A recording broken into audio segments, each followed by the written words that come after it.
Not easy.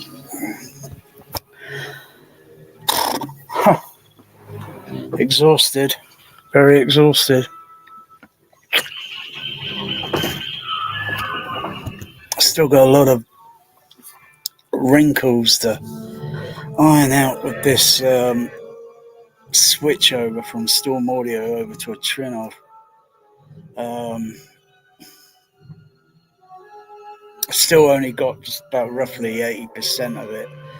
80% of it just connected up. Still got to do other channels, speaker, amplifier, speakers. My goodness, just to watch a movie. But a little bit more because I put a little bit more. I want to put a lot more into the Dolby stereo presentations. I just rigged up the laser disc back up. It should be a very easy connect over, but I need to tidy those cables up behind that rack. It is just awkward. It's not impossible. It's just awkward, very awkward. I mean, you just got cables like this, just bundled all over the place, all over the show, rather than just put them one side, cable tied. But I looked at it and I thought, blooming that, it's just going to be impossible just to, well, no, not impossible. Extremely, extremely difficult just to get it all on one side, cable tie it onto the side of the frame of the rack so the cables will be out of the way. But oh my goodness, trying to connect up the what do you call it, the RCA phono output that was connected onto the Storm Audio, which is connected to the Sony SDDS. So it's up and running at the moment. Got Raiders of the Lost Ark running. It's a little bit squashed because I haven't adjusted the aspect ratio. So it's a little bit wider on the vertical. I got a dozen things to iron out things because I wasn't getting too much of this issue with the with the Storm Audio processor. I'm just sort of thinking there's something a little bit weird, and someone suggested to me that there may be European and international or USA sort of DB 25 pin output configurations. But I disagreed with that because I said, it's got to be all international. The Tascam DB25 pin configurations, it's all international. Because think about it. This Sony SDDS is sold everywhere around the world. This trinnov is going to be sold everywhere around the world. This Storm Audio, even though it's using XLR output, but it would have to all comply to an international standard where everyone agrees. And so, so I just got a little bit of signal noise that's probably coming from probably because the way the system's been configured in the past, where I've got ground connections going on the system, but it's the connections that mostly coming down onto this where is it, this SDU4 down here. It's just got a little signal noise on it because I know how it's wired. It's just mostly with a ground connection and a positive output, so it's not using a negative, whereas I don't get any signal noise on these because they're going totally XLR or unbalanced, and then the other one might be balanced, and then the other one's just a little unbalanced. But weird, I wasn't getting any signal noise on the Storm when using the Storm. and I know what to do. I mean, I just get my voltmeter out and just check the wiring, just check for continuities to see if everything's going in the same direction where it should be going. Um, but I might just redo the entire system and try and condense its size from something like, well, particularly in the amplifier rack with the SA10s, and just condense its size down a little bit, so that all the connections going in will be balanced.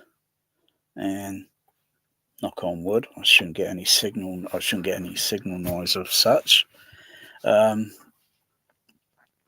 but it puzzles me why I wasn't getting it through the storm. That's what's got me stumped. But anyway, never mind. It's no one else's problem. It's my problem. Houston doesn't have a problem. I'll figure it out. It might take a few months to get it sorted. As far as looking at the Laserdisc and the picture image, because Laserdisc is Laserdisc. Oh yeah, the configuration on my computer. It scaled the size down very small when I switched over to the trinnov, and then because my layout page was very big, and then it went very small, and I thought, what the heck's going on? I know it's something to do with settings and such, resolution settings and so forth on a computer, which I've not even touched or messed around with in many years, and sometimes you forget, like, where the heck is that feature? I know it's under the settings and all that, and I asked someone at Trinnov, and they couldn't, it's because I was thinking the settings are done on the Trinnov, but then I thought, oh, sod it, go into the properties on the computer and just rescale the size back to where, because if I were to plug it back into the Storm audio, the image size is going to go from where it is present like that, and it's going to go like that, and it's going to be like I wouldn't be able to see where all the icons are located on the screen. Yeah, so it's not a problem there. As far as I think the image goes, coming from the light, it still looks more or less the same. So I'm on original aspect ratio there, and then if I go maybe to zoom, yep, bingo. That looks okay. So I get a little noise buzz from above. I've got a little filter box that usually sorts out that sort of thing.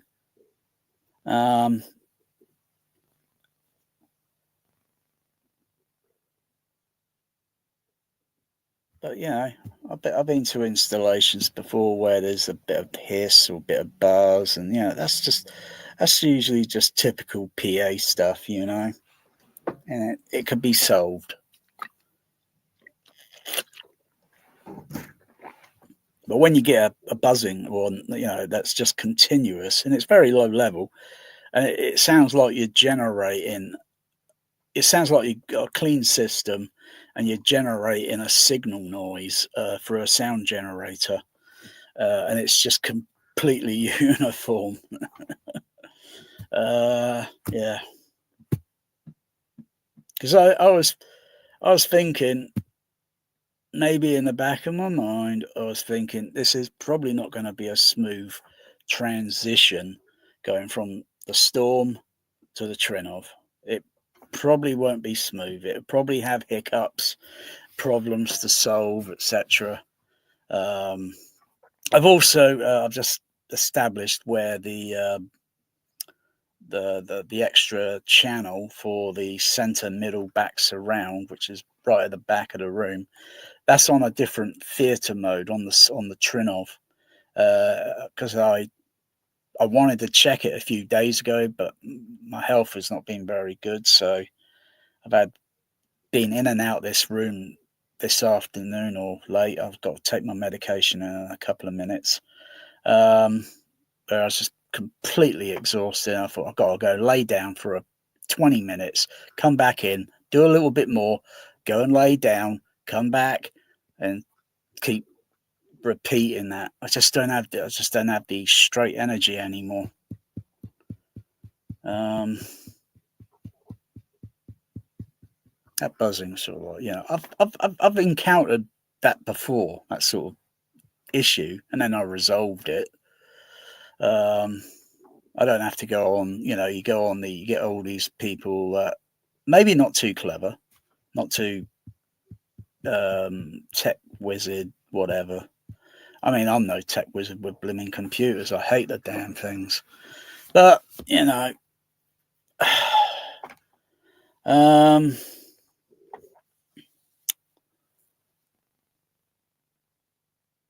so I could diagnose and just see where the buzzing noise is coming. I think it's coming from the middle somewhere above.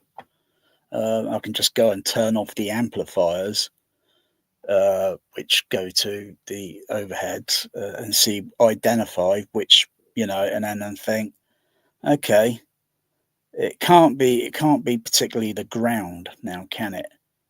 Because it's not like a 50 hertz hum. It's 50 hertz would be down here, and this noise I'm hearing is a little bit up here somewhere. So it's probably on the positive signal input, and I've just got to determine and figure out how to filter it or how to absolutely resolve it.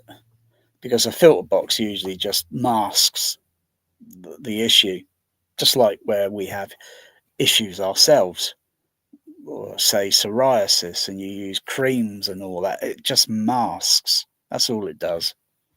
It doesn't solve it. It just masks. I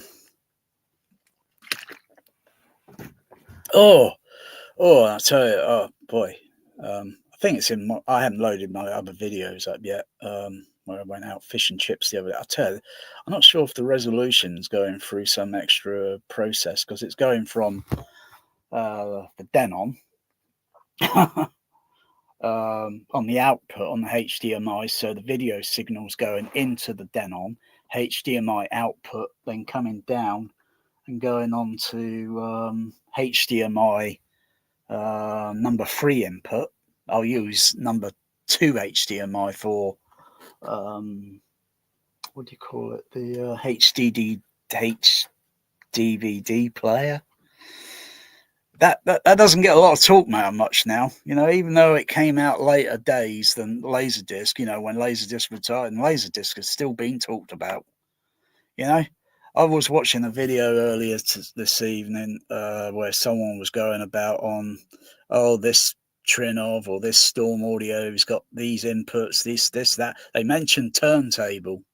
Yeah, well, the turntable's up there under the beach towel. Just keep it clean. Just keep the top surface clean on it from dust. But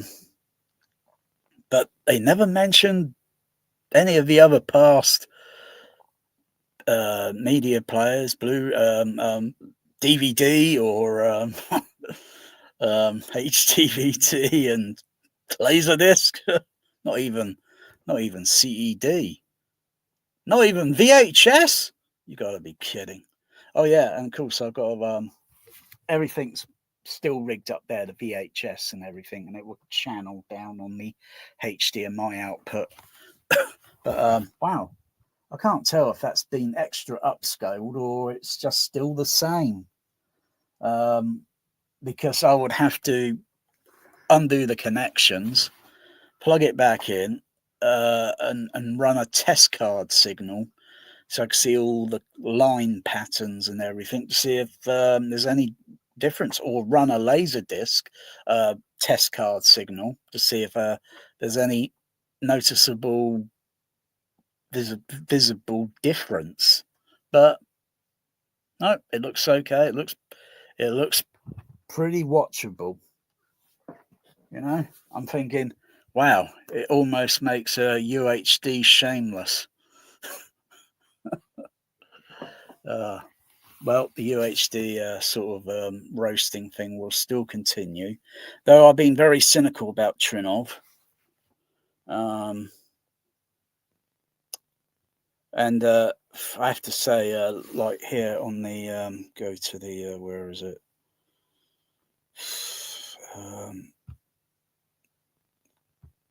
Go to a doesn't matter. Yeah, I can still keep there. Okay, the one thing I'm frustrated with is down here. You got the inputs and outputs and so on, etc. And then you got the meter levels, and you know, it's frustrating. I've got to keep switching back and forth. Oh dear, it's the same even with the Storm audio. It's the same issue where if I have to make some level adjustments, just fine adjustments as such, if I can, what's the word? If I can help it, of course. Otherwise, I would not want to mess too much because it might mess up any other matrix decoding configuration that I'll be using, and I'll get to that in a few seconds. So I know Trinnov are coming out with a new software in December. I still think about my Cat City and Magic. So if you think for one moment, oh, this guy here, he's switched over to Trinnov and now he's totally deluded. Don't think that for one moment. Don't dare. I still think about my cats. This is just an entertainment. A lot of people out there may be soulless, though some are, and they only care about electronics. And how many UHD discs they buy every damn week. You know, I bought how many Laserdiscs now in the last few months? A lot. How many UHD discs? Oh, it's something like that, I think. And that's the laser discs I bought. Because hey, they got theatrical mixes, dynamic range. They're not being molested with. You buy those UHDs, whether it's a brand new title off the out the bloody cinema or whatever, or if it's an old outdated movie with an Atmos on it just to sell for the sake of an old movie. Moo, the cash cow. Those mixes, they've been tampered with. Why continue buying something that's been honestly tampered with? You know? I don't see much. There are some poor lasers, and yes, there are some poor quality UHDs. Everyone at the moment, or some, I don't know where or which, they're mumbling and grumbling about how the bloody picture quality looks absolutely naff on the Tron series that they're bringing out, or the Legacy, or the whatever else, and they're bitching and whining and moaning about it. Oh dear. It is so true.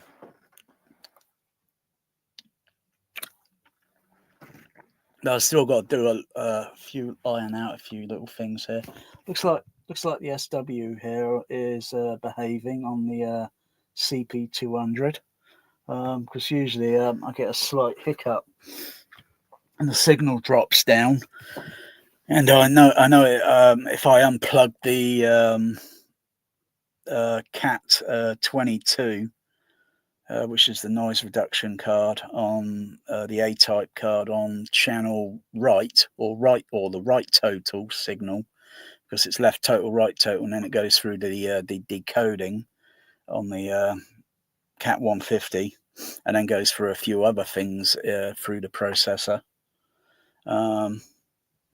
So yeah, that's behaving at the moment. Because usually I take my eye off it, or if I've got the sub bass or the OBE sub bass extension, and then suddenly I notice the signal going a little weak, and then I look over and I think, oh gosh, I've got to go in, pull that card out and push it back in gently, and then the signal comes back up. Yeah, I can't figure it. Can't be any fault with the bass extension, or the which is also connected for the what do you call it? For 70mm use. It can be used for home. Doesn't have to be 70mm film. If it's an electrical signal, then you can get around it and makes an actual cinema processor work with. You just got to do a few little alterations, and yeah. And then some may say, for the purpose of what? Well, I would just say, you probably missed that boat. You never heard the Dolby stereo experience at the cinema. You missed out on the THX experience. Yeah, and to look for a CP200 that's working on eBay is very, very hard now. There's only one on eBay at present, and it's not even got all the component cards that go in it, and the seller's asking quite a bit for it. So mine's an up and running CP200. If I wanted to sell that, I could sell that more than the trinnov. But who's going to buy it? If someone's desperate for it, then yeah, because they need it for 35 and particularly 70mm. But 70mm now is getting really, really scarce. It's really getting to a point where it will eventually just be completely phased out. I mean, it's not really. It's only used as and when for but they don't use magnetic soundtrack anymore. They either have a data sat sound that's with a time code for it, and then when those that know about the format, and then oh wow, presentation of such and such. Oh yeah, it might have color fade on with pink color or such, but it'd be like, wow. Or just to hear that mag stripe soundtrack, wow. Whether it's a standard Dolby stereo cinema, or they're not really any decent THX ones around anymore. I mean, look at Los Angeles, LA. Blimey, it's THX-less, I call it. THX less. LESS. It's got no THX anymore. It's no wonder the USA's gone into the dark times. And the UK as well. We're in the dark times. Well, I think we're in the Stone Age at the moment. I mean, the way things are going. Only for another few more years, and then it gets sorted. But as for those, the Brural, or is it the Fox Westwood in LA, two cinemas that are across the road from each other? I don't think those cinemas are going to open again. I think seriously they are going to stay closed, and then it'll get a little bit worse, and then they'll just remain derelict. And then someone's going to bid on the whole thing, demolish it. Oh no! And build something else on the land. But that's what happened. That's what happened downtown with the two local cinemas. They say it's almost getting to 10 years. 10 bloody years. My goodness, it seems that long. It just flies. And they say, the first couple of years, or less than a couple of years, I think, they say they were going to strip it all out and build it, convert it into flats, luxury, for rich people. No, that's not happened. It's still the only residents are the pigeons. I've seen that one before. Oh dear. Oh good gosh. And then you get these people that sneak into it through the exit doors and document how it is presently, and it's just, oh, what a shame. What a shame. All 9 cinemas downtown closed down for the sake of one extra 10 screens at a crappy multiplex that's only about a few hundred yards across the Bournemouth Gardens. Really, they could have spent a little bit of that million on renovating and upkeeping the other cinemas, and there'd still be like people wanting to go in there and watch movies or such, and capability for maybe running keep a 35 or 70mm projector around, because when the public demand it, give them what they want,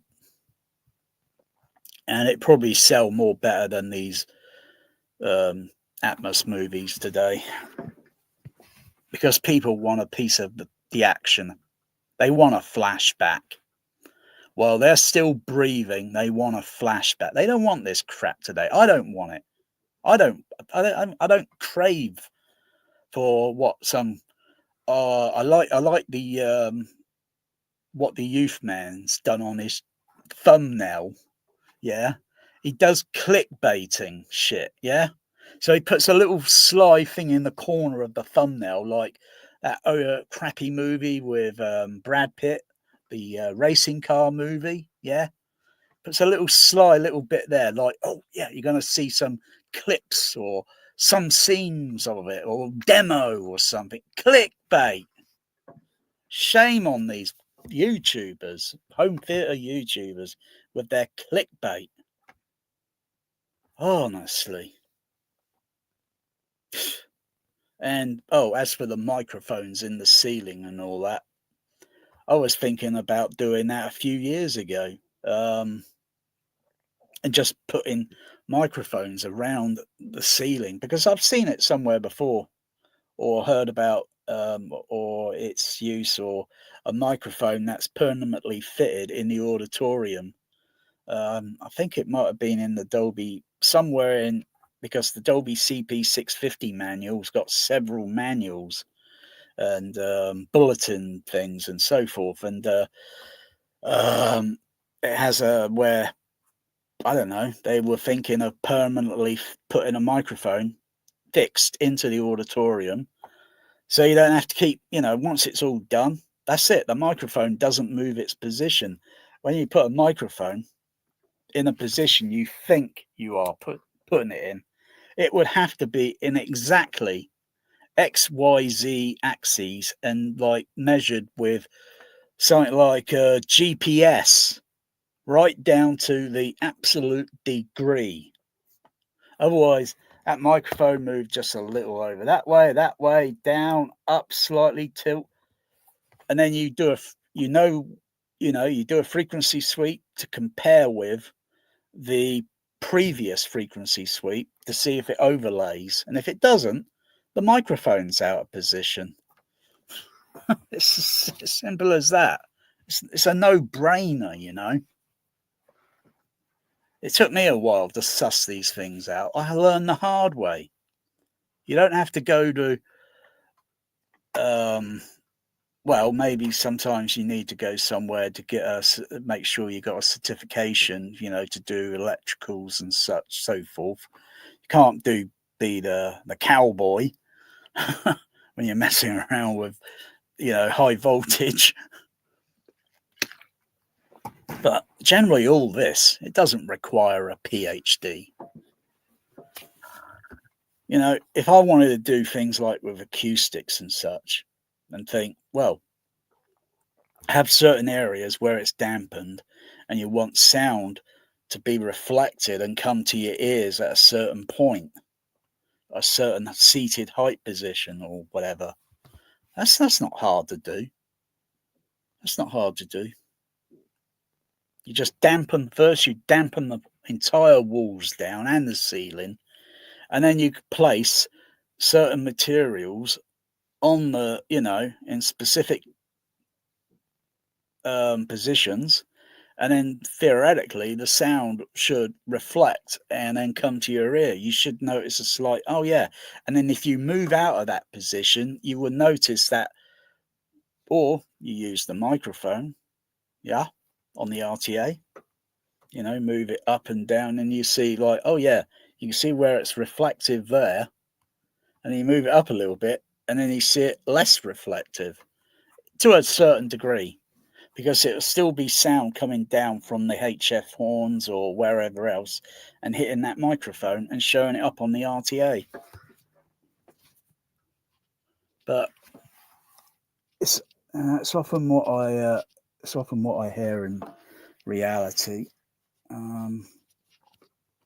Let's take my med back in a sec. Oh.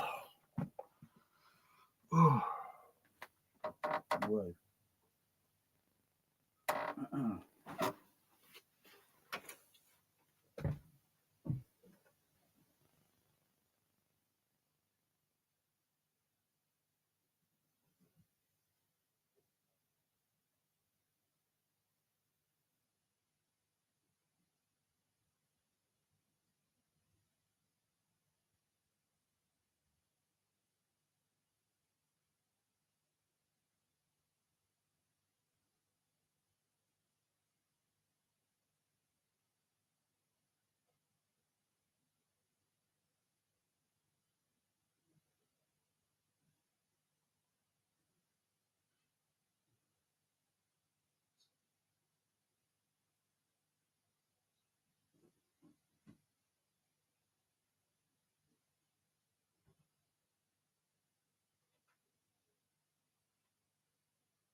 Laser disc. Wow.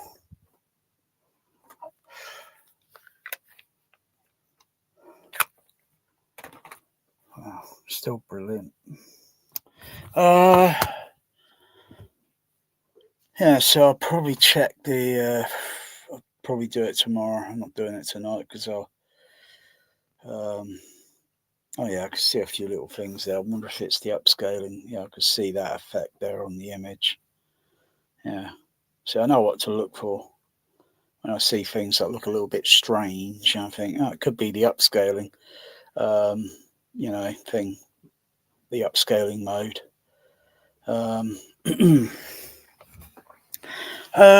Yeah, I'll probably check the center. I know the cables are connected to the JBL right behind me. Well, right in the middle. Because the last time I used that speaker, oh gosh, probably about over a year or so ago, maybe 2 years ago. So I know I know the cables are in the kitchen somewhere. They're probably not connected to an amplifier. So I'll just look for what cable is attached to the speaker, and then I should be able to find that cable amongst the bundle of bird nest cables behind the rack. And then I'd have to connect a la-di-da. I've got bundles of additional XLR cable, so I'd have to that'll get connected to one of the DB25 outputs, and then I've got to then desolder the XLR plug, because it will connect to a Phoenix. No, not a Phoenix. What would it connect to on in the kitchen? I think I've got a few more spare channels. I'm not sure if I've used them all up. Because I know one crown amplifier that's doing mostly all the sides around the back. That's completely all used up. The other amplifier, which is for some additional extra speakers going around the corners of the room, and I think the the height channels which are down there on the floor. Actually, it sounds pretty neat. It's kind of different approach. Why keep following this same sort of donkey Dolby Lab sort of thing? Yeah, and just try something like and now for something completely different.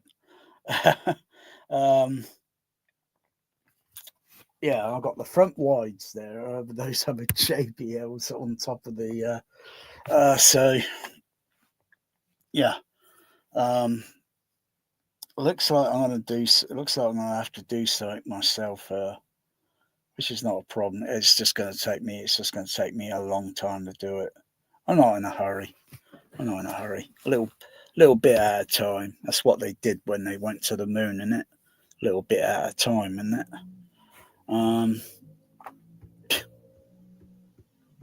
So I'm just looking above that light that's glaring my vision there. It's going to be very difficult to put some extra JBL 8330As up on that ceiling. Not too difficult, because once I'd taken out the bass driver, the mid-range driver, lessen the weight of it. So because there's not much weight in those 8330As. The 8330 Mark 1, Mark 2s, they're similar. They're just like slight different cosmetic changes in their design and such. But they're very awkward. It's really a two-person job to put one of those things up. And I've struggled putting all these surrounds up around the room, and totally exhausted me. Even though I didn't have a fibrillation back then. But it completely exhausted. It was because I only have to slip or something, and that speaker is going to push me over off the step ladder. So they're pretty heavy. I think the most manageable ones were the JBL Control 1. Because this little home THX cinema has gone through a heck of a lot of change over the years. Oh wow, I like this bit in Indiana Jones, Raiders of the Lost Ark. flipping that. God, when that truck goes, isn't it? What's it?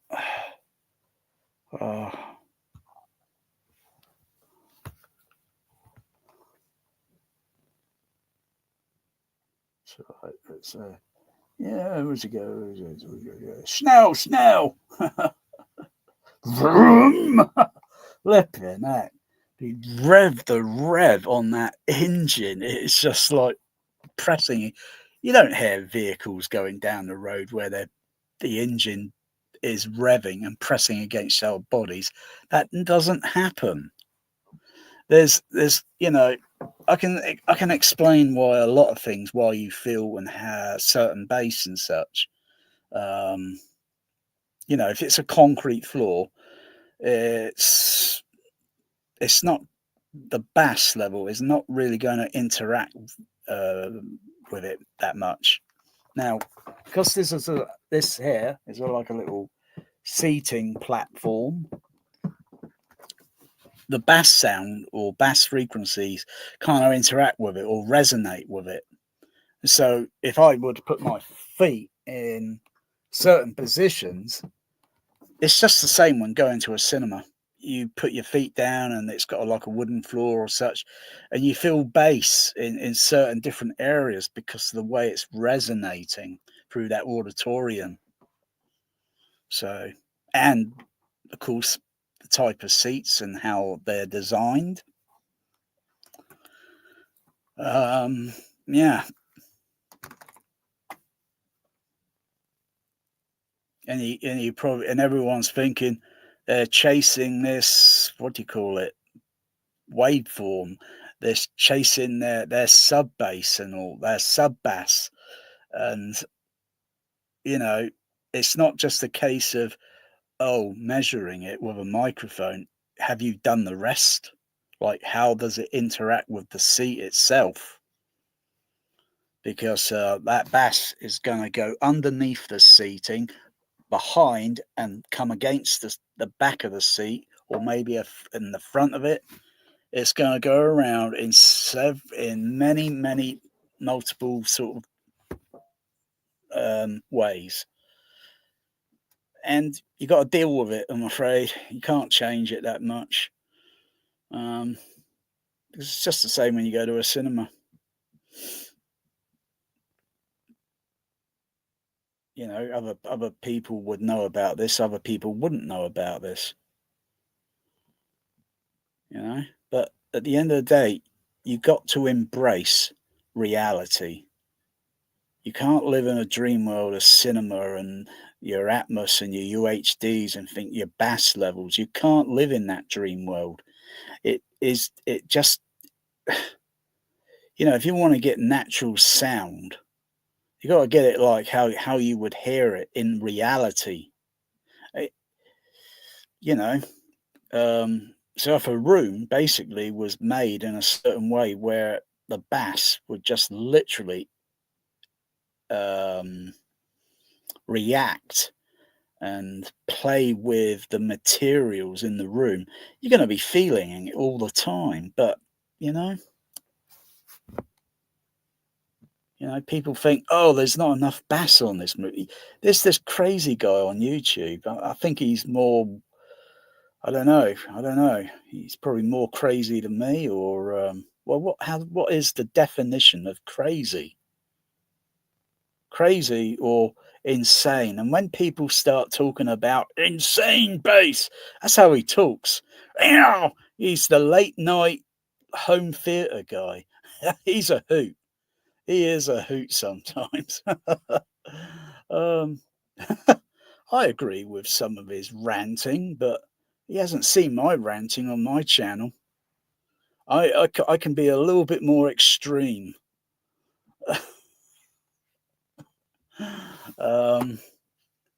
Because it's just the way things are in the world, the way things are in, social society, not the world. The world is fine. The world is fine with the animals and the sea life. It's us, the social society. You could say It's the social society that makes the social society, the money. It's the money that makes the social society go round. It doesn't make the world go round. The world has been bloody revolving and all that for billions of years. I'm sick and tired of science or things like where it's misleading and then it brainwashes the social society, you know.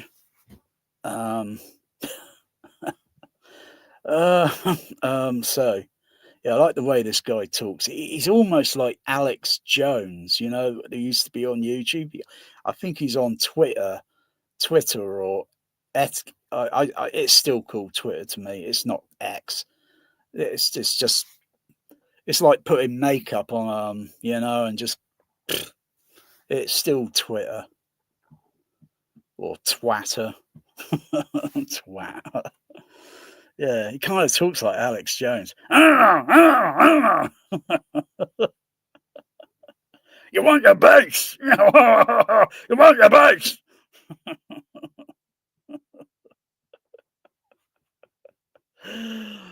I think you go to these cinemas now, and there's like say there's no real legitimate THX cinemas around anymore, and it's like yeah, there's a base there. I notice now and then, but it is nowhere near or close to UCI High Wycombe.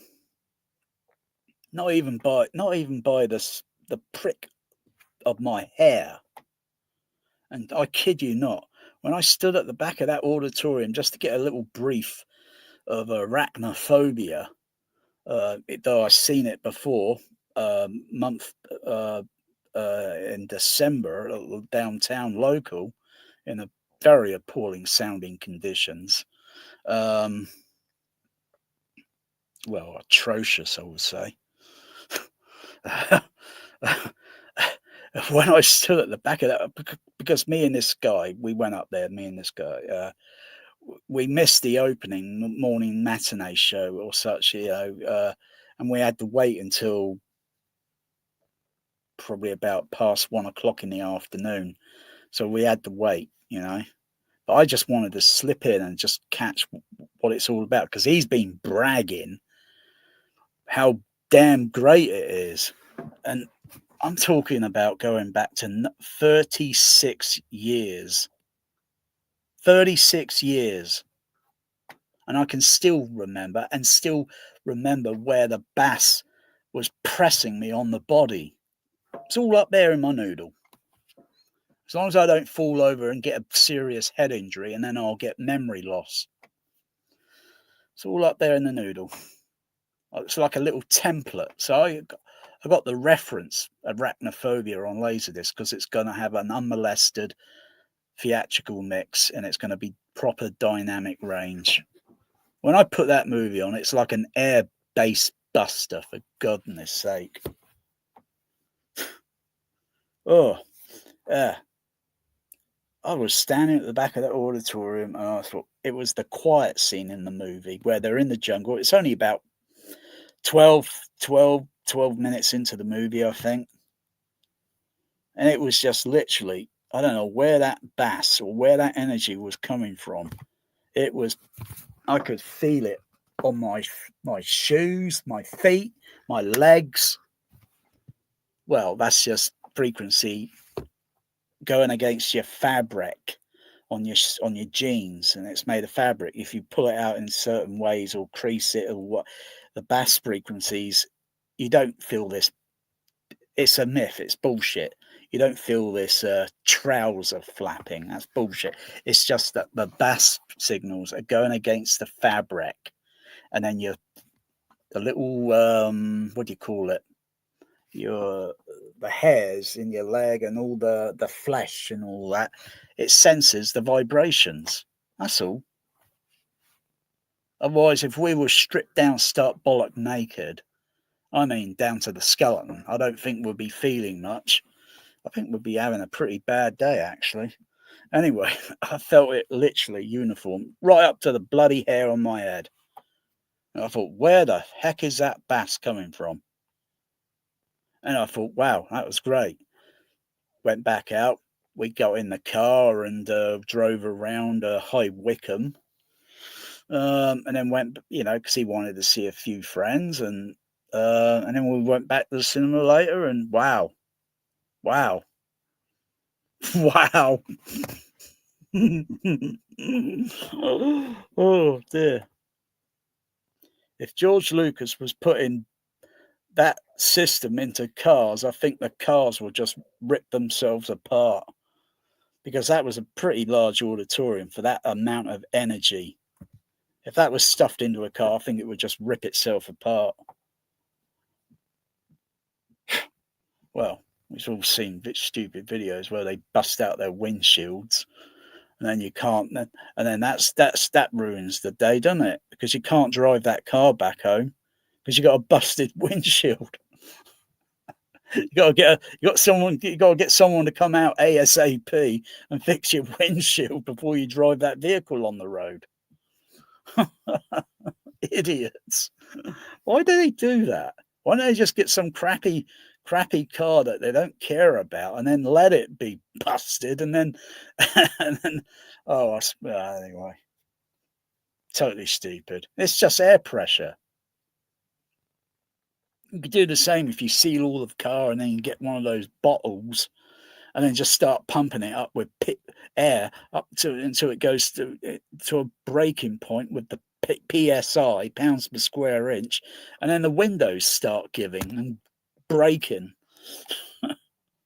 Not to mention, if you were inside it, it would hurt your ears. You'd be begging to get out. And it's not listening to bass sound that's playing a one note frequency. Yeah, this High Wycombe was doing it all 36 years ago. Incredible. It almost literally, seriously, put sense around in the dust.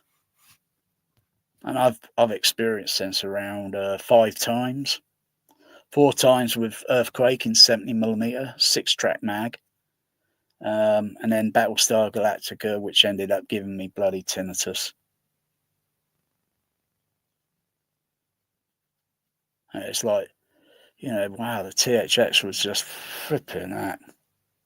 Because everything that's been learnt in the past has been accumulated and engineered into something that's going to be second to none. I'm still kind of curious and skeptical. Like, what does George Lucas's Stag Theatre actually sound and feel like? If he was to put, say, like Raiders of the Lost Ark on in 70mm 6-track mag, because though it's the mag tracks and all that are converted to VHS tape, TV broadcasts. Also, sometimes it depends what you're watching and listening to, because sometimes they might be using an actual optical soundtrack, because you can hear the little things that go with it sometimes, the little crackles and such, and that can only be one thing, an optical soundtrack. If it was something different, then I'd be hearing the traits of a magnetic soundtrack. If you listen carefully to 2001 Space Odyssey, I'm not sure if it's the AC3 Laserdisc, the DVD, the Blu-ray. Let's forget about that one. Because they did a little bit of a fuckery up on that one, with the bloody remix Nearfield tampering with it. And then you got the UHD disc, and then you got 2 different ones to listen to. One that's got a little clean up on the soundtrack, and one that is kind of untreated. No, yeah, where it's kind of original, but where the monkey throws the bone up into the air. And if you turn the fader level right up and then just listen for that brief couple of seconds where it's falling down, it's just silent before the music track cuts into the film. You can hear the magnetic soundtrack. You can hear the little nuances on that magnetic. But when you got your levels at lower levels, you wouldn't even notice it. Maybe it's had some little A-type noise reduction applied onto it. I don't know. Maybe SR. But yeah, you can hear it. It's got like a mild kind of like very soft humming sound. It's nice when you hear things like that because you think, wow, because we've seen this, and that, time and time again, over and over and over. Now we want to analyze it, and I have to say I'm getting pretty warm in there. It's this equipment rack that's just putting out a bit of heat. That's okay because the ambient temperature outside is still gradually dropping. So I don't know if I'll have the maybe the heating on this winter. Hard to say. Oh, coming up to a side change. So I've got to do it manually because sometimes the player does it still has a little hiccup when the laser goes over to side B. Still has a little because it has to be balanced carefully. But wow, look at that laser disc in this bloody hell.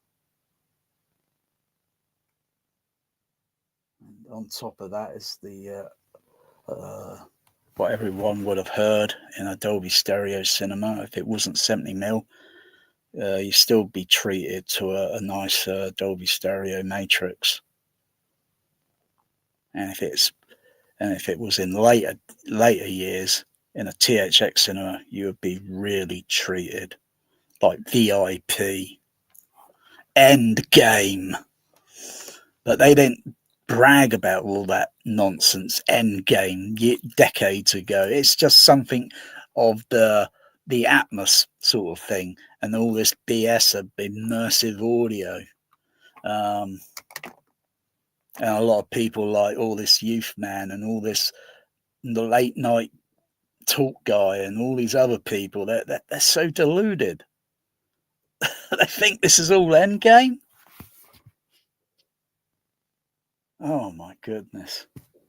I pity sometimes that I sometimes like to use it, but I only use it to take the piss out of it.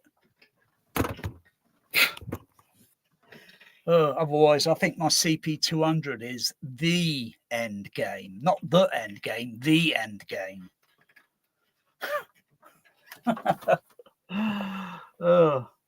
Because I'll get to it in a moment.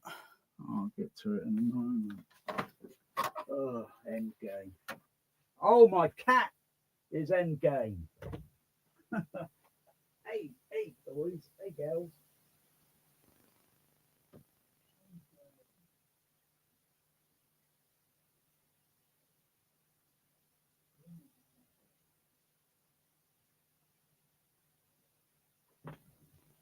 Laserdisc, end game.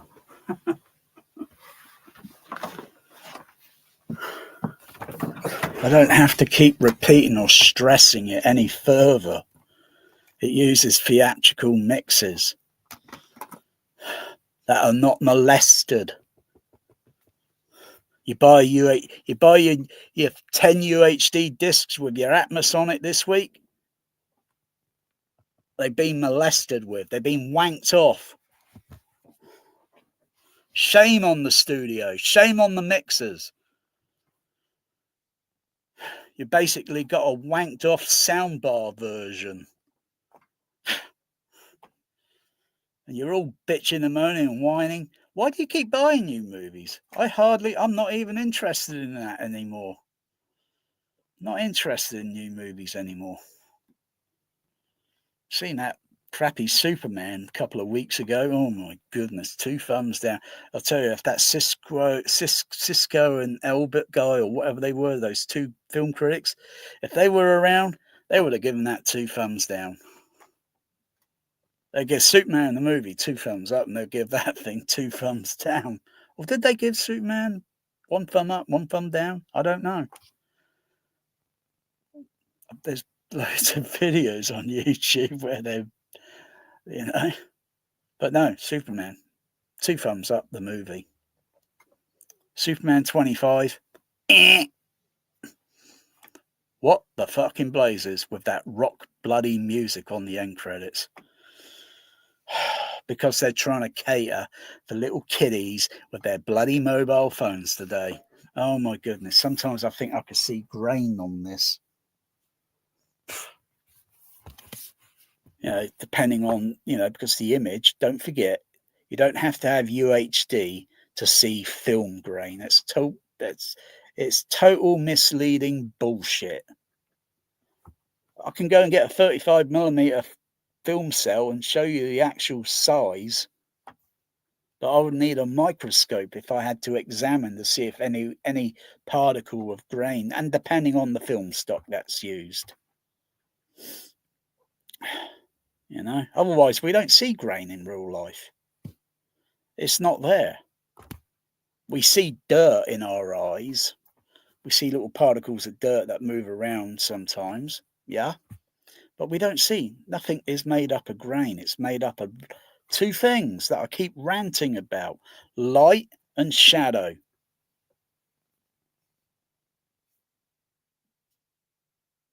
And that's what makes an image. No if, no but, no debating, and there's no voting on this. That is what makes an image. From the start of the day the world was evolving from, although we weren't around, that is it. Light and shadow. All this, you know, and when you see pure colour film, you know, it's going to have imperfections on it, but not as many as the annoying imperfections that we can see on this digital stuff today. Oh boy.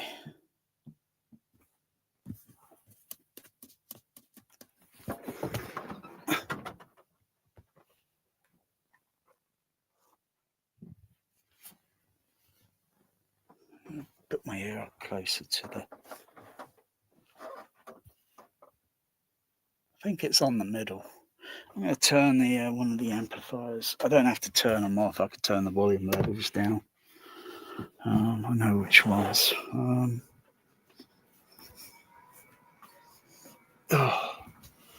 Yeah, so I've got additional amplifiers.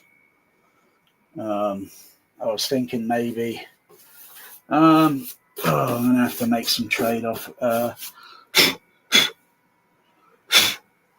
like Raiders of the Lost Ark, where he's moving that sound, and you can hear all those little nuances in the soundtrack, even on the Matrix. It does sound cool, but it's even cooler when it's discrete. It's on the DVD discrete sound. So yeah, these they're switched into the normal mode at the moment. They're switched on down here. And then put that switch there on. The LED comes on, and then I release that button there, and then it's activated. That takes up 12 U-frame, that does. So I was thinking maybe try some Dolby SDU4s. I'm just trying to think. Go to the... So I've got to weigh pros and cons, heat, temperature, availability, because there are not many of these going around at present. There were a few years ago. There were bundles of them. So unless the seller has, some sellers have unlisted them.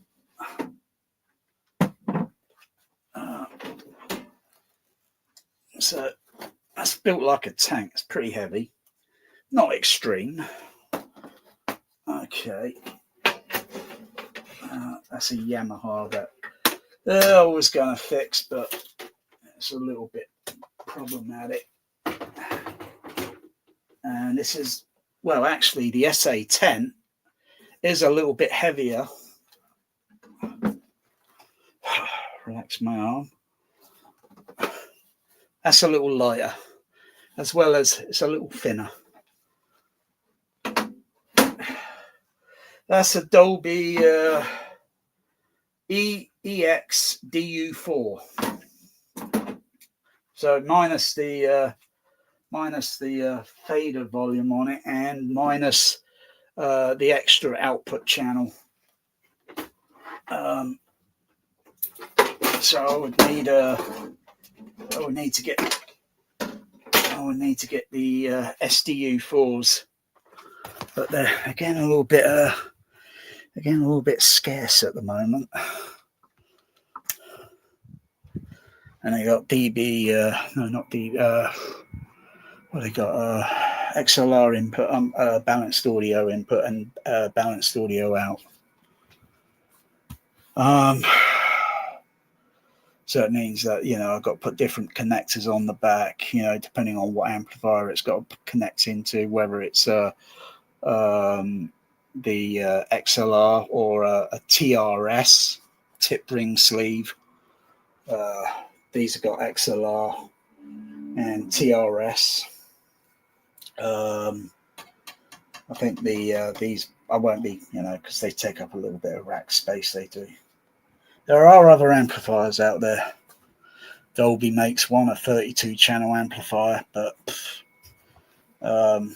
it's probably a bit of a pig's ear to get it connected with. Yeah. Otherwise, there's other amplifiers out there. I've just noticed there's a 16-channel amplifier. I'm not sure how much that is. 16-channel when you think about the design and that, but mostly it's got Phoenix connector input-output. So you've got to do some very fine wiring and such, but it takes up. It will reduce rack space in a you know, and it might also make you want to put more in the room because it's 16 channels. But that's 80-watt output, I think. And then they do another one that's 16 channel. I think I read the spec. I think it was 800 watt. I think so, unless I misread it. So anyway, I'll have to maybe think about condensing things down.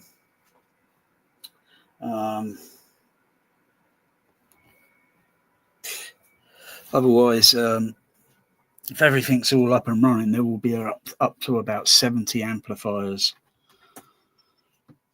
And I can't think of any other home theatre that's around that's running up to about 70 amplifiers.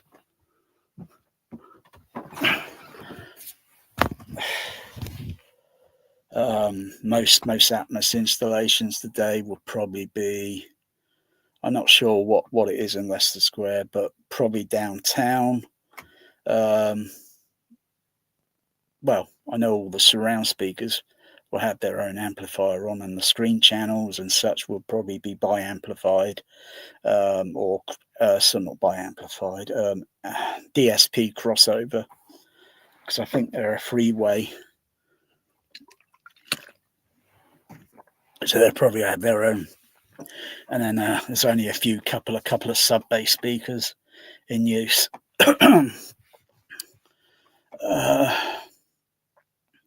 think they're using QSC amplifiers downtown. I think they're using QSCs.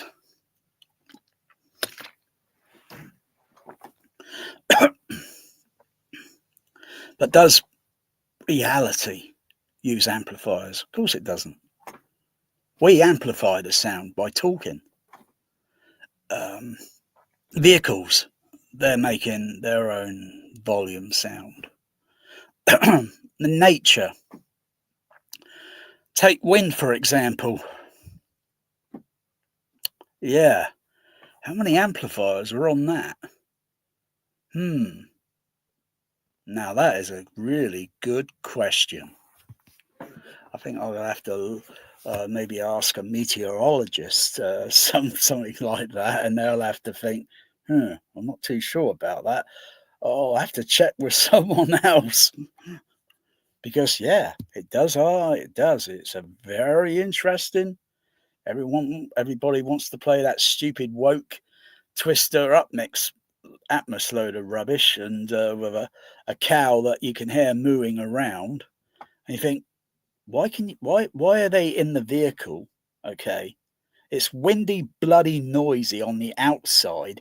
The cow from the vehicle, the distance looks like more like 50, maybe 60 feet away. You wouldn't hear it on the inside. It's too bloody noisy. You got the windows wound up. You wouldn't hear that cow. That's why movie soundtracks BS. And a lot of you out there think, oh look, oh look, oh look, oh look, oh my goodness. Oh, ultimate power. The ultimate power. See, that's what Palpatine was after. You know? Unlimited power.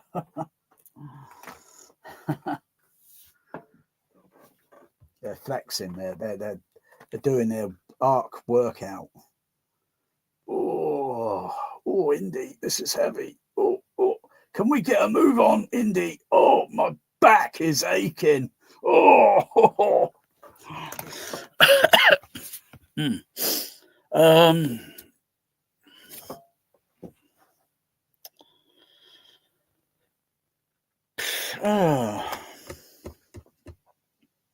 Oh yeah, I was going to turn. I forgot about that. I was going to turn something off to identify where it's coming from, to see if it's on the whole thing or it's just isolated on. So that's dog. Sorry, this is height number 1, left to right stereo. Height number 2, which is in the middle, left to right stereo. Height number 3 at the back on the ceiling, for those that don't know, okay, because everyone's like, left to right stereo, and then it goes over to this one here. Dog number 1, which is up here in the middle. Dog number 2, which is on there in the middle for the overhead, and then goes down to the next amplifier. Dog number 3, woof woof. And then the extra channels way down on the bottom, which are turned up to maximum because of the size of the speaker and the sensitivity, etc. So, fuck it. I'm going to turn both of them off. I'm going to turn them all off. I'll just go in and I'll just turn one group of amplifiers on. I should be able to ID.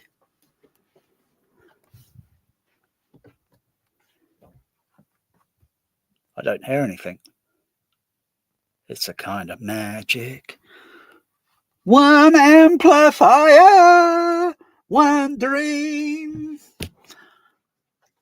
Da da da. All right. Turn that one on, which would be the front and the middle.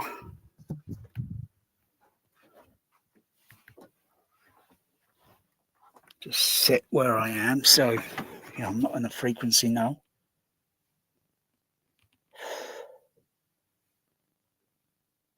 Don't hear anything.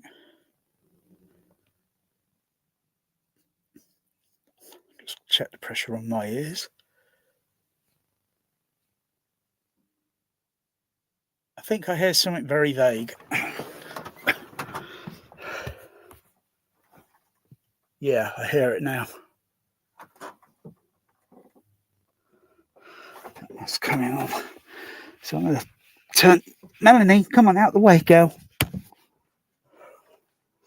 I'll turn the levels down. So I'll turn. No, leave that one up. Turn those ones down. Go and have another listen.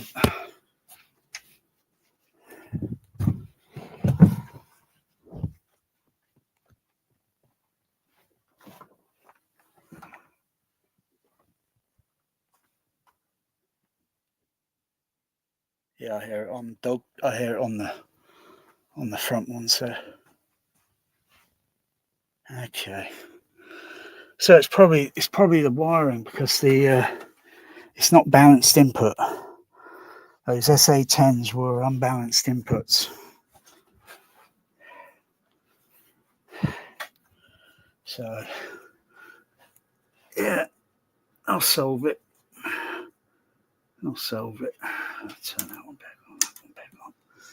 Okay. So back here, it's very hard to see. Got these little what do you call them? Behringer hum destroyer. Hum destroyer.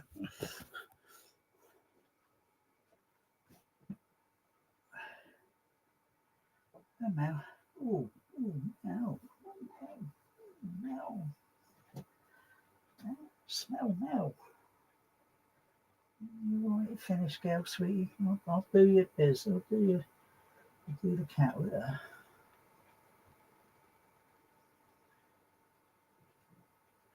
Okay. No.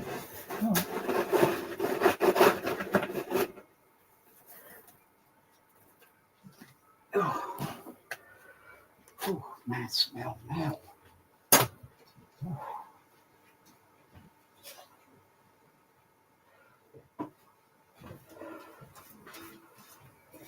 Come on, girl.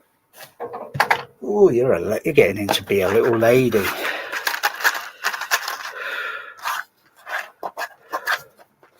This burns methane.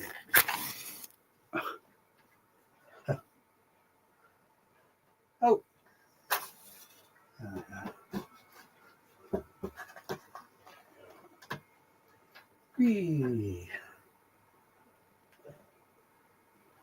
Oof. There we go. Simple.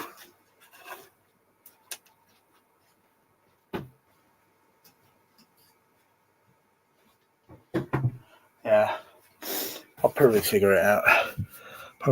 So I've got to change everything. Give it a kind of but a minus EQ. But I'm not really using the EQ on the SA10 at present. They're all in their default mode. So an SA10 will still give me the Dolby DSU4 will still give me the same exact show presentation with the overhead or experimental overhead, whatever.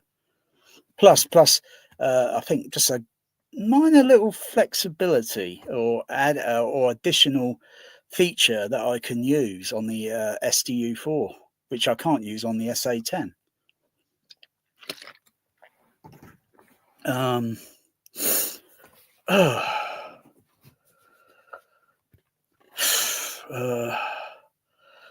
So it's like getting all the cables that are I think all the cables that are connecting to the what's it is only 2K. They're 3 cables, I think, going from the system out. I think they're 3 cables there. And it's only 2 of them that I'm using, which is the ground and the positive. Maybe I could connect the negative onto the positive, but it usually would cancel the signal out.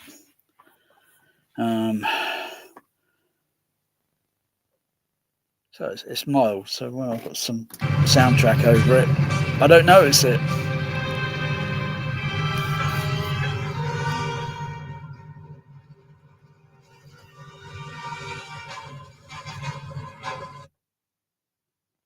Wow.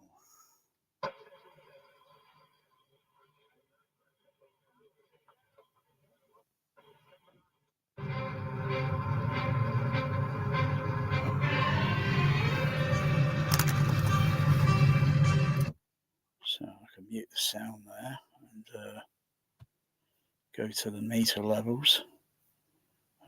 Oh yeah, because they're muted there. Oh yeah, I can mute the trinnov on this end, and the meters are still running. Bit similar to a bit similar action to the what do you call it? I think the Storm Audio. I think. Pretty similar to the Dolby CP 750, 850. Where is that? Is that input levels or is it the output levels? I think that's the input levels there. And the output levels there, where are they? Oh yeah, because they're muted. If I unmute it, they should come back on. Oh yeah. So it mutes the output level, but it won't mute the input level. And that's the other external thing I got connected on for the Dolby stereo. So that's still working. I thought the wires and all the cables would have got unplugged because it's such a mess back there. But I wanted to undo that and then move it over to this Behringer DEQ. So I can use this other THX as an external loudspeaker management system if I need to.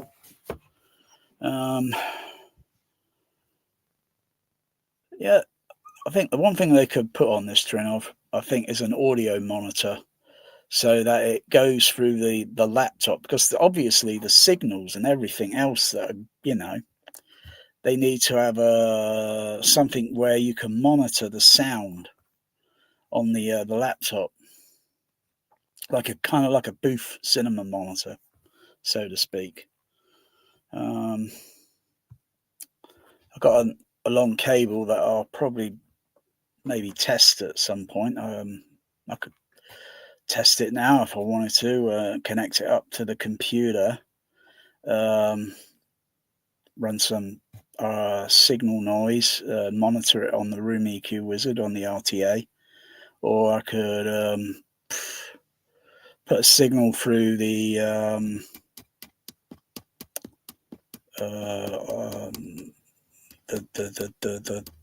digital oscilloscope.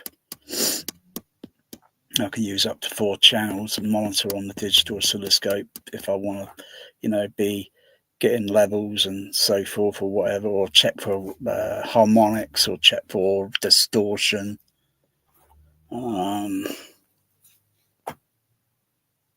maybe check what frequency. Because if I were to plug how would I plug the cable? I think it would be plugged into one of because the cable that's coming out from the DB25 going to the, where I'm getting the noise is being induced at the end of the system, maybe, I think, because of the wiring. It's only getting 2 wires. But usually you shouldn't get a noise.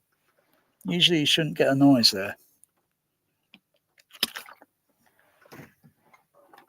I've been in one cinema before where they had I don't know what they said was going on, whether they said it was something to do with the fluorescent lighting that was causing some sort of noise buzzing sound that was only going into the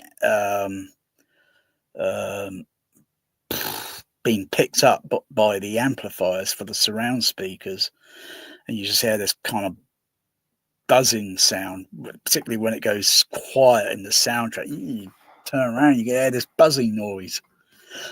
I think was only coming out on one side of the auditorium. But yeah, it just kind of didn't get fixed for quite a while until it got fixed. And then it was like, oh, wow, that's better. So, you got to use not just your voltmeter, you just use something simple like an RTA analyzer.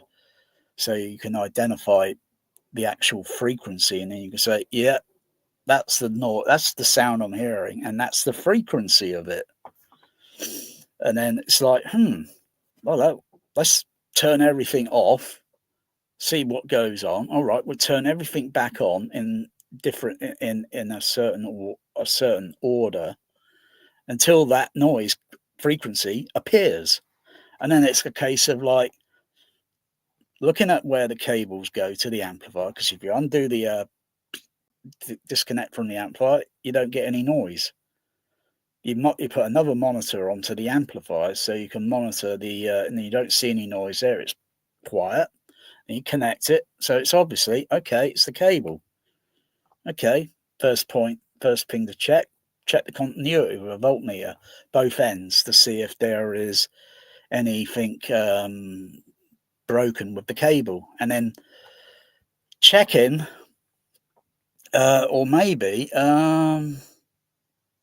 connecting up another cable or such, but they're not long cables; they'd be short. And as for noise getting into a speaker, that can't happen through because it's not like probably an EMI. The cabling or such. Well, maybe, depending on where that cable goes and is it running near any electrical lighting, and then acting like an antenna and picking up the signal. Possible, but I doubt it. It's got to be when it's got to be the internet, the interconnecting cables to the from the processor to the amplifier. And it's just a simple thing to solve.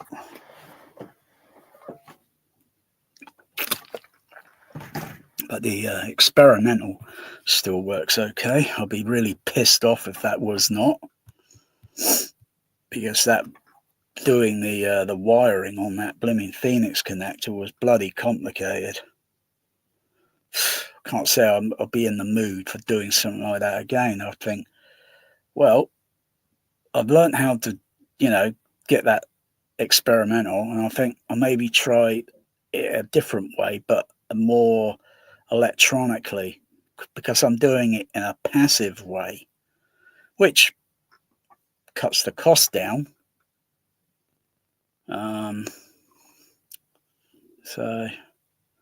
But maybe with doing it electronically, I might be able to put a few additional little tweaks in between it. Might be, yeah.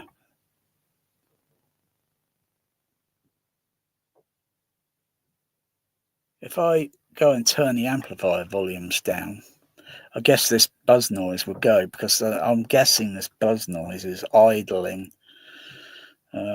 It's definitely not at 100 dB. No way. It's a little bit higher than that. 90, 80, 70. I wouldn't be surprised if it's somewhere between 70 and 60 dB. I wouldn't be surprised. And of course, the amplifier, its role is to amplify. But if I were to check on the, whoa, those levels are getting a bit high there. Whoa, look at that dynamic range. Oh yeah, he's got to run the buggers off the cliff. He's had enough of them. He's had enough. Off the road you go. Oh, look at those Nazis. All those feathers, and they still can't fly.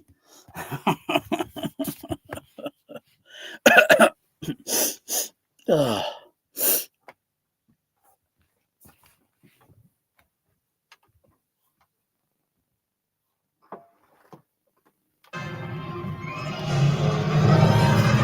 Wow, that immersive, experimental. It is immersive. No, actually, I'm lying. It's pretty damn uniform. Pretty damn uniform, that. It's just like getting a flash pack at Tower Park.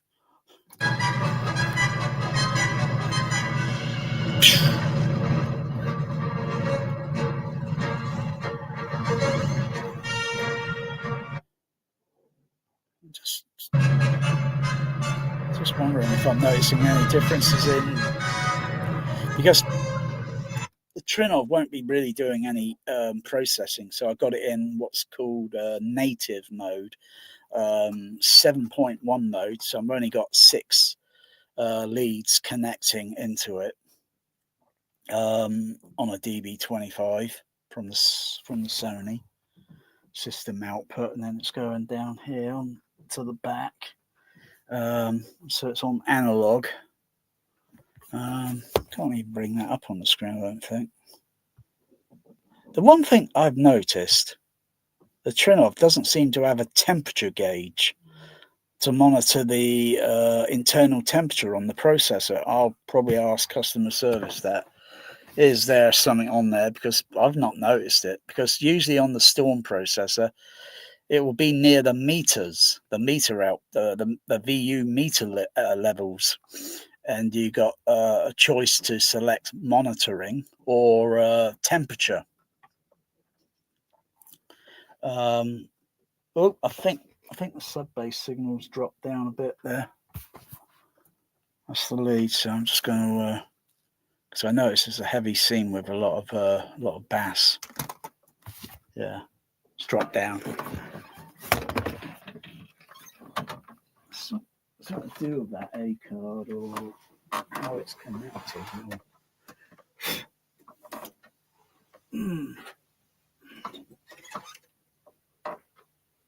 So just pull it and then push it back in, right?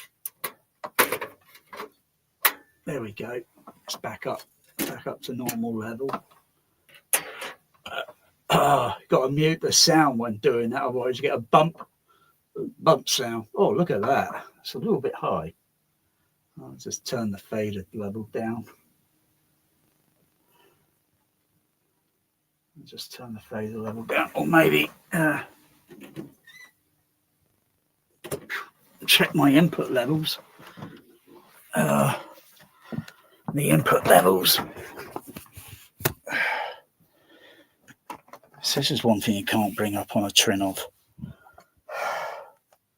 Can't bring up a menu display that will come up on the screen. Everything's either going to be on the PC computer or on a laptop, or you get a very vague sort of thing on the display. Very vague, very, very basic. But you know, a Storm audio, if you adjust the volume, it comes up on the screen. On the trinnov, no. There's no software. There's nothing there for it. I might put a few suggestions in that, you know, they can make some alterations. But it just means everyone else then that's learnt how to use this flipping thing for however long they've had it, and they got to learn how, and then, you know, or maybe trinnov have got to test it with an audience or such to see how easy they find it. They find it difficult. Do they have to go back to the drawing board and make a slight modification to make it just a little bit more simpler? Because at the end of the day, it's just it's a processor that's just doing the decoding. As for all this, the microphone mapping and all that, I don't really need that thing to map my speakers in this room. I do the mapping up here in my head. I think it's one of those fear sort of things, those fear the FOMO sort of thing.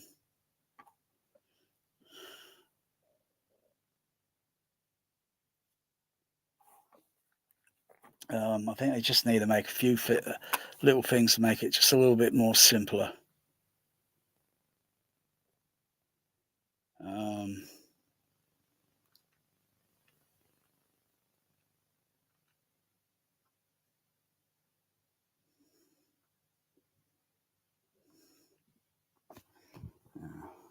This movie. Wow.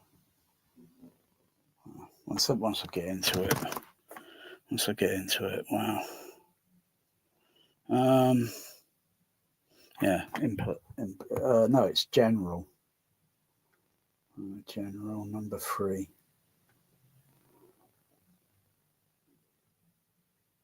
just take that down a bit. Some signals sometimes on you know, they're a little bit low level, and the other thing that's not on the trinnov, which is on the Storm audio, so like the Storm audio's volume only goes up to 0 dB, doesn't go any higher, but you can increase the output. You can either turn the gain levels up, or you can go to a little feature on it where it's just basically it turns all the levels up on all channels simultaneously, plus 3 dB, plus 6, plus 9, plus 12, and that's the highest it will go. And theoretically, if you had gain levels set at a certain level and the amplifiers are set, you know, you balance it, really 0 dB on the Storm would be equivalent to a Dolby Cinema processor. Number 7 on the fader equals 85 dB. But on the trinnov, it goes up to, though there's still a little thing, I'm going to have to get this out of the rack eventually. I will have to get this out of the rack, put it on the table, and pop the lid, and maybe do the same sort of thing that I did with that THX THX home audio processor thing a couple of years ago, where I fixed the volume issue in maybe less than an hour, I think. But I had to strip it all down. I'm not stripping this down because it's a little bit more sensitive, I think. I only need to locate a certain few things, unplug it, plug it back in, and see if it activates the volume dial. Otherwise, the volume dial is apparently it's only activating on here. The THX, which is up here on the rack, it's up there, but I haven't used it. Really. I've only used it just to test it to see if it works, and then I unplugged it. But it's there. It belongs in a museum. It's the world's first home THX.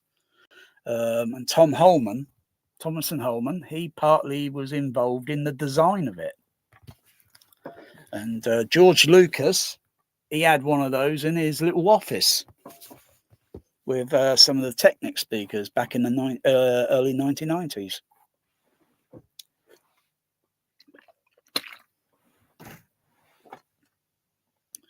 So I'm guessing, because that Technics didn't come with a volume control, remote control, I'm guessing if it did, if I used the remote, I would have probably most likely see the digit numbers going up and down.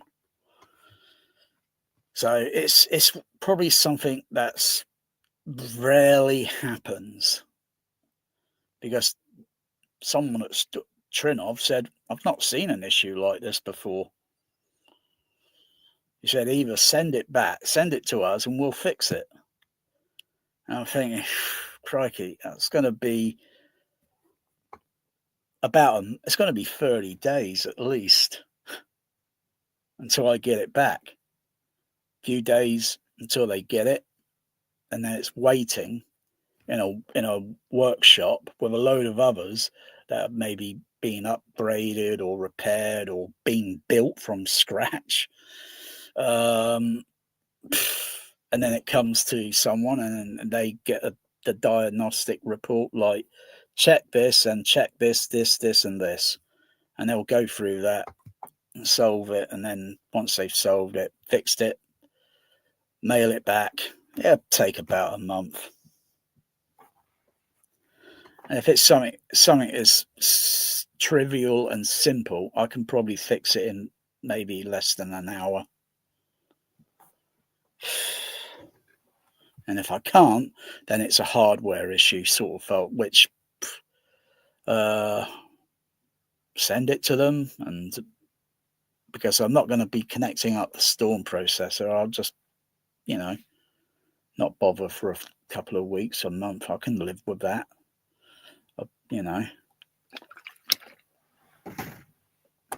Wow. Let's just check, see if the OBE is still okay. Obi-Wan Kenobi. Obi Base Kenobi. Oh yeah, it's still okay on there. Whoa. Extreme bass. Come on. Whoa. Huh? Who? What's going on? Ah!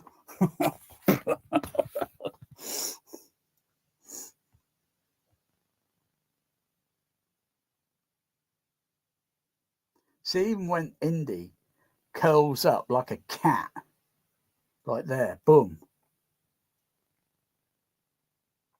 You know, you feel the Foley on that. I feel the Foley like pressing on my body. It's ridiculous. You wouldn't feel, you'd hear the sound, but you wouldn't feel it. Not unless you put your hand down on that person and you're touching them, and then you feel their body motion react, vibrations and such.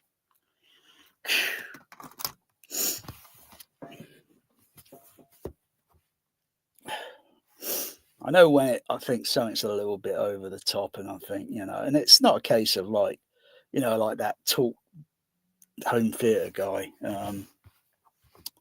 Where is he? He's a hoot.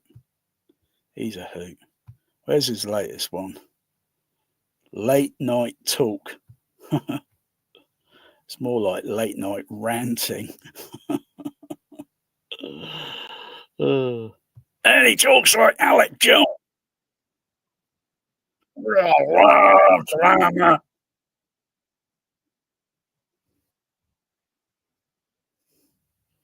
Oh, you want to bother with that Tron rubbish? The original. What are you talking about? How old is he? He said the other day he's in his early 40s. There's no way he saw Tron at the cinema back in 1982. You'd have to be in your 50s. But he probably saw it on VHS. And it was great.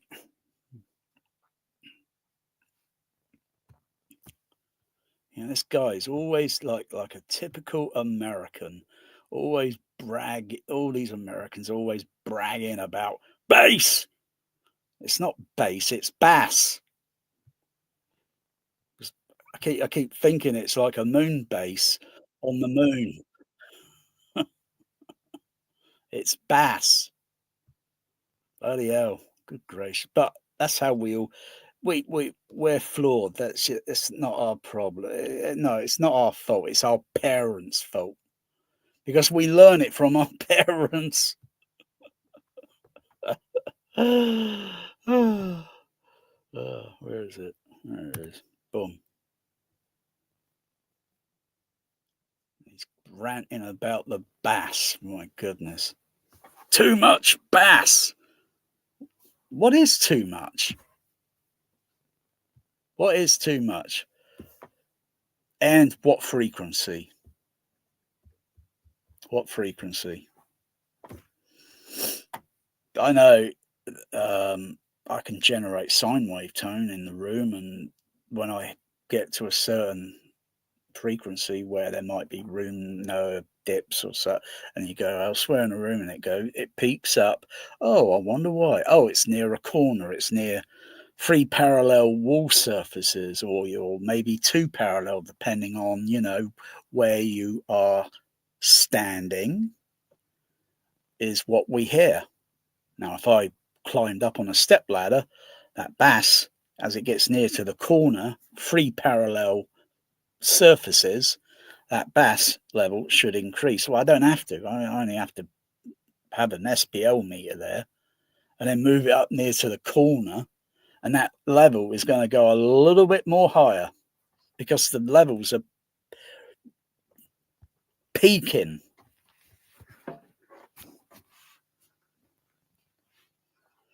This is why homes are not like cinema auditoria. They're all like this, homes. Cinema auditorias, depending on, they'd have a slope floor that would be very solid. Boom, boom, boom, solid. And so you know, and then it's like that. As you get near towards the back, that bass level should, in theory, get a little less. It shouldn't boom. But in the home, it booms because of the way the room is designed. You got to build, and you can't really do that. You'd end up with a room that's going to look way too small. You got to build that from ground up. So you might as well build it out in your back garden from ground up, and not using all this bloody timber and bloody drywall for plasterboard, goodness sakes. Concrete is not going to be cheap. But you might as well just deal with it, you know. If you've got a high ceiling, probably, you know, if you've got a really high ceiling, and then just put, you know, but make that floor really bloody solid and robust, sturdy. Or you can leave it a little bit open at the back of it or such, so that in theory the bass signal will travel round and go through it at the back, like it's like an open, it's open, and it will go through, and it will just, the bass will think that it's in a larger room. It just gives an illusion that it thinks it's in a larger room. It doesn't have a soul or a consciousness. It just, you know, that's something I learned at Music and Technology years ago. And they use this formula, which is the Coca-Cola bottle. And you put certain liquid in it, as such. You blow across the top of the bottle, and it makes a resonant sound. And when you take just teeny little bits of subtracting water or such, tiny little minutes, and measuring it with RTA, it's gradually going to change. It's gradually going to, you know, it's going to change. I mean, when it's full to the top, it doesn't really do much. When it's at a certain, it makes this resonant noise.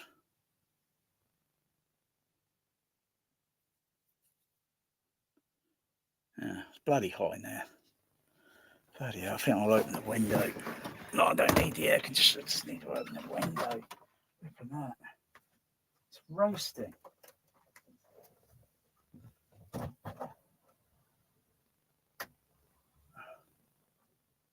I've got, leave it there, leave it there. Leave it there, just leave it. So it's just open a little bit. And I open the window. It also gives me about 4 dB increase in infrasonic low frequency. Wow, it's amazing. I get an increase. It goes from like that, and it goes like that with certain infrasonic low frequency. Because it wants to get out, be free. The bass wants to be free. It's got long wavelength. It wants to get out and be free. Look at this. Bloody hell. Bloody hell, that picture quality on Raiders is absolutely jaw-dropping. You know, if this were VHS tape really, seriously, would be a little bit noisy. The Laserdisc is, what, 60% sharper image? Wow. Wow, look at that. Oh, wow. Wow.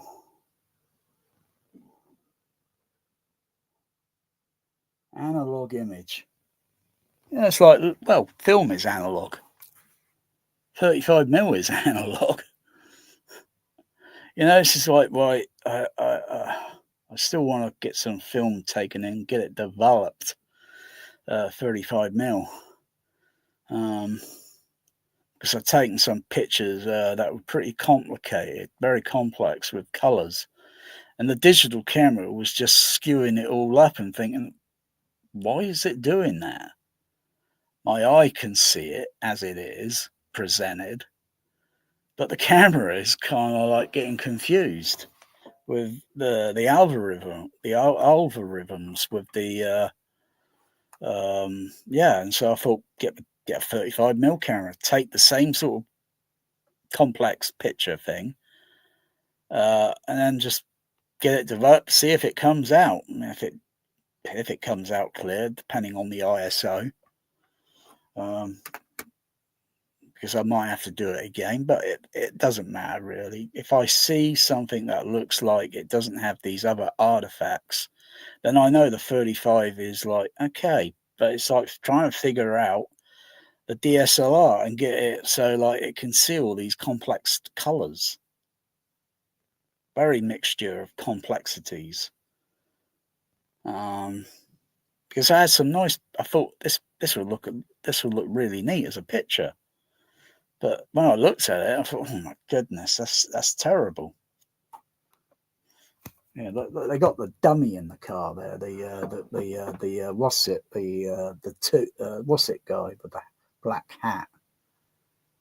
You know, I think he's a dummy there, or well, he's definitely there is a dummy. There's a dummy there. The guy's not even in the shot, so probably you know, whatever. And then they had to improvise and put something there, and maybe a mannequin or something, dress it up, and then but it's got no motion. It you know, looks like he's dead. Oh dear, it's interesting. You know, it looks like he's dead. He's dead tired. You know, like the Wookiee in Star Wars, on the same side, on the over on the left side, or maybe the right side, depending on what way you view the cockpit. But yeah, and it's like, you know, he moves the Wookiee, and it's just like completely fallen asleep. But no, that's a dummy there.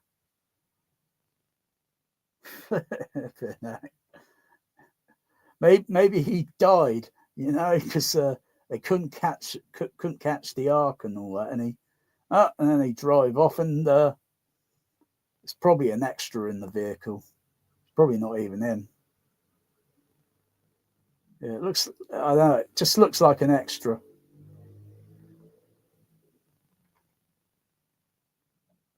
Yeah, it looks like an extra there in the vehicle. Someone standing in.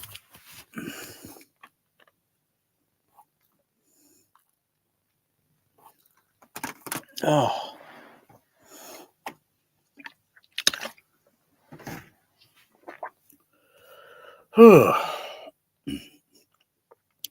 Yeah, the Trinnov's got bundles of features on it, some of which are not on the Storm Audio.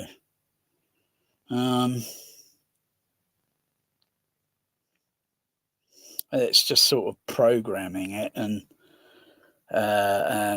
checking the outputs and such. I've probably got to create another kind of complex theatre mode for what I'm using at the moment. So I duplicate the surrounds going all around the room because that's proper Dolby stereo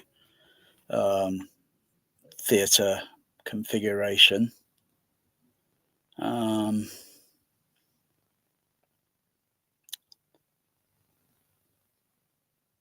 not sure how many.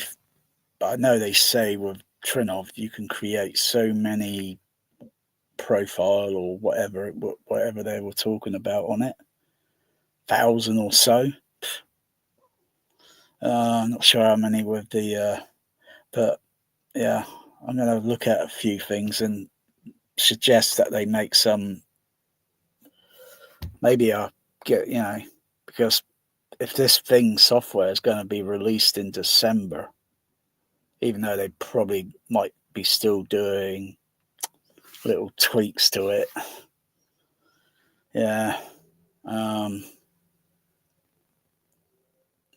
This meter thing really needs to be sorted so that you can look at the meter whilst adjusting the levels. Otherwise, you've got to switch back and forth.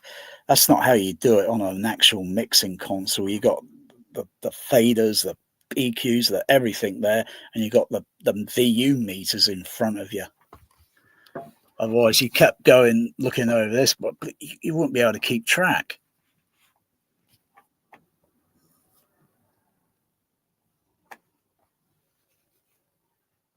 And I don't think, well, even though with the storm, I was able to use, depending on what I was doing, sometimes I could have the screen on the computer to adjust levels, and then I could go to the computer and then bring up the VU meter display. That was a little trick that I found that I could do. I think, I'm not sure. No, you can't quite do it with the trinnov, because if I tried to change a page, it literally, on the computer, it changes at the same time. But on the Storm, it was a little bit different. It was as if it was on two different network systems. But on the trinnov, no. So they need to make a little modification there for the level, all the input output levels, and then have the meter display up at the top here somewhere, so you can see what's going on, because it's about, in it, fine precision. And look at that, look at that, look at that. Wow. Whoa. Brilliant, brilliant. Oh.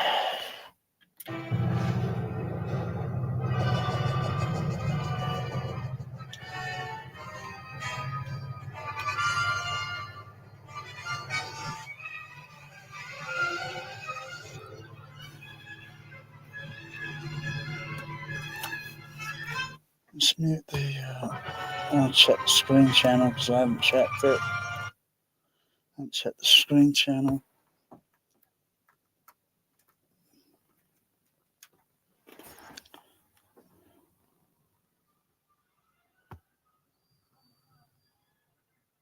Sounds a bit quiet, that.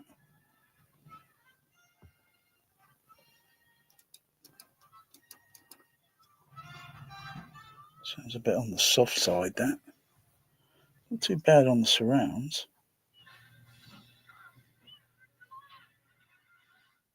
So still a few things I've got to iron out until this is probably up fully and running.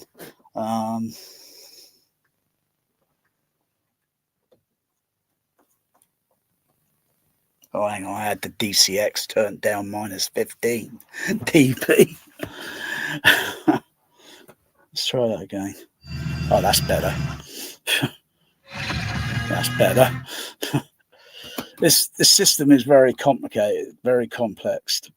Depending on what I'm doing, testing test signals and adjusting levels and that. Yeah, I forget, and I think, why the fuck's the volume? Why is it so quiet across the screen? It's not usually like that. Wow, look at that shockwave on those pyrotechnics. Flip it back. Yeah, you got the stunt doubles there running away from it. Kaboom! Oh, I can see the shockwave hitting that ground. You can just see all the fine dust, sand on that ground surface, and it just moves with the flipping the air coming out from the pyrotechnic explosion. Boom! You would definitely have a bad day if you got too close. It's not like, it's still an explosion, controlled, but you got too near to it, you're going to be toast. Wow. I just like looking at that stuff and noticing, wow, that shockwave. Boom! It just lasts probably about 1.5 of a second. Bam! And then everything settles due to gravity. Well, maybe some things might be fluttering still, depending on the fine particles of dust or sand. Bam! You don't get this on crappy Marvel movies, With the bass, with the bass. You don't get that. It's all CGI nonsense. It looks like a bloody animated movie. Oh, and as for Tron, I got the original coming on Laserdisc. Someone said it looks a pretty good damn transfer, but it's only too bad that they didn't release it at a later time when they could have had it with 6-track Dolby 6-track Dolby AC free. So it's only a Dolby stereo. But then I saw it in Dolby stereo at the cinema. Dolby stereo comes in several formats. So you got Dolby stereo matrix, optical Dolby stereo matrix, and then you got 70mm mag, which comes in different formats depending on how it was mixed and encoded, and what noise reduction being used depending on the decade, because SR didn't come in. SR wasn't introduced until, well, firstly it was introduced with the music industry, and then it was adopted into the motion picture industry. Just the same as Dolby A was first used for music industry, and then it was adopted in the early 1970s for a little movie in mono called Canon with Edward Woodward. The original Equalizer, not the Denzel Washington Equalizer. Yeah.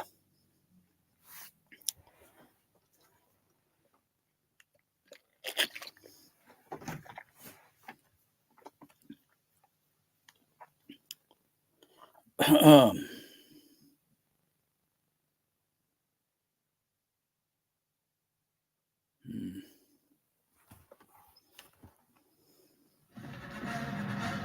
just going to check channel positions and search just to see if they're, I didn't get anything back to front. So that means I've got to struggle, literally pull those cables, and I've got to push my hand in like that, and then unplug it, and then move the cable, move the RCA things around. So I hope it's not. Let me just check where the horse is.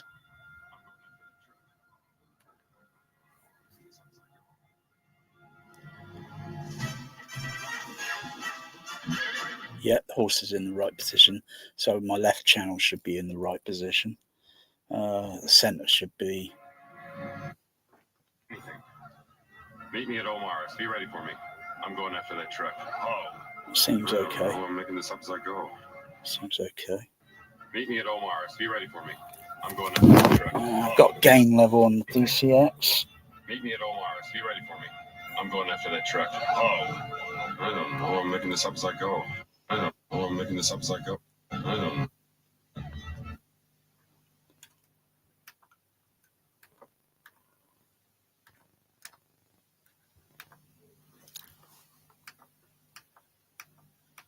Got a little, what's it there?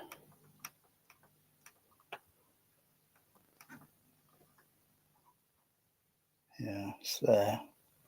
So it could be input output there. Actually, it could be going down to the input there. But let's just check center. That's okay.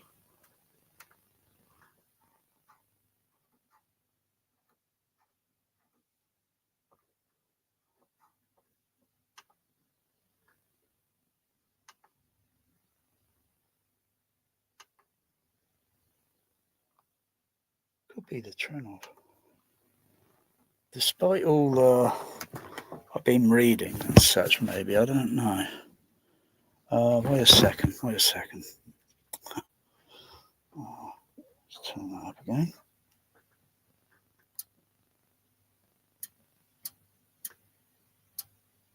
Just muting the Sony.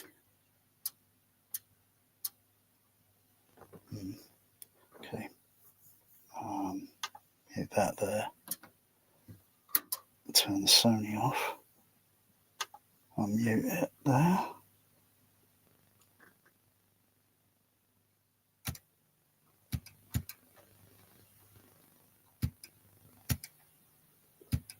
Yeah, I hear it. It's not a problem. Bloody hell, it's hot now. Alright, turn the Sony back on. Boom. Oh, I did that. Watch this bit.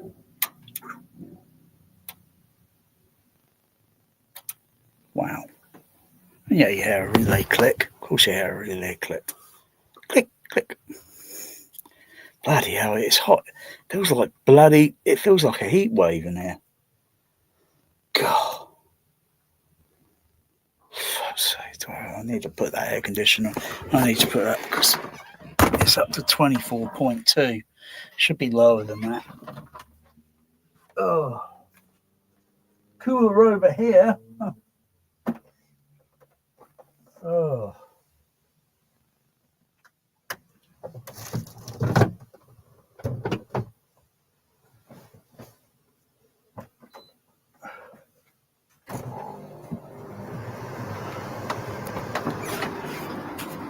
Oh, instant coolness. Yeah, like anything, putting things together.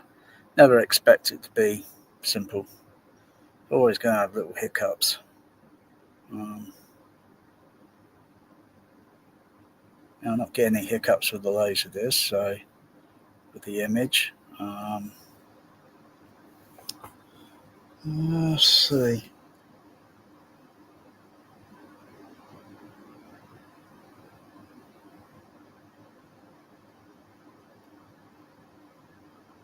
Let's see.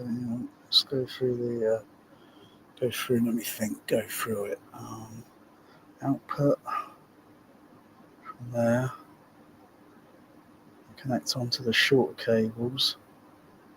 Hang on, do they connect onto the short cable? And then I go to the SDU4 on the input, and the outputs go down to the DCX, and the outputs they're still going to the amplifiers and that. So come up a little bit. Outputs. I'm just wondering if it's something to do with. This is. It's very heavy to lift this. I can't lift it. There's no way I can lift this unit and rack it. I'm not racking it right underneath this Sony because this Sony gets pretty warm. Trinnov is kind of warmish at the moment. But the fan noise and such is quieter than the Storm Audio. I've got to check into these things, but it's laying down on the SDU4s, and they get pretty warm. So heat's going up, but it's behaving. It's behaving. Not sure what super type fans they got on that thing, but they're running pretty quiet.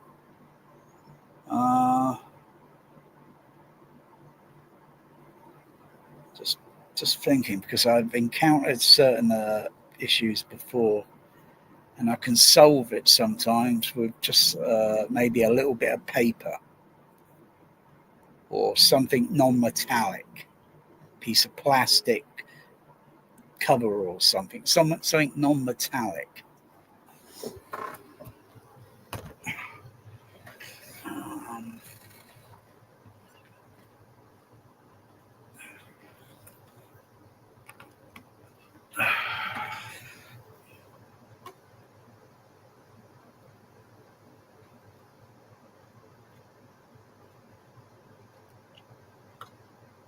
Just wondering.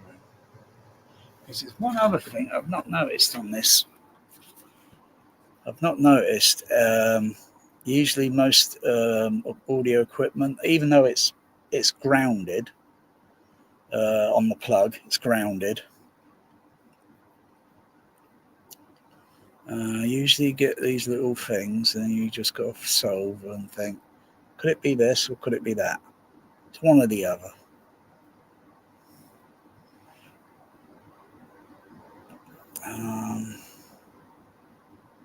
Let's put the level things there. More like that, or like that. Yeah, you can have it like that. Okay. So where am I looking? Oh yeah, I look for a picture of the rear of the unit.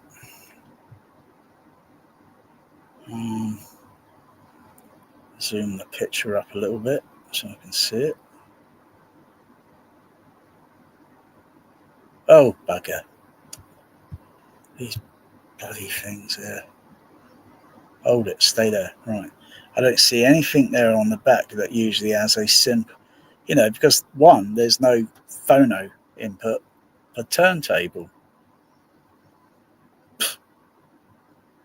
I've got to do that same thing, running it through the Denon, and then it's got to come down through into the CP200, and then out into the SDDS, and then it will come out on the analog out. I'm going to do it differently. I've got to find some sort of phone turntable box that's cheap that would have something like a HDMI output, or maybe an optical output, some sort of converter inside it where it can convert the signal, and I can plug it in maybe through the optical input or coaxial input or HDMI.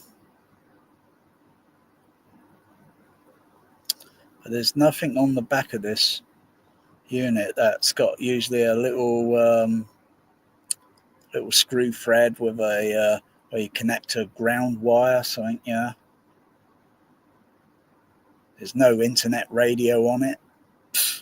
Crikey. I like to listen to some, maybe now and then. The only way I could get internet radio through it is I'd have to go through to some service on the computer. I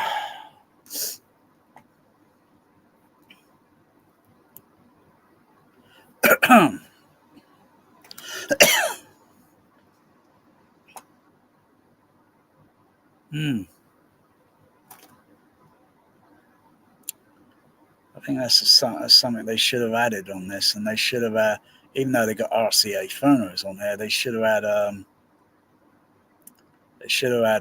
because they're going to know someone out there is going to be wanting to play turntable. I know some modern day now turntables come with wireless connection, blue shark tooth, white tooth, or whatever the bloody shark is, or whatever the bloody thing is, crying out loud. I'd rather have it hardwired than wireless, because that's going to be a bit iffy.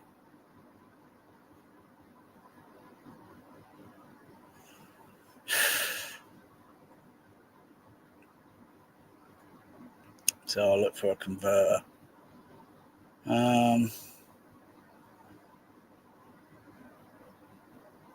So I've got a DB, what's it called? An AES. I've got an AES converter to put on the. Yeah, that's going to be a bit of a pig's ear to put that. Crikey, the cables back there are so tight. My goodness. I'll be amazed if I could connect up the amount of HDMI that I would only need to run. But oh my goodness, how am I going to get that? Oh, crikey, that's going to be tight. Because I could either decide to strip this entire thing down and just redo it. Because I'll just put it back the way it should be, but I'll just come across a few little things and I'll think, oh, that's why it was doing that. Oh, okay.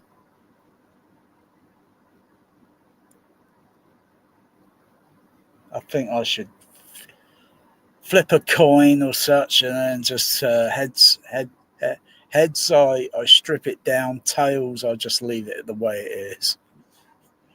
Best out of two. No. Best out of three. Damn right. Yeah. So I'll flip a coin on that. Maybe I'll see what my cats think. Only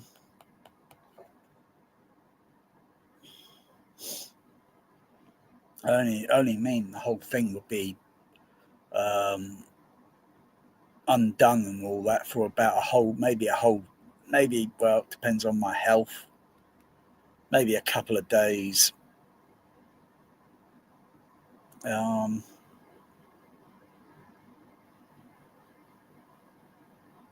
So I mean, what I'll do with start, I'll just take all this equipment, because this is almost undone. This, I think the storm is undone now.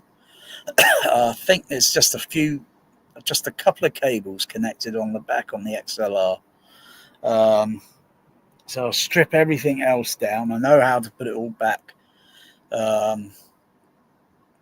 Put all the equipment on the floor, and then strip down everything, all the outputs, inputs behind this, and just strip them all out, and then just plug them all back in and cable tie the whole bloody lot.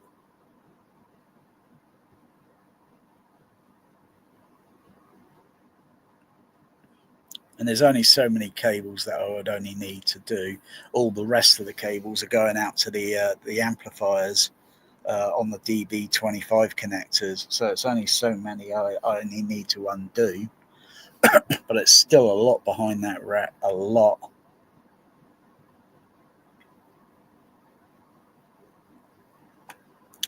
Don't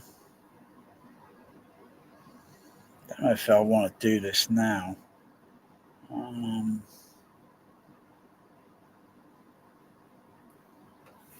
Try and motivate myself. Very difficult.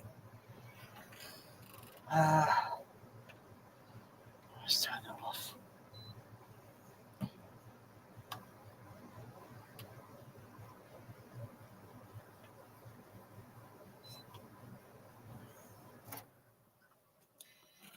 Okay. Stop the lasers. Go down to, where is it? Go back down to original.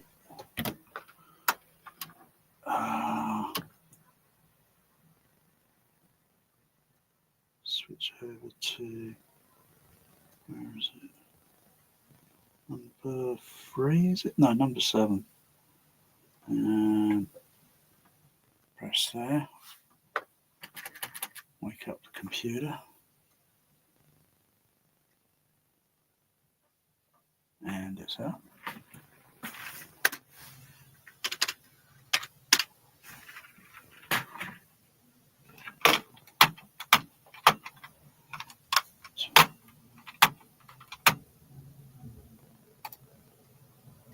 Where's the RT? Where's the? Oh, it's still turned on.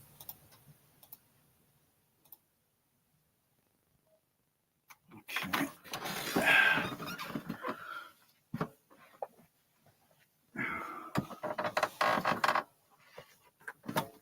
So I've got this cable here. Talk about it. Very simple.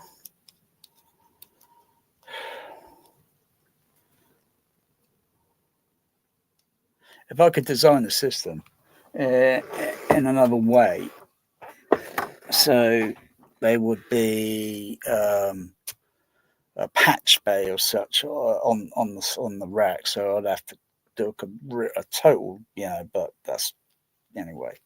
This is 5 meter long, I think, so reach. So that connects the I'll go to bigger.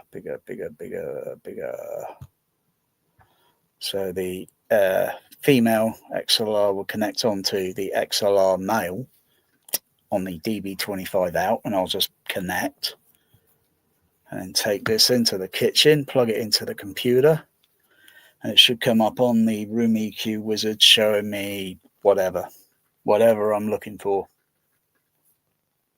Theoretically. In theory.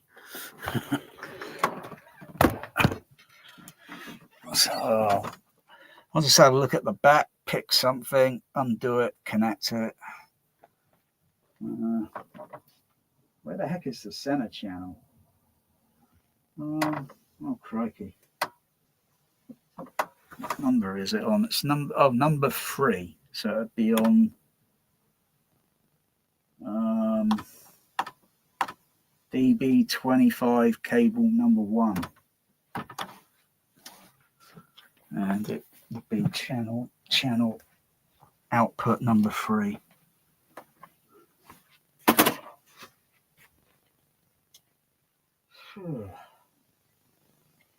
Like I say, it'd be easy if it was in a patch bay. Then all I have to do is plug it in the patch bay and not fumble around with. Just move this carefully.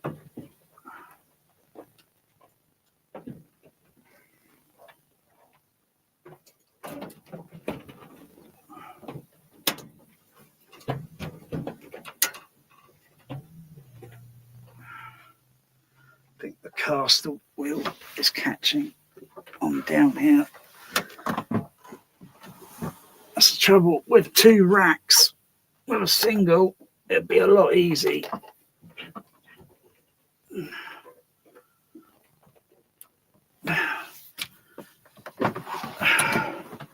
There's nothing intrusion. The caster wheel is there.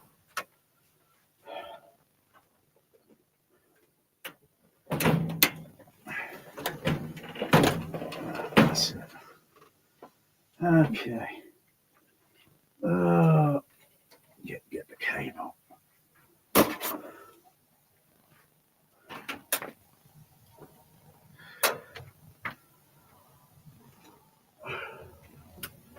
It's number 1. It's number 3. Looks up here somewhere. Number 1. Okay. It's number 6. Let's make sure. There we go. Number 7. Number 1. It's number 3.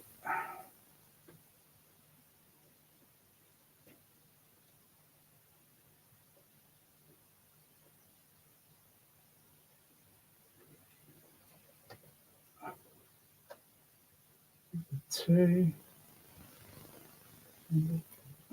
Just check that again. Number 6.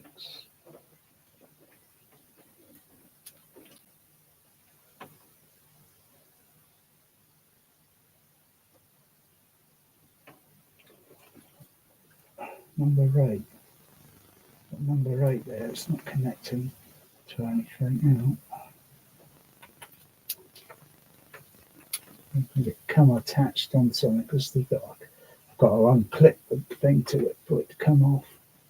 It's probably, I'll double check where that's going, number 8.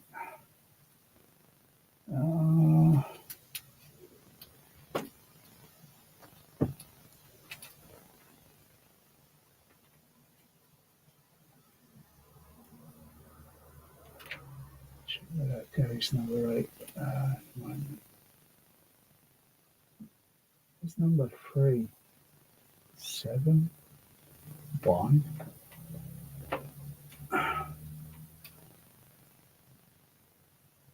What's that say there? 5.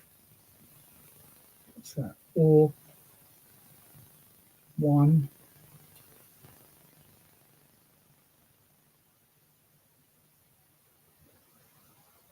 Ah, I got you. Number 3. Oh, it's way up there. Oh, oh, oh, oh. Do that.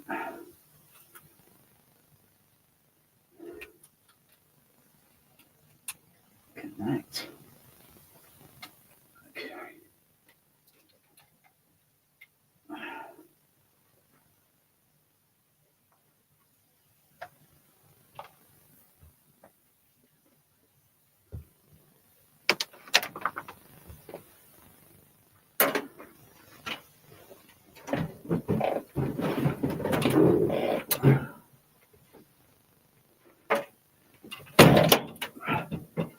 Video. It should work.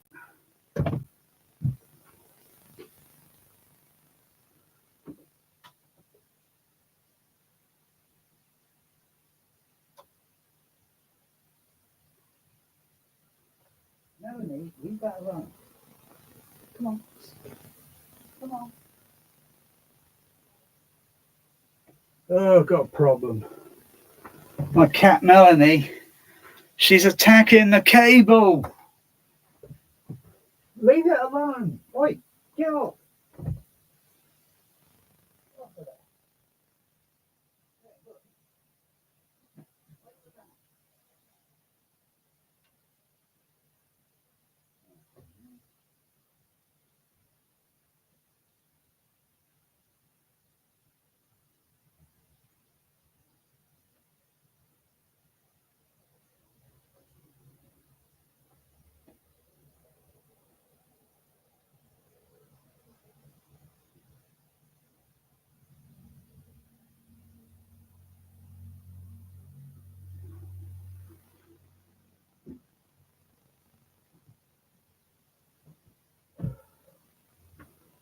Yeah.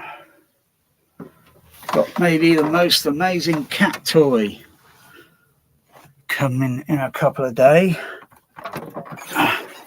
Should entertain Melanie. But she's got this thing for cable chewing. Okay, cable's connected.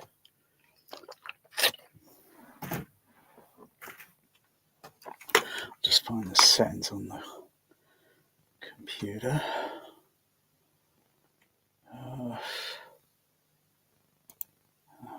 Is it the volume? Is it that one? No, it's the next one. Let's see. Scroll down and move it over from USB to stereo mix or microphone. I think I'll try microphone. Okay. Turn the RT on. I'm seeing, what am I seeing so far? Not too sure what I'm looking at. I'm seeing some signal noise or something. It's probably nothing legit. It's probably it's something idle or whatever. Because I'm not outputting a test tone yet, so I'm probably not on the right connection. Switch it to that one. Turn it off, turn it on.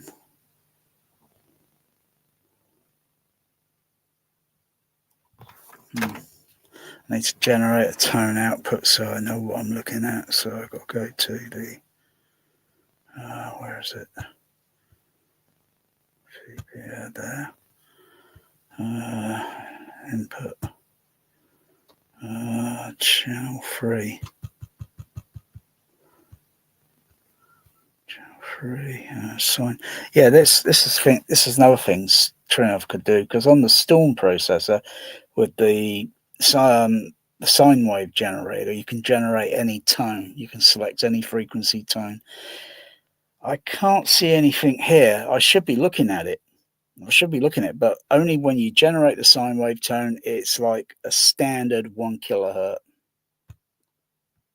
which is typically used for, but it's a little bit more than that. So I've got 1K generating. So I'll mute that. Oh yeah, whoa, I can see a signal, hang on, going on here. Whoa, it's going very high. It's going way too high. Whoa. Come on, quickly, get to the adjustment.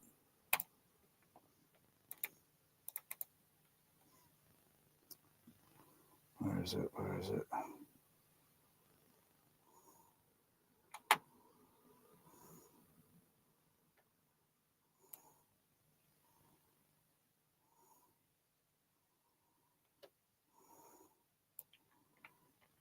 Just turn that devil down. Bloody hell, that's going. Whoa. Where's the fader? Well, come on. Where's the remote? Turn the fader down. Come on. Mush. There we go. It's coming down. I think that sine wave output's at -20.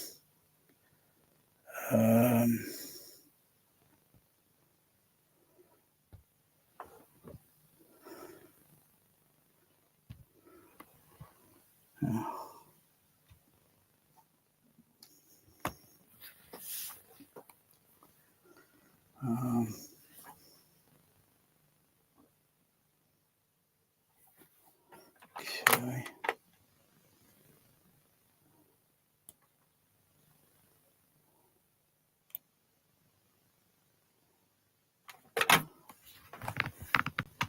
Let's mute that. The processor's muted. I've got this muted. So I'm trying to ID this. I'm trying to make heads and tails of that signal noise there. It may be the computer, maybe the lead that's connected to the computer.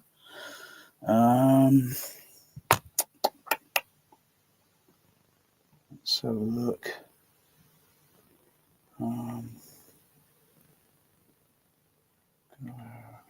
Okay.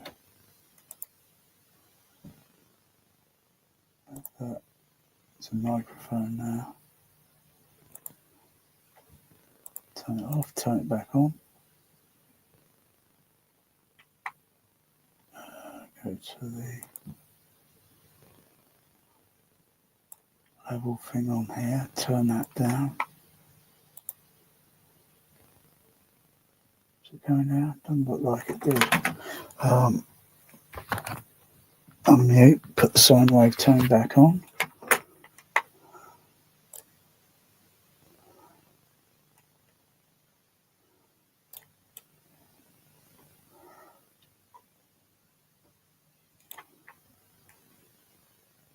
So look at it on RTA.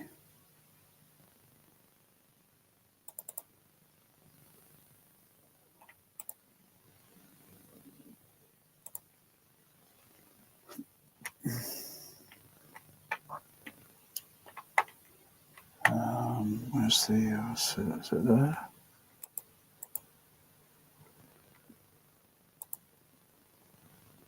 Still seeing. I think this noise is probably on the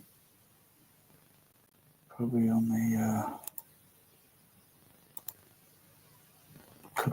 be. I don't think it's the processor.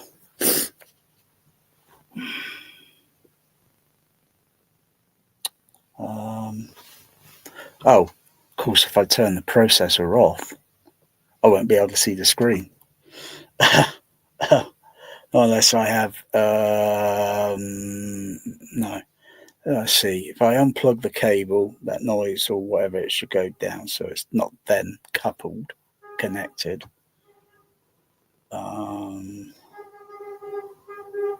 Maybe I can connect the, let me see.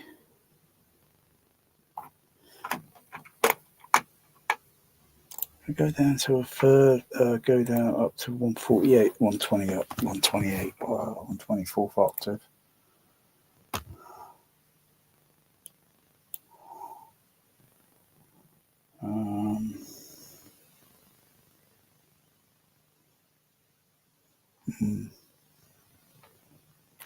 Yeah, that's all it can do is sine wave 1K. I think they're going to have to make some updates on that because I'm not exactly excited with just the 1K sine wave tone. Now, as for generating the tones from the computer into the processor and then back to the so it's in a loop.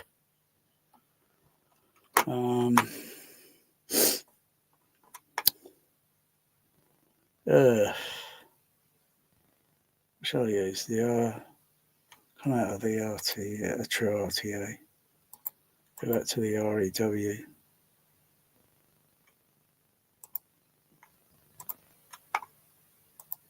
To the REW.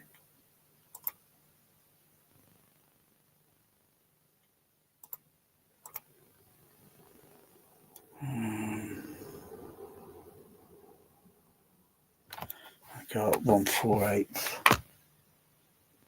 here. Or go to Spectrum. Go to Spectrum or 148.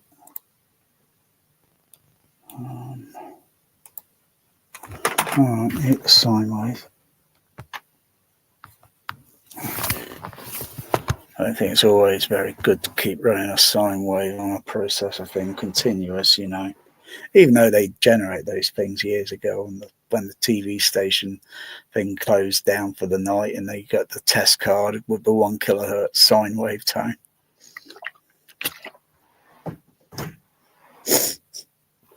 That was the time where you could calibrate your TV. Get your color, contrast, brightness, color, get it just about right, yeah. Couldn't really do too much there with the sound, not unless you had maybe a system that's connected, so it goes in through the VHS or such, and then you can output it into an amplifier. If it was if it was stereo VHS, you'd still only get mono TV, depending on the decade. Because Nicam didn't get introduced into the UK until late 80s, and then it was fully implemented in the early 90s. It was everywhere.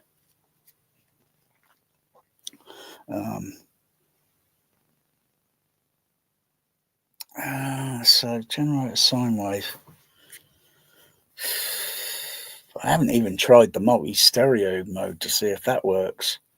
So I created a multi-stereo, but I haven't tested it yet to see if it actually works, similar to how I had it running on the Storm, with a few other little modifications. I'm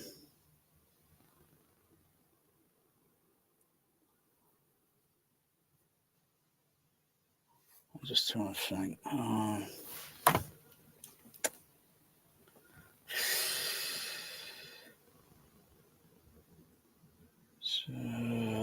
So computer, let's go into HDMI.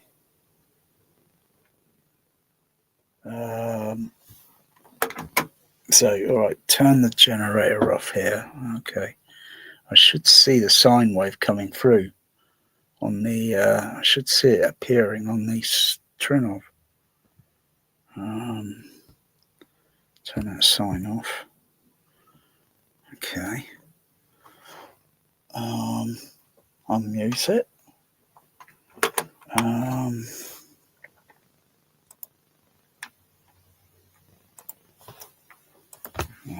find the generator. There it is. Tones. Start at 1 kilohertz. See, I can generate. You can generate any tones on, you know. But the trinnov can do. They say it could do everything. Well, I want to see it. I want to see. I want to see if by very soon it's got a proper sine wave tone generator on it. So if you want to generate tones from the processor and do alignments and such, you know, if you want to check high frequencies and see how things look, etc., you know, there might be little gremlins.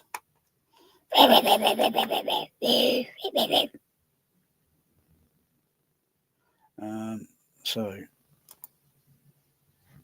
oh yeah, I've got sine wave going in.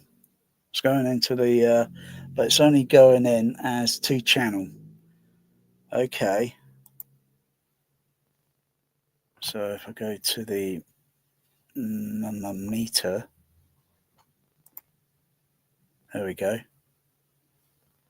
Sine wave, minus 20 dB on the REW, minus 20 dB on the trinnov, and levels going up to, and if I turn the fader up, oh wow, no, check the fader, check the check the output. Yeah, it's a little bit low, it's about minus 40 there.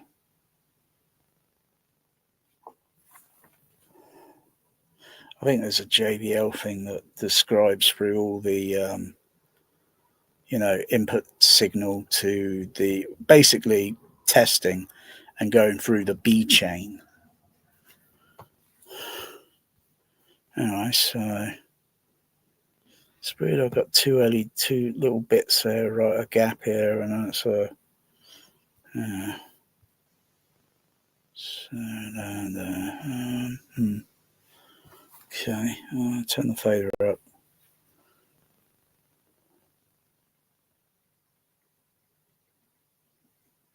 Should come up to about 0. Yeah, about minus 20 on the output.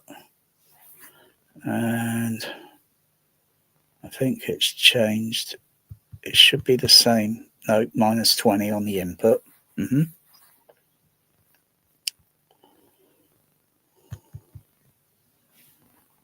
Let's just turn it down. Turn it down.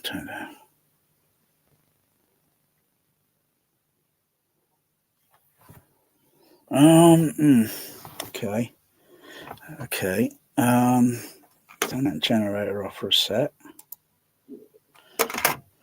Preset.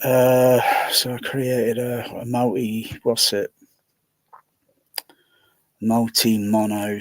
No, that's multi. That's for 5-screen. If I want to use multi mono behind the screen, or I can use a single, depending on. Multi stereo. That's it. So I'll go back to main screen.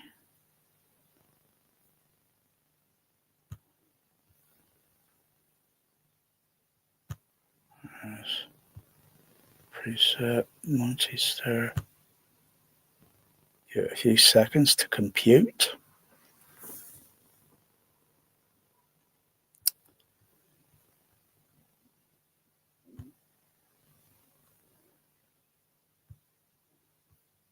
Process. Go back to meters. So I've got a few basic meters on the input, and on the right side the outputs.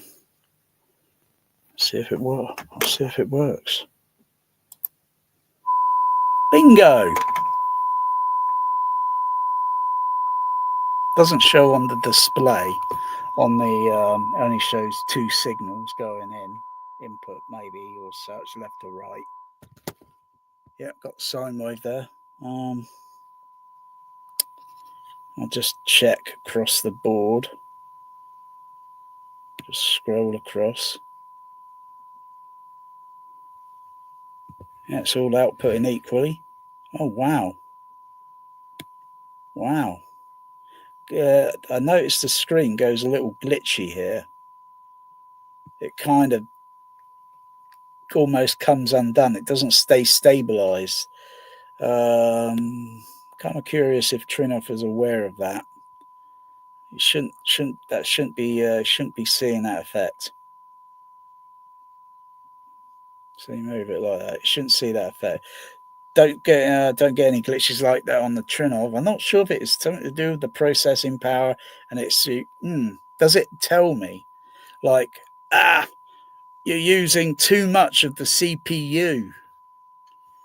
Yeah, back off a few things, you know.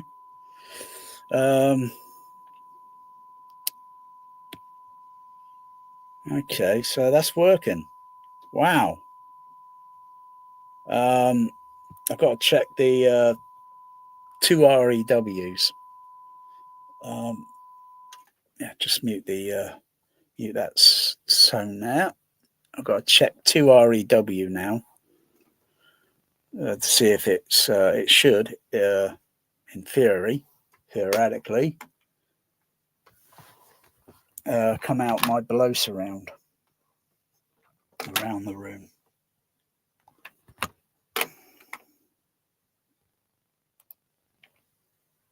Let's close that.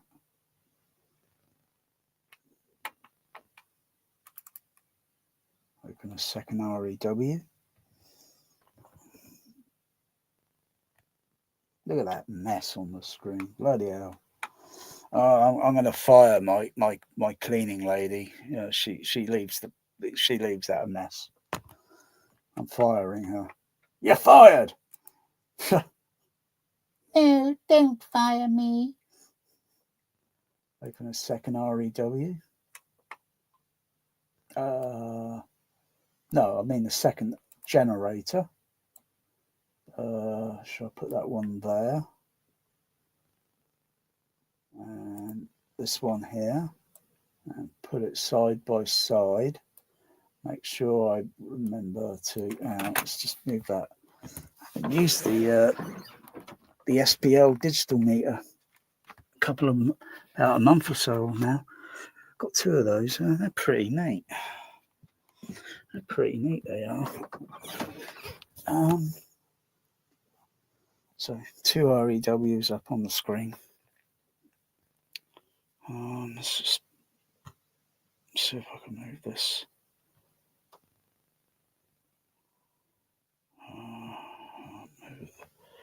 Can't touch it and move it and scroll it over a little bit anyway. So 2 REWs.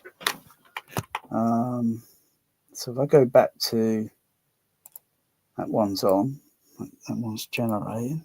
Yeah, okay.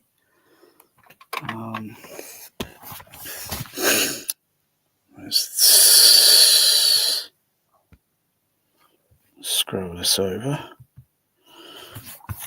So you see the tone there. If I do this, it should in theory still have it there.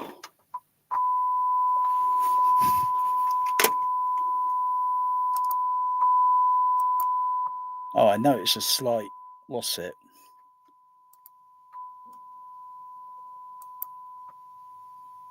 I know it's a slight dip there, but I can't visually see on the meters.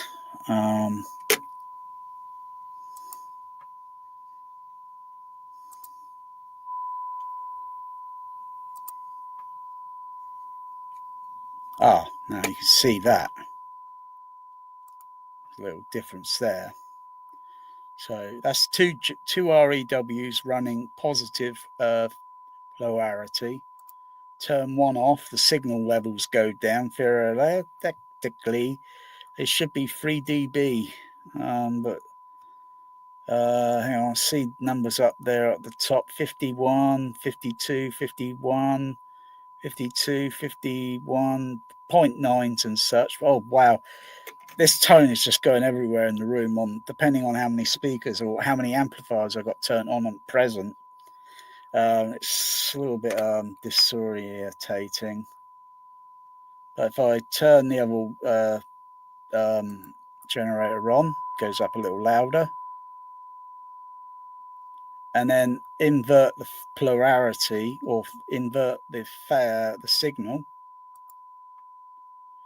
and then you get this configuration on the output, and there's a little minus drop in the signal on the right signal, probably because of the way it's going in left and right signals.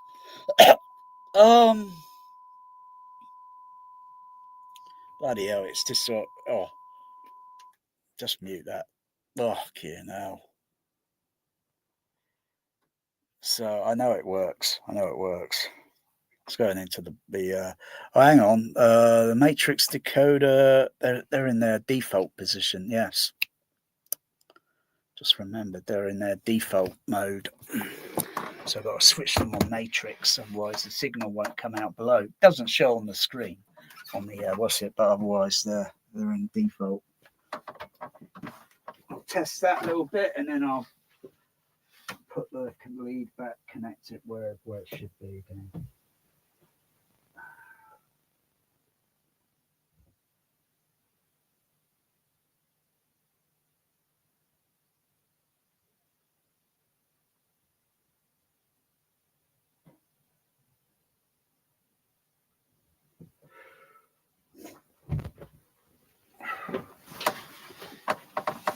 Wow. Okay. Prepare to have my ears buzzed by 1K.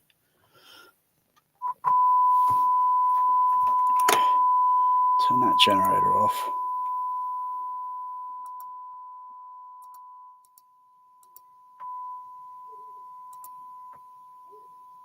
I know it's a little. What's it there with the first generator, and turn that on. Turn the second one on. Am I seeing? Oh gosh! When you modulate your voice, with this tone, it buzzes your ear. It's not normal.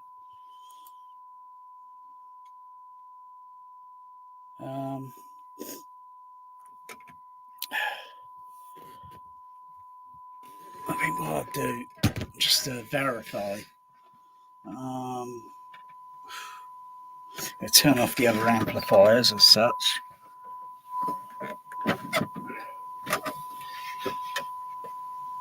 Oh, that is disorientating.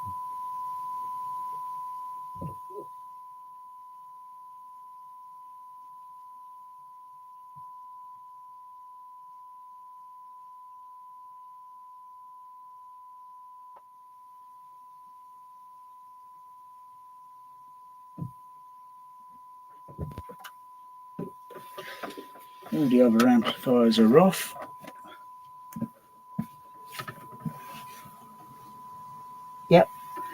Yep, verify it's going into the below surround. All the levels got to be readjusted and balanced. I really like to have that control in the room, but there's just not rack space in this rack. So if I wanted to put more SDU4s, not to mention the freaking heat they're going to put out, that's not going to happen. It feels like peak summertime.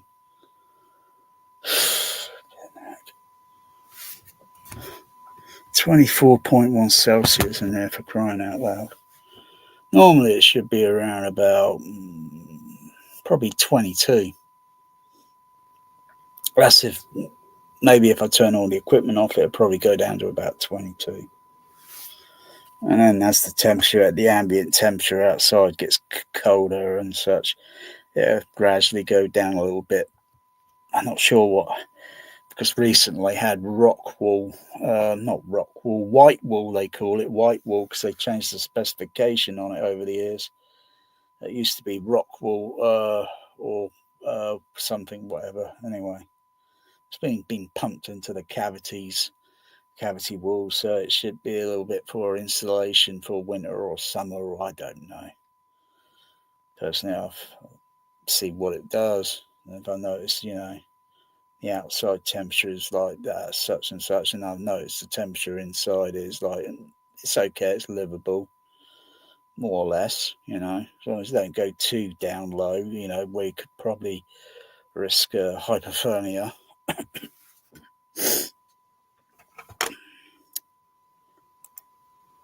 So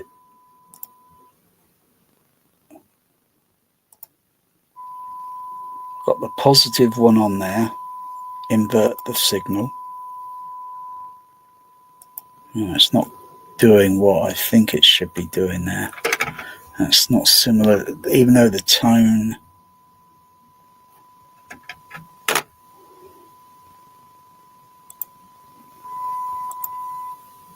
Just going to have to double check a few little things here.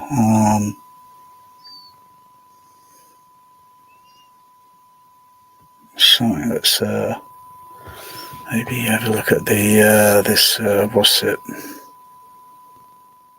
Where is it?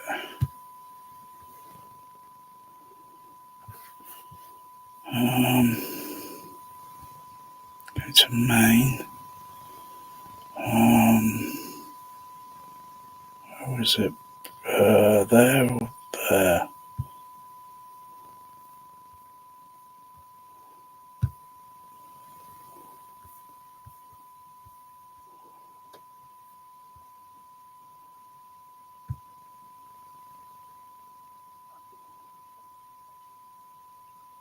Mono amp.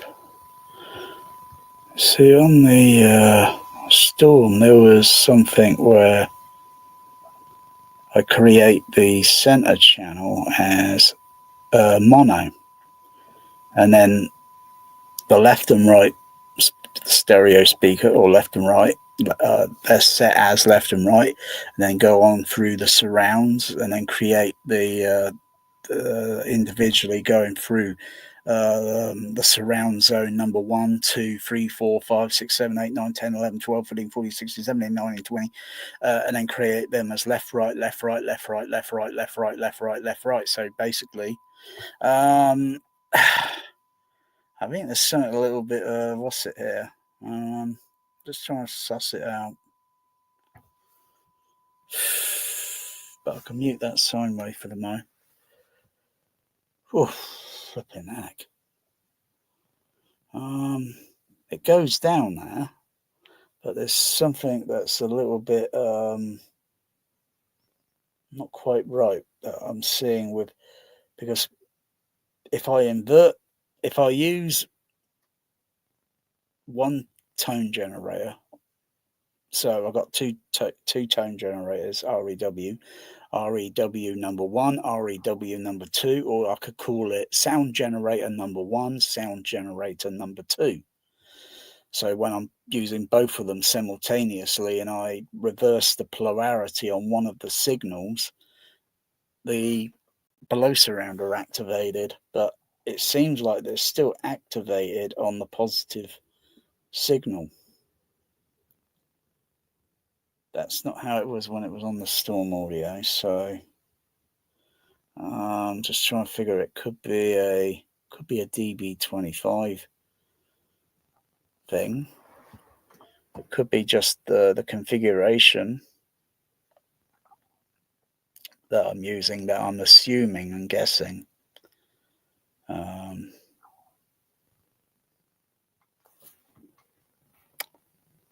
trying to figure it.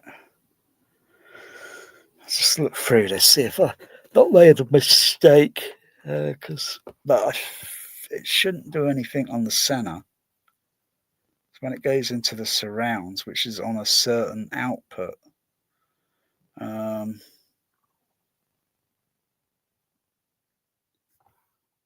let me go back to up here. Tone is still generating, but it's muted on the processor output. But I'll turn that tone off now for the moment. Input, output, input, output.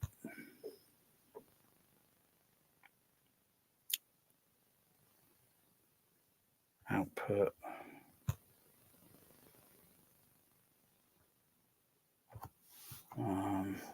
Where's the mute button? Oh, there it is. I see it. Okay, look for the. So it goes out on the surrounds, doesn't it? Try to remember. Is it side? No, it's the height 1, height 2, height 3. Well, soon that's going to be changed. Well, it is configured already on the processor, but it's not all fully wired up yet. So it'd be height 1, height 2, height 3, height 4, height 5, with up to maybe, how many speakers? I forget. A lot, quite a lot.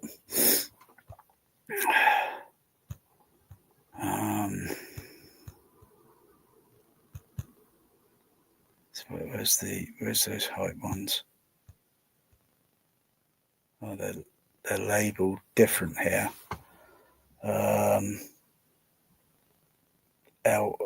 Yeah, I'm looking at the top of the screen, right at the top, just underneath where it says home, optimize and optimize graph. It's just underneath it, and then it says L3, L3, R3, L4, R4, L.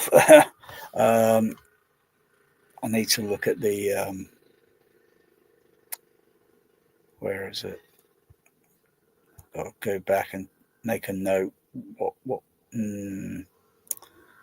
It's a little bit easier on the Storm. It was a little bit easier to navigate here. It's just a little bit different. The layout pages are different.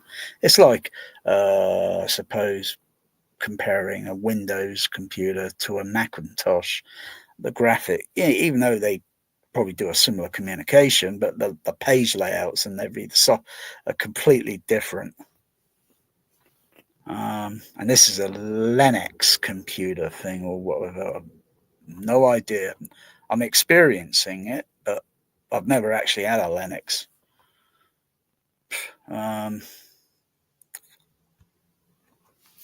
So I've got to go back to and create the preset mode.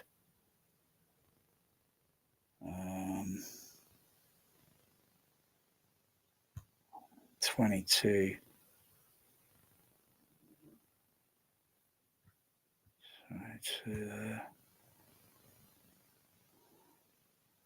Maybe that's the inputs, isn't it? I go over. There's the output. Damn.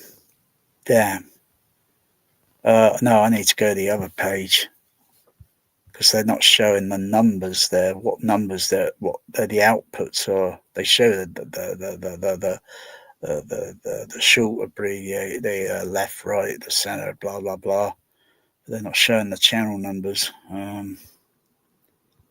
We'll go back to there. Go small.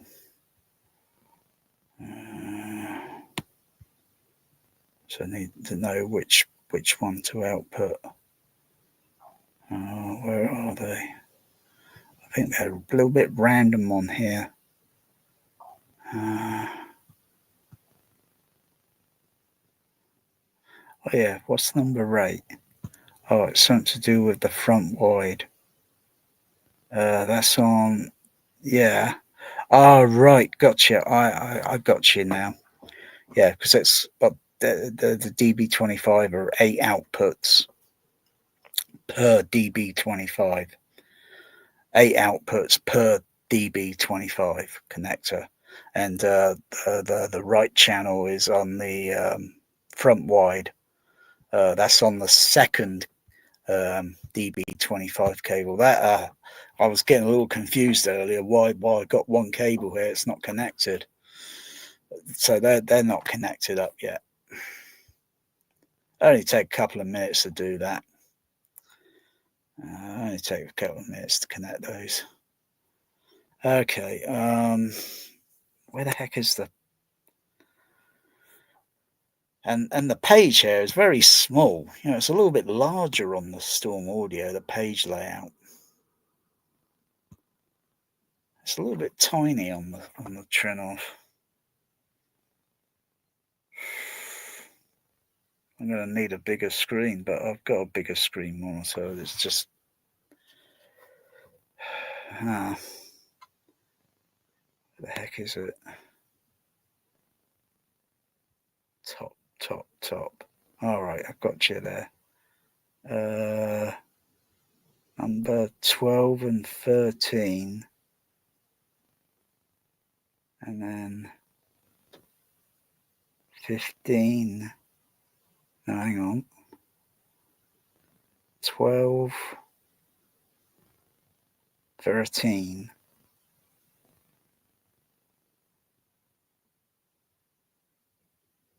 14 and 15. And then the other ones are down. Oh, crikey. I've got to write this down. I can't remember these numbers.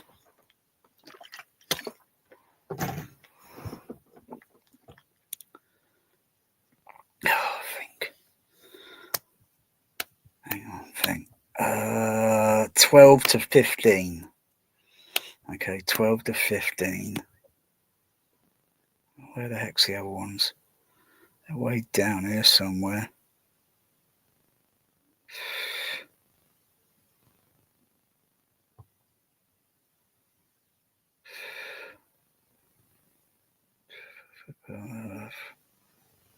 Right.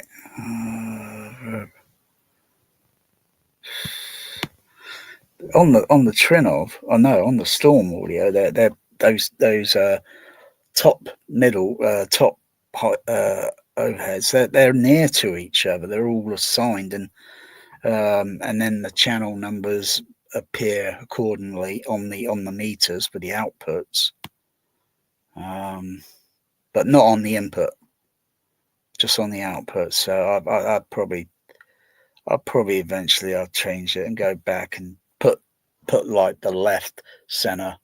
Well, actually, it's a little bit more than that now, isn't it? Flipping out, it's 7 screens. It's 7 screen now, isn't it? Gonna need a bigger room. Actually, the room, if I didn't have a chimney breast in this room, if there wasn't any chimney breast, screen could go a little bit wider or a little bit larger, and then it goes almost to the side of the walls. And then, no, it wouldn't even be enough. It would need to be at least a couple of more feet wider. Otherwise, there's no way one of those matching JBL 4673As will fit behind that. There's 5 of them there already, and if I put a sixth one in, it would just go up to the side of the wall. It will just fit, but that's just 6 of them, and then I'll need a 7th. It's not wide enough. It's downscaling the speaker size, but that's not going to happen. So I'll hammer out an idea to put the LSC and the RSC in a certain position above on the ceiling, so they're just in a specific location, so it should mimic when all that George Clooney and the Sandra Bullock are dialogue directional panning across the front of the screen and then going off screen no matter where they're going, but then when it's on screen, wow, it's dialogue directional pans. That's the best directional dialogue panning I've heard in 45 years. It's taken that long. Otherwise, early days, it was just common, just behind the screen, 3 screen or 5 screen. 5 screen typically was 70mm. Or when STDS came along, but I don't think there was that many STDS movie 8-channel ones that used directional dialogue. It might be just occasional dialogue pan, but nothing really much to Nothing really technical there.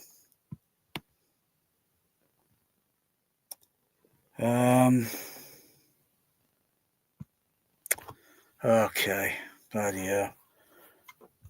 I'm just going to go back because bloody hell is doing my head in because the layout is all different.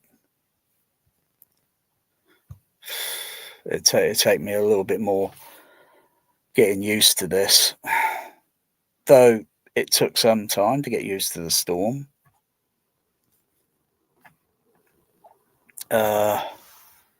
So let me generate the tone. So let's just see what's going on. Some input.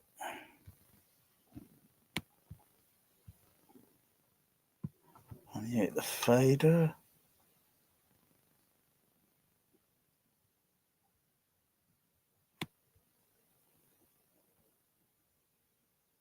Hang on. Oh, I'm not a multi-stereo, am I? Oh god, see how confusing this thing is.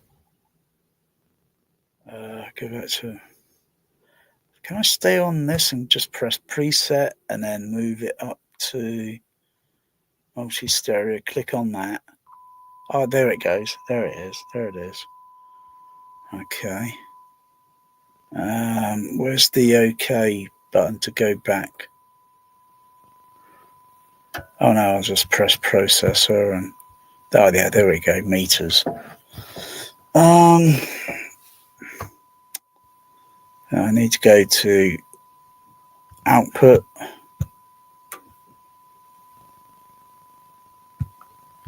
I think I could use my finger here to press the screen here.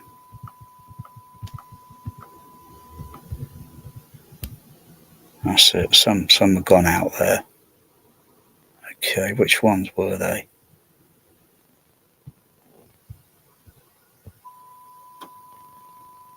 I can't tell which channel really. I think that's at the front somewhere. Let me put pink noise on because with a sine wave tone, sometimes it's a little bit difficult to identify position.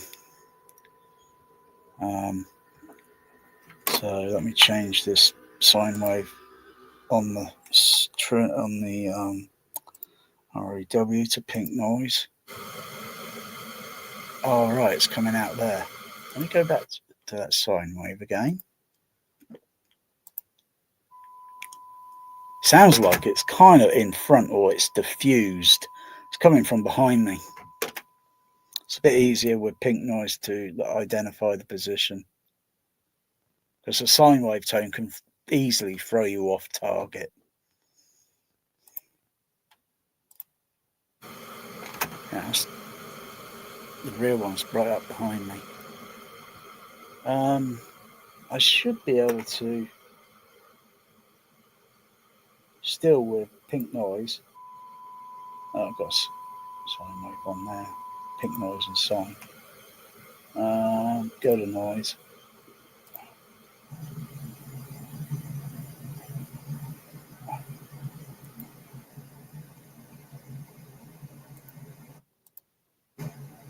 Yeah, I hear the pink noise coming from behind me. It's kind of diffused in a way, but it's over my shoulder behind me on the back row, behind the back row seating. So I'm just using the inverted pink noise. And I'll use the forward pink noise, polarity plus. Turn on the pink noise. Hang on, no, I had that switched down. I'll do that again. That's it. I've got pink noise above me and pink noise coming from below me on the floor behind me. Okay.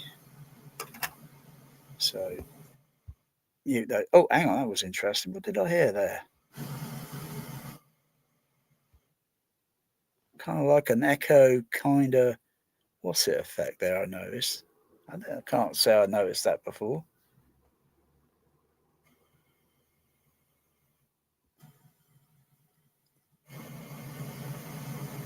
That was interesting.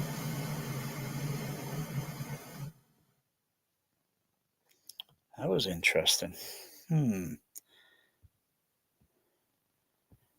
Those are not doing anything there. I'll just go through until I identify.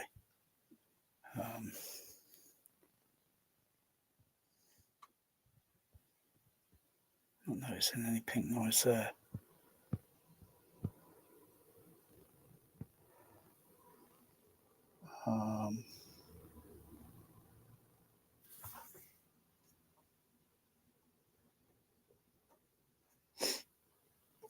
Let's turn it off at the moment.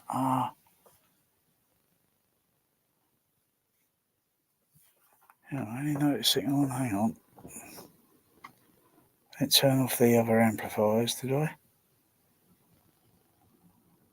No, no. The other ones are on for the extra. So where's the pink noise? I should be hearing pink noise.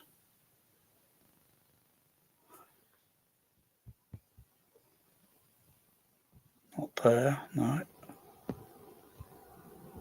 Yes, there. Turn those ones off. Turn those ones back on.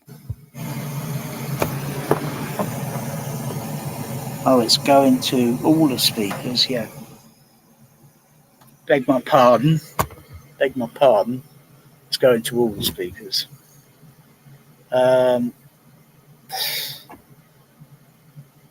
I don't think that's how it was on the Storm.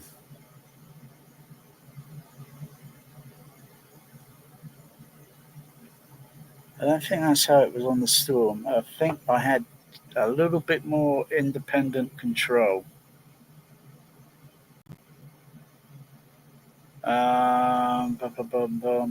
So the main signal is outputting from, would it be the switcher box?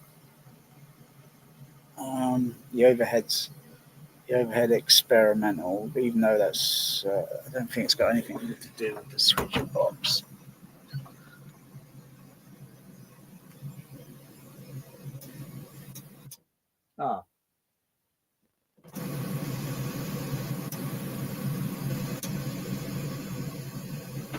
If we switch it to channel C and D, it turns off. So channel B on the switcher box. Okay, I've got to think.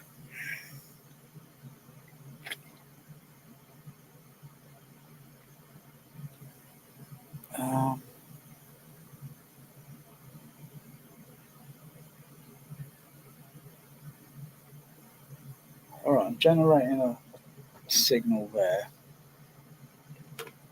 I'll turn that pink noise thing off there.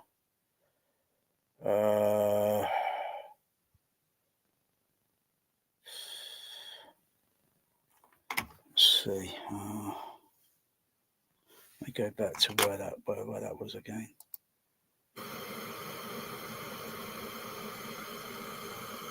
It's coming out the middle dog, number 3, above me.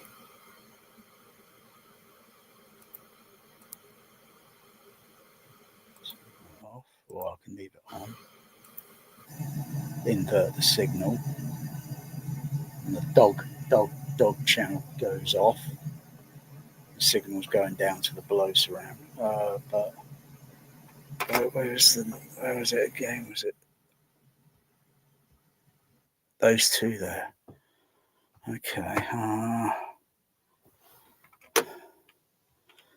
Alright, put that back to there. And that one. So I don't mess it up next time if I turn it on, get confused. There's pink noise on here, on the generator, on the trinnov.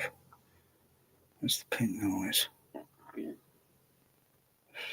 Oh, it's on the inputs, isn't it?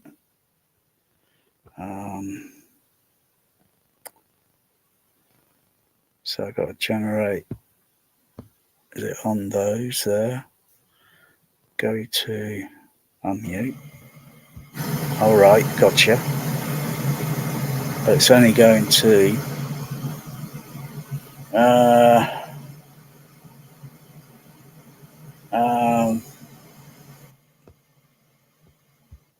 go back to the inputs. Something different here. It's something to do with the configuration between the storm audio and the trinnov. I'm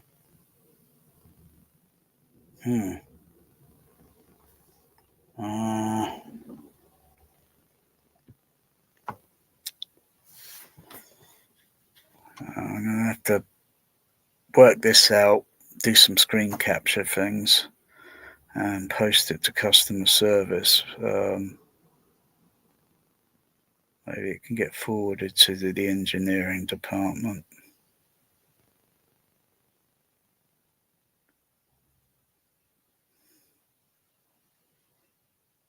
There's something there. I don't think I can. It's doable. I could do on this, but it would be doable if I was doing it another way, but that's going to be a bit of a dog's dinner. But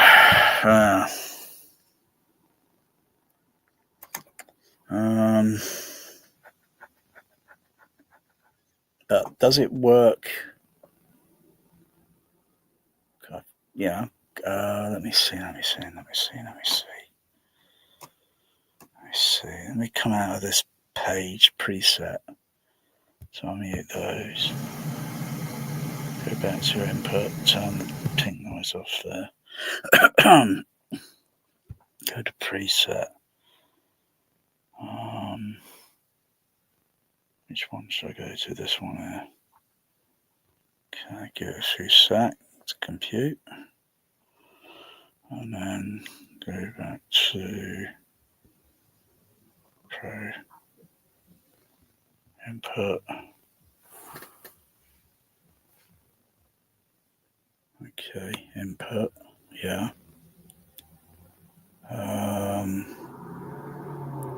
See the top there, pink noise.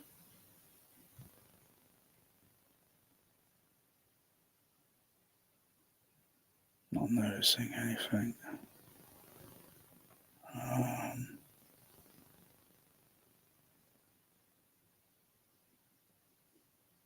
There.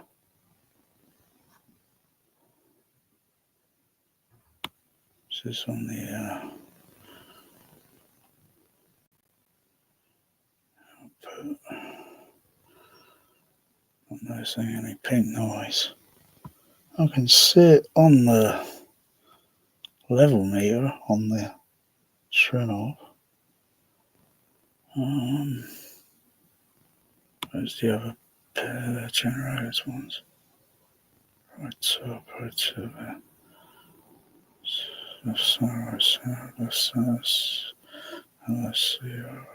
2, 3, 4, 5, 6. LCS. There you go. Let's go across. LSC, RSC, SC,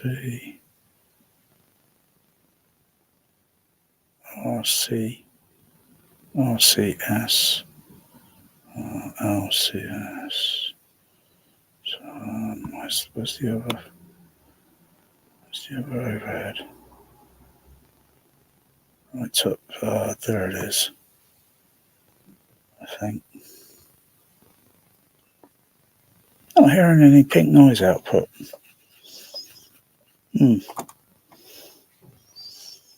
Yeah, it's go to meters. It's displaying, but I'm not hearing it. It's not hearing it, is it? It's not a problem, is it? It's not a glitch or something like it outputs on the meters, but it's not outputting through the actual DB25.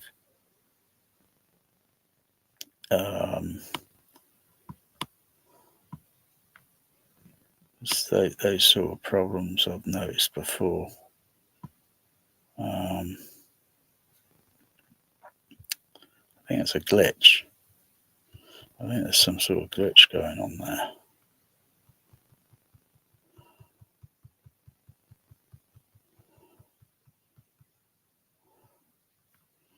Turn those off. Go back to main. Go to there. And come back down. Go to there.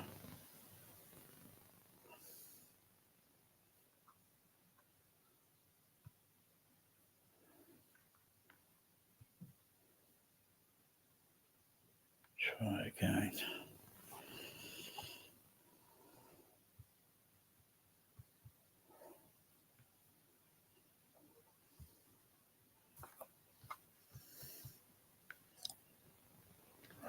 First one.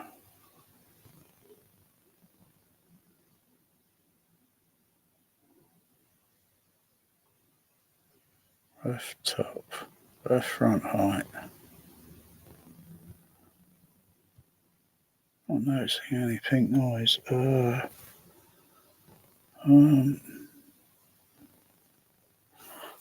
the, hang on, invert. There's an invert here somewhere.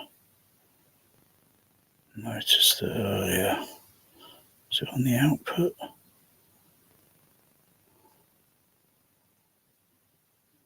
Invert polarity.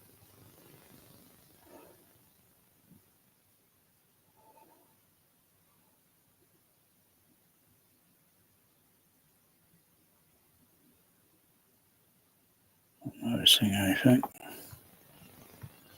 Okay, I'm a bit stumped.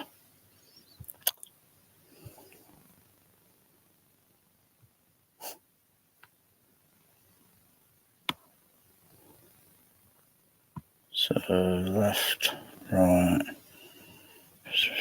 and the rear ones are, oh yeah, the middle there, that's it. That's it.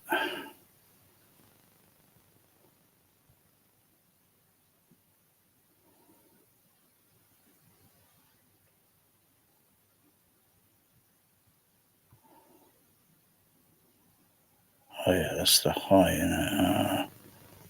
Top, front, oops. Turn off, turn off.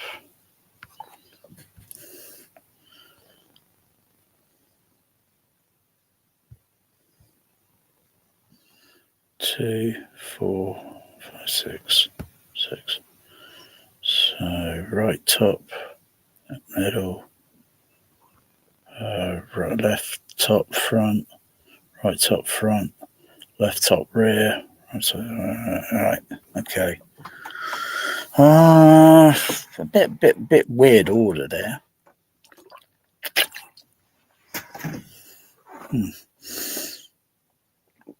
Not noticing any pink noise signal. Let me just check the amplifiers. I might be forgetting something. It's very, very confusing. Okay, I'll unplug that what's it lead now. Connect back that center back. Where's my optical? Where's the what's it? Where's my head torch? Okay. Connect that back up. Oh, okay now. Oh, fuck's sake. Oh, what up? What up? What up? Oh, what a palaver. Where the heck is that cable? That's number, what's it? Yeah. Oh, yeah, it's that one there. Where? There it is. There it is.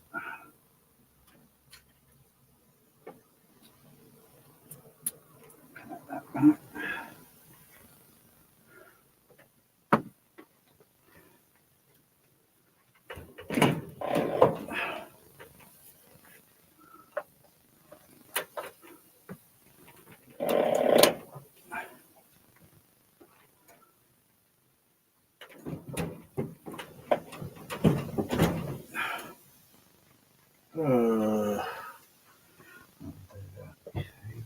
Melanie, come on, back up. Come on. Come on, girl. No, you got the cable up. Melanie.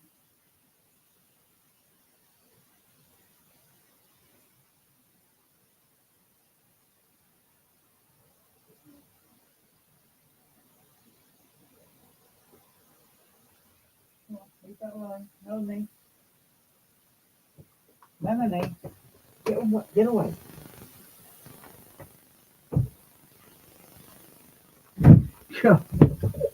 Dear, really?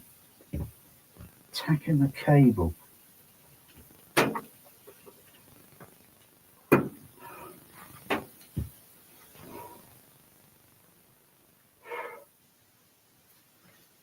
Okay, so I know that cable works.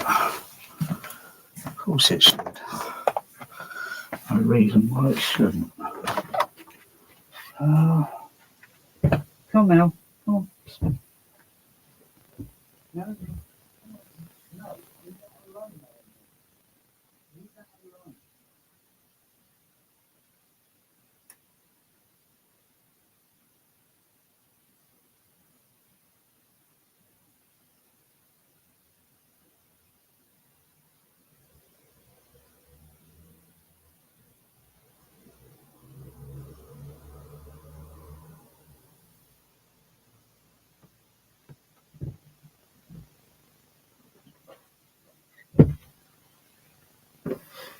I turned on. No pink noise.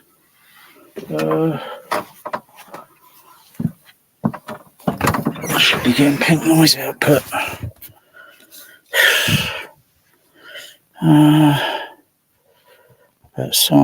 Check sine tone.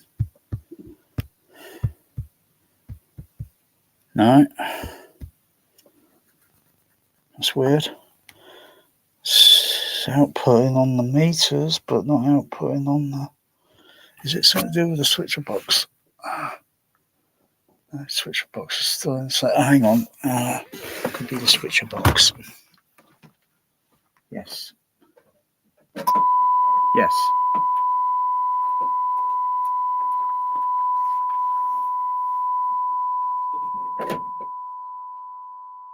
Very complicated. Very complicated. Yeah, so I was on channel B on the switch box. I was thinking, why's the pink? Turn that sign, go back to... Okay.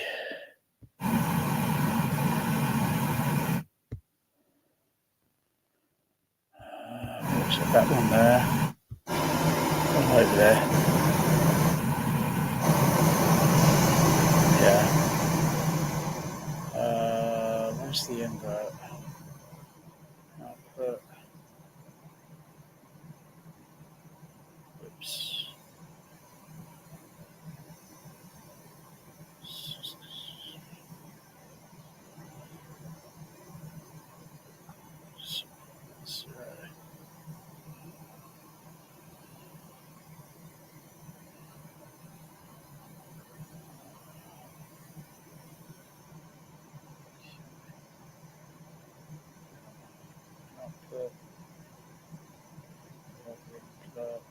Which channel is it?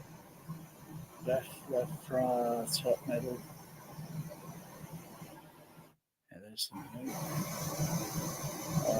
Where's the invert?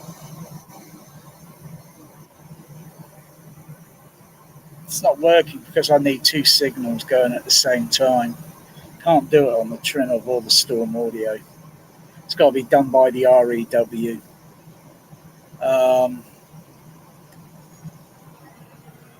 Just need that. I'll come back to that in a moment.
Old school.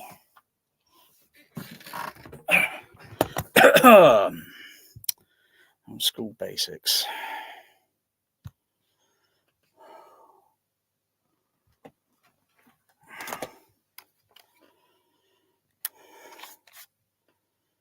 Battery's getting a little bit low. Okay.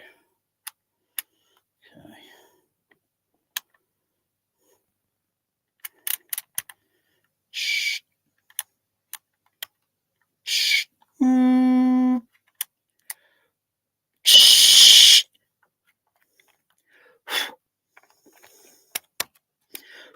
Sometimes it's a little bit. You got to wiggle it. That's okay there.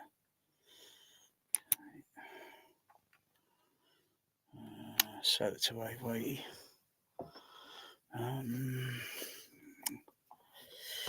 You gotta use your old school. Okay.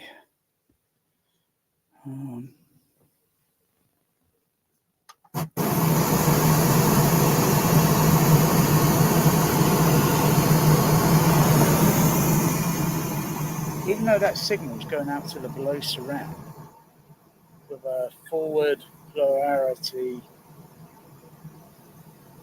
check the input.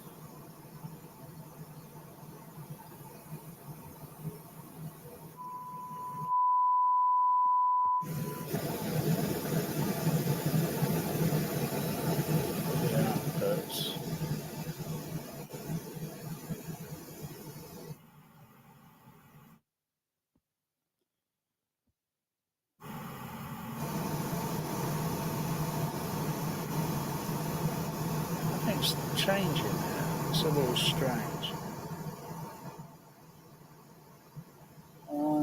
Okay, I've got to put this in. We'll see. Got things to iron out.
Trick. A little wide there. Next.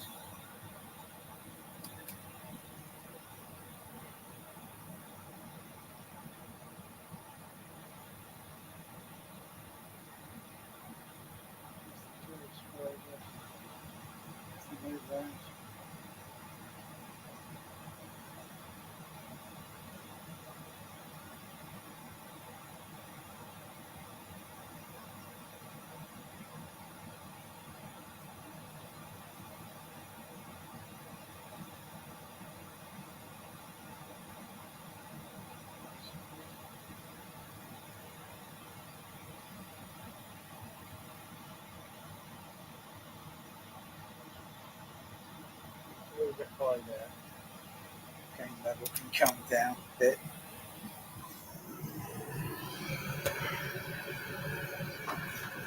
Oh.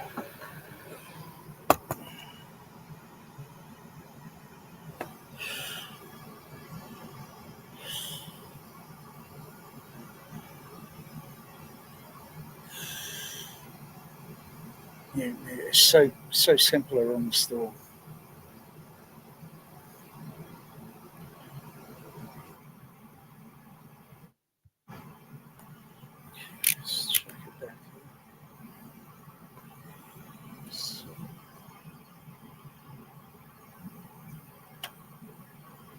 Remote.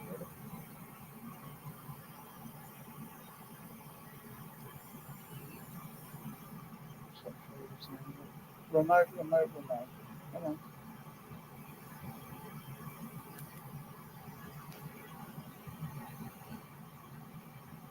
So,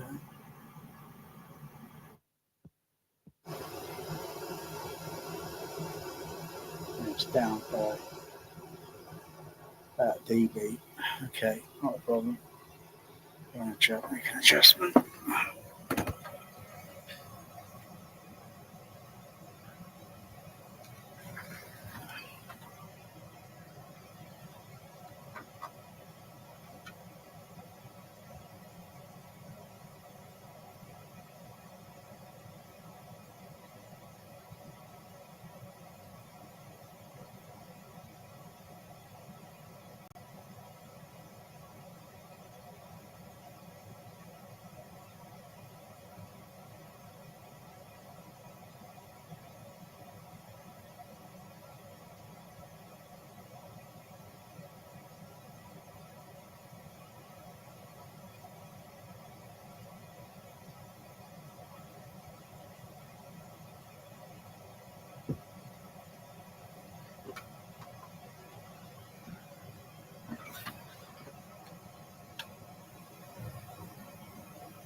A little bit more.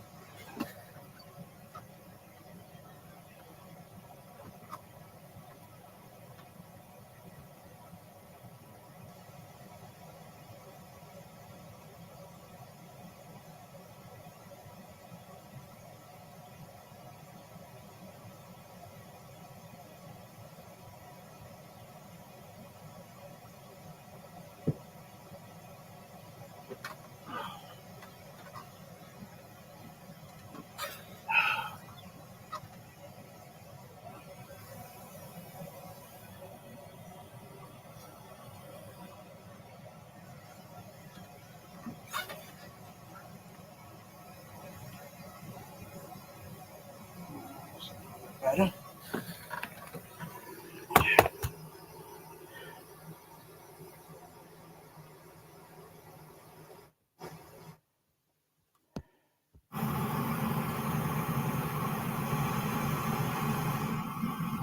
Okay.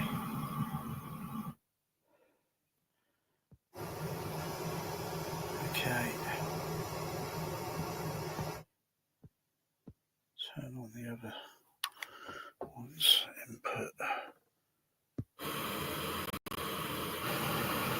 Okay, that's our output.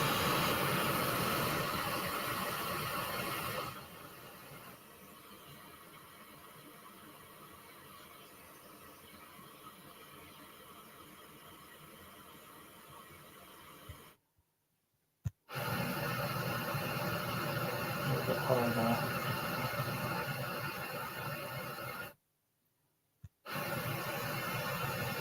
It's okay there. Just bring that one up a bit.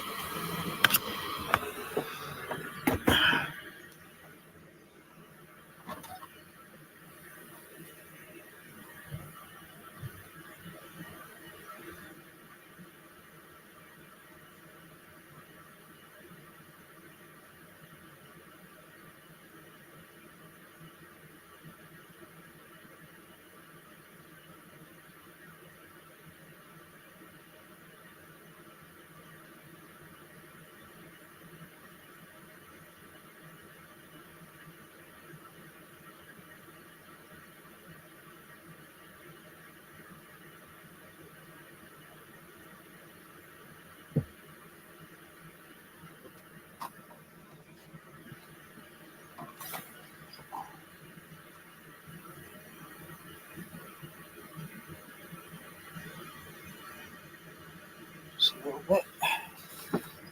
A little bit. A little bit. A little bit.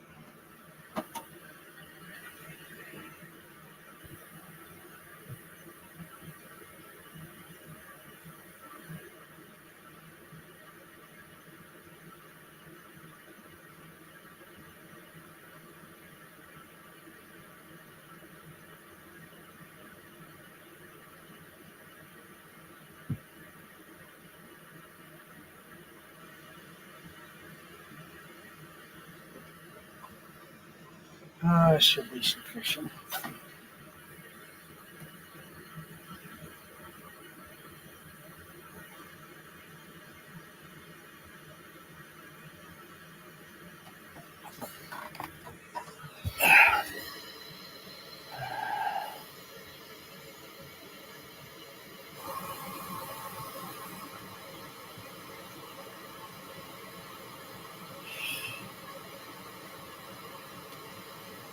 Okay.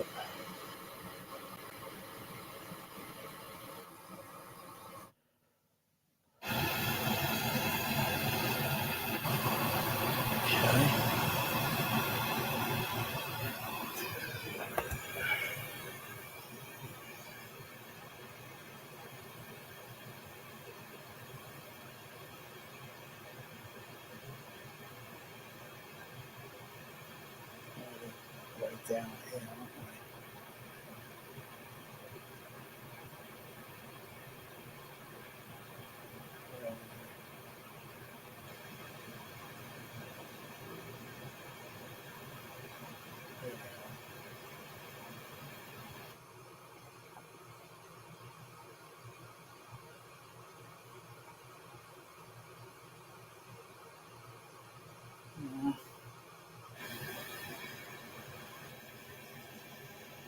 That's okay.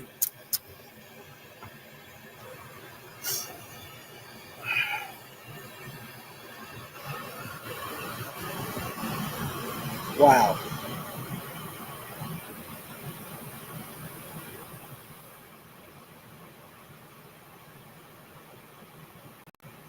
Kind of sounds like rain, like a downpour of rain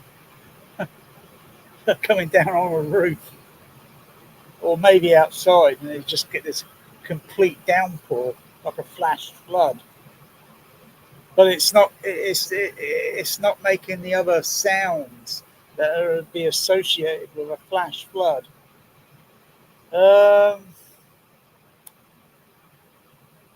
Where's the invert? Where's the invert? Top.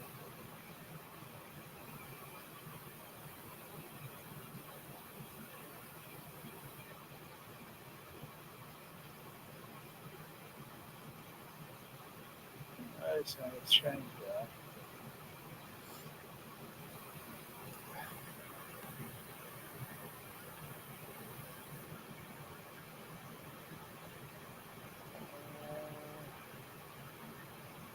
Let's see.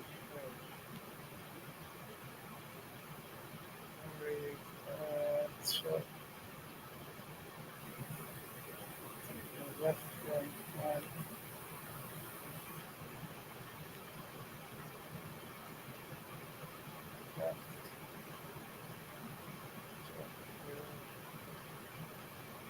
Oh, it's getting very disoriented.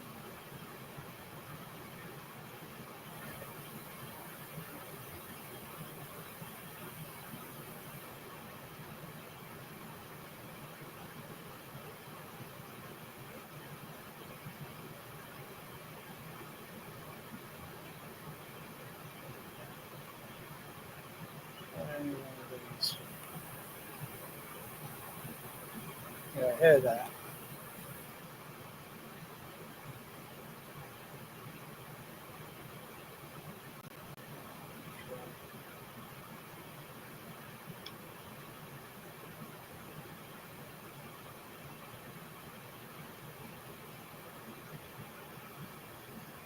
Yeah, bloody hell.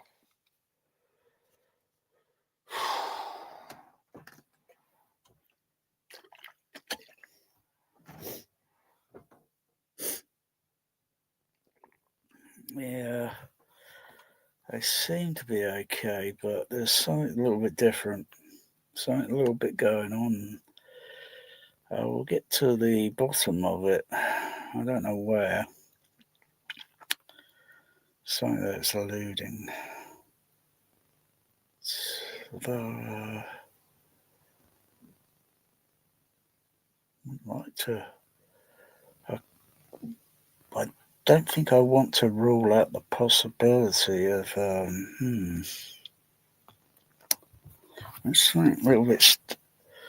Yeah, it works, but there's little things there, little nuances in the details of them I'm noticing.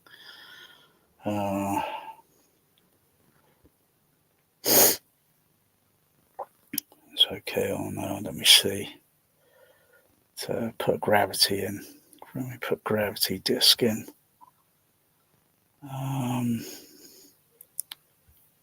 Where is it? Main pay. Okay, just check, make sure I've not. Oh yes, turn those off.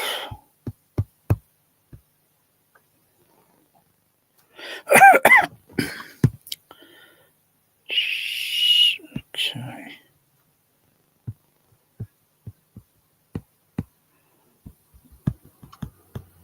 It's okay. Go back to main. 1, 2, 3, 4, 5, 6, 7. Yeah, I'll leave it on that one. Even though I've got another one. Now take it up to 24, 36. Oh, let me just test gravity.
Very careful.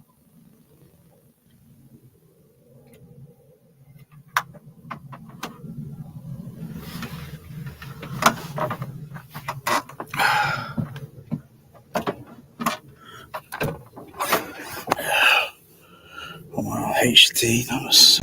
Put it on mute. HD number 1. Okay. I'm gonna set.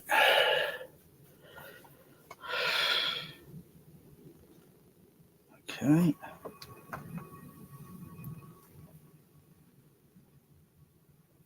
Oh yeah, I want to go back and I want to turn those other things down. Just focus on some.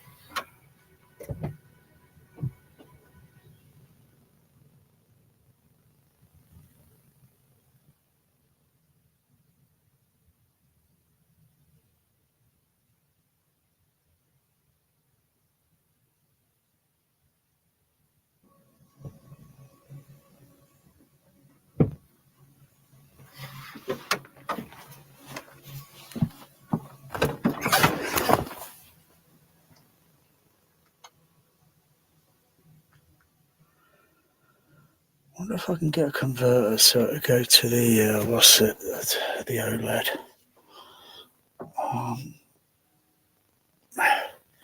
Some other channels that are active. Have I got the other amplifier switched on?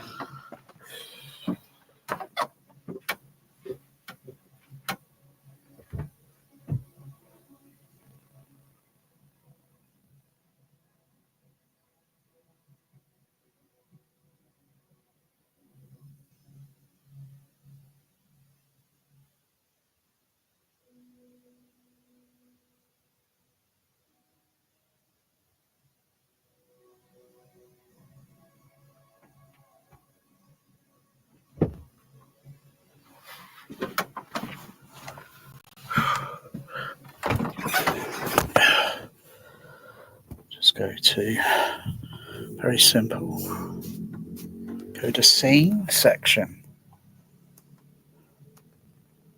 press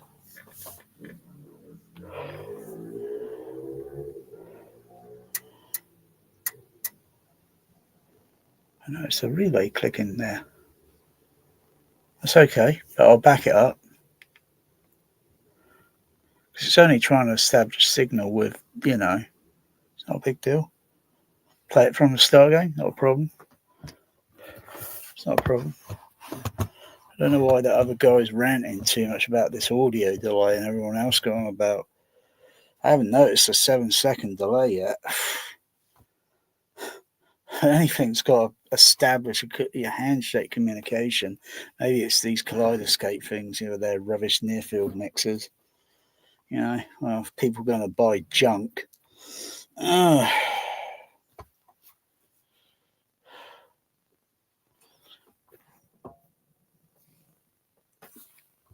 that back a bit, turn the fader up.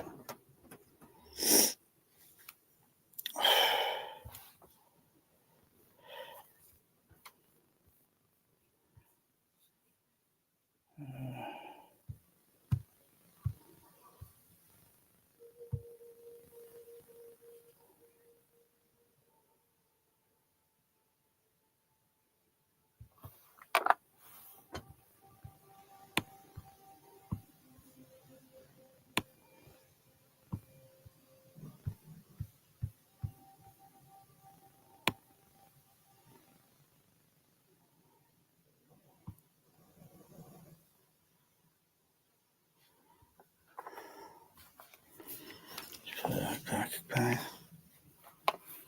See what's going on.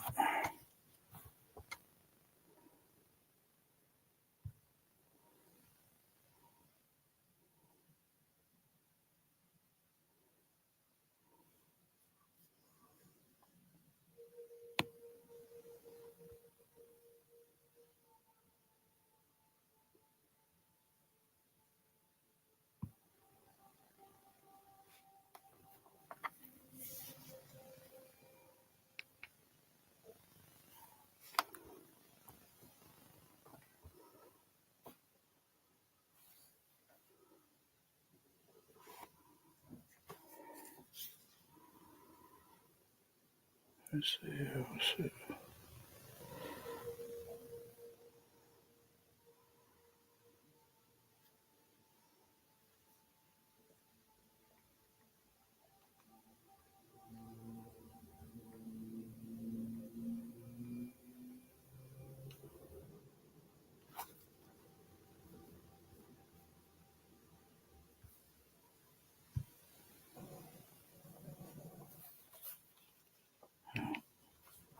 Go down to that one.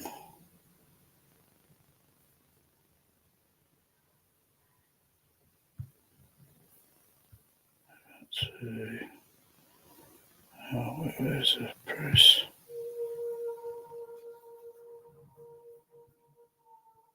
Oh, that's a little bit better.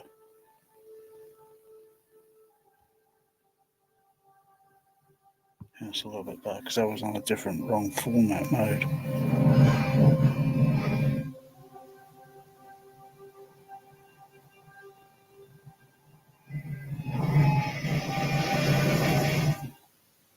Okay. Just trying to establish loudness and such.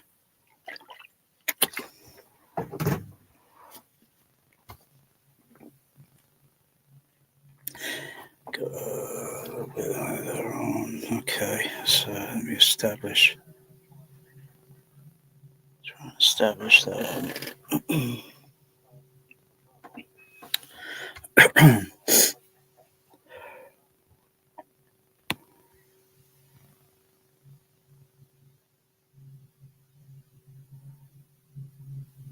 And the LFE's down there on what's it? Should be outputting on the L6. It's on a different format mode. Yeah, I hear that rumble, that kind of rumble effect in outer space. Wow, turn it off. Yeah, it's right down there on the LFE. I don't know why it's right down there. It should be nearer to the screen channel. I'll probably change the channel output configuration so it's a little bit closer, and change these LRC, and then it goes into the surrounds and such. I'll change it for the Atmos format mode, so that the channels should go left, left center, left surround center, I think, then center channel, then right surround center, then right center, and then right, and then onto the LFE, which should be channel number 8. And as far as I remember, the DB25 number 1 output cable is channel 8. So I could swap the things around, make a note on my little whiteboard, so I don't get jumbled up and confused. Otherwise, it's a mess to figure it out again. Yeah, just bring them in so I know where they are when I'm looking at them. Otherwise, the other channels are all up this end, and I need to see everything working so I could look at the screen and then look at the meters, and then I can say, right, yeah, that's corresponding correctly.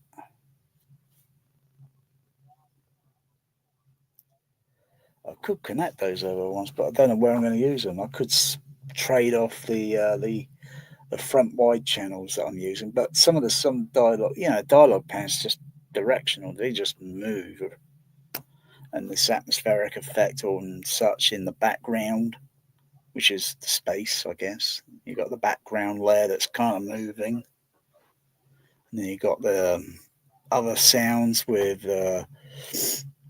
between ground control, the space shuttle, and you got the voice sounds as if they're traveling out in space. But if they would just go in a continuous straight boom. They go. I don't know. Maybe there's also the other science. Maybe because they are maybe within the ionosphere,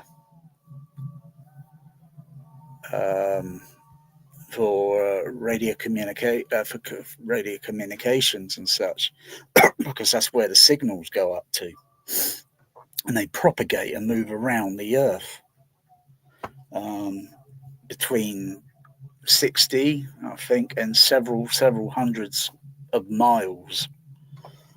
So, yeah, there's lots of stuff out there, and you also get this hollowy kind of haunting, hollowy sound that's continuously. It's like solar winds or something. I didn't think there was any seasons in space. As far as you're concerned, only winter, Mr. Bond. Jaws, obey me! Expel them!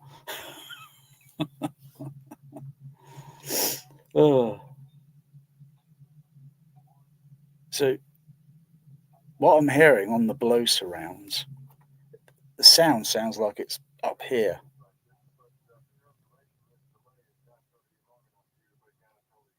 I think I'm hearing a little crosstalk sound, but I'm not. I'm listening out to see if any hard signals go into, because they might have had this done differently. If I put Baby Driver on, there's a bit in the mix where it's between the center dog number 2, or well, soon it'll be dog number well, if all goes to plan. So I'll be like dog 1, dog 2, dog 3, dog 4, dog 5. Be dog number 3. So it's dog number 2 at the moment. So it get changed, and it'd be get changed to dog number 3. You know, like Saving Private Ryan. Dog 1 over there. Dog 2 over there. Boom, boom, boom.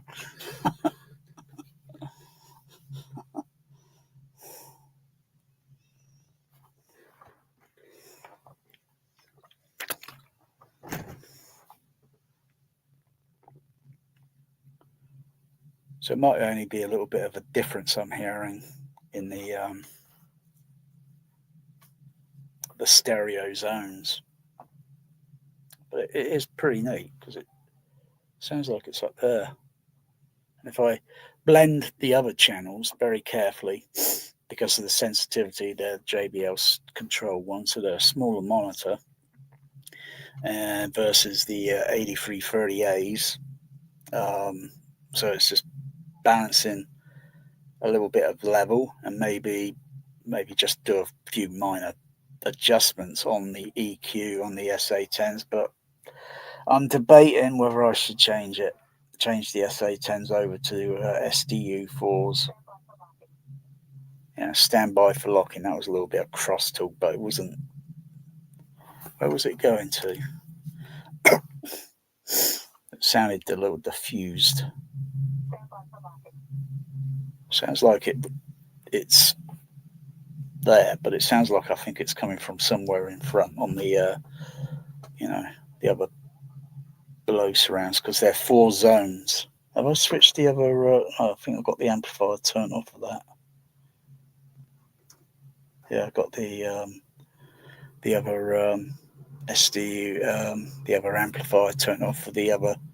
So I'm only running 3 zone at present. Otherwise, I could run up to 4 zone.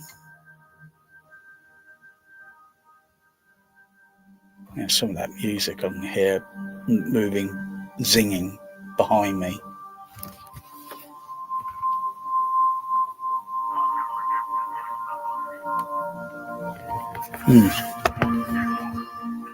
So if I balance the levels, it's tricky. Really need to have everything in here. Otherwise, I'm going back and forth to the kitchen and such. I need a second person to make adjustment. Could be on the level meters on the SA10. It could be the level meters on the amplifier. It just needs to be adjusted. I'm hearing some shift there, but it's just crosstalk. It's just some sort of, because it's not coming through loud, because the signal hasn't been anti-pluralitied or such or so forth, This is early days.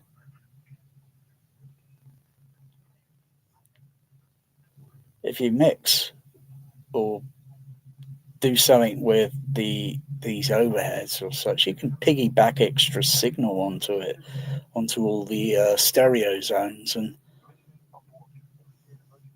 it'd be pretty complicated because the panning and so forth, it can move diagonal, it can go horizontal, left to right, it could go down the vertical, the length of the room, it can circle or such, maybe something round this way, whilst there's another mix on the stem track that's going the opposite direction, and create some sort of, oh my goodness, that made me feel dizzy.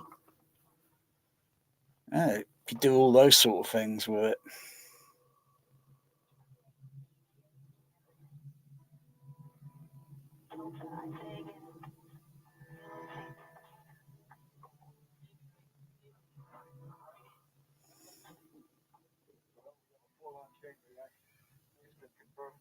Unintentional side effect of the Russians striking one of their own satellites. Let me try something a little bit. What chapter is it? Go to pop up.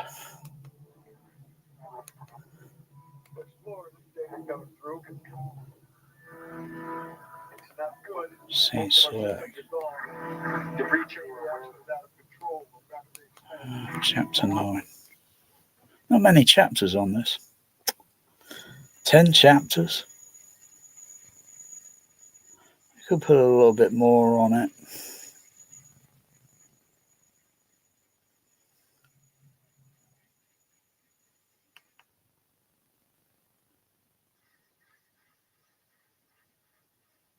How much there? Little bits.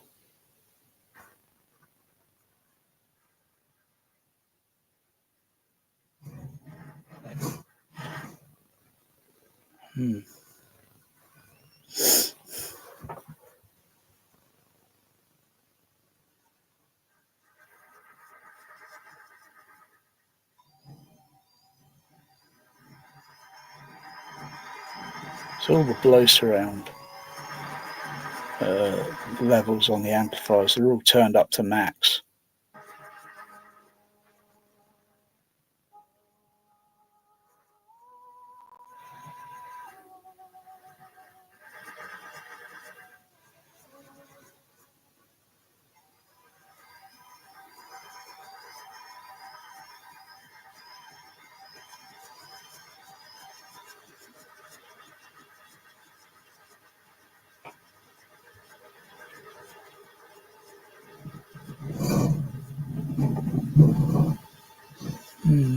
Kind of confused when the parachute opens to where it's moving and it's sounding. Though it's very quick, but there's something a little bit, I don't know, that maybe the continuity on that, it just seems a little, I don't know, out of position, or it's an okay effect, but oh yeah, some of the music's getting a little bit.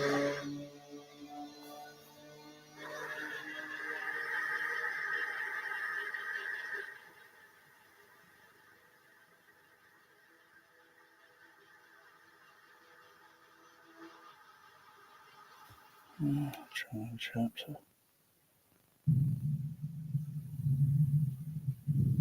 The underwater effect.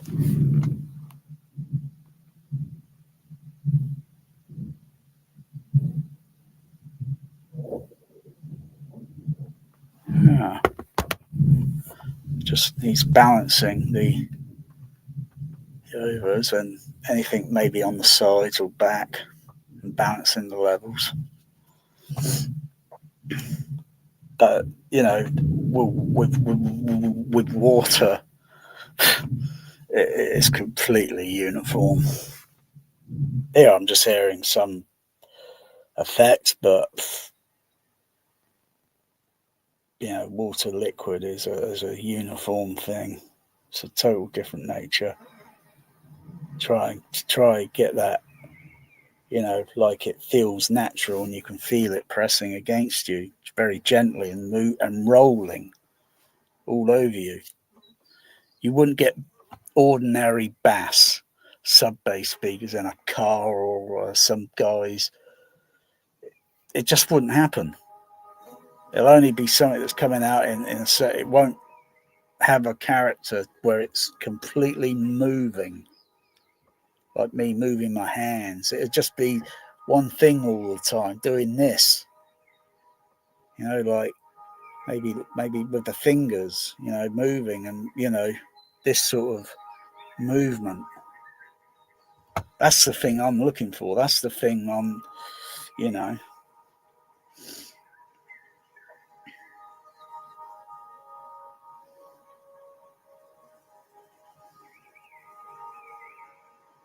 Some of those birds tweeting, even though they're going into the blow surround, because probably the way the mix is going. And probably where the speakers are, I think the ones, yeah, in front of me and down the sides there, they're pointing inward this way, not pointing upward. I tried pointing them upward, but playing pink noise, and the signal was throwing me off a little bit. So it was like I was noticing down here a little bit and not noticing the other side. So I thought I'd put them this way and try and diffuse the signal a little bit.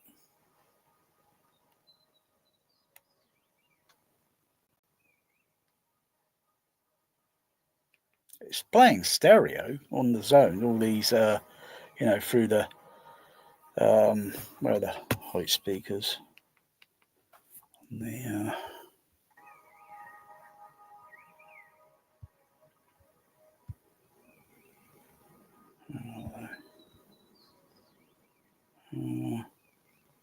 yeah, they're there.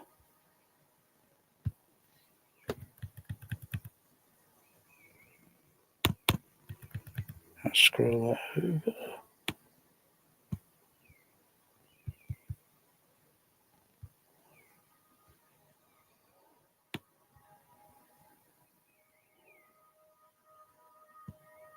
Top.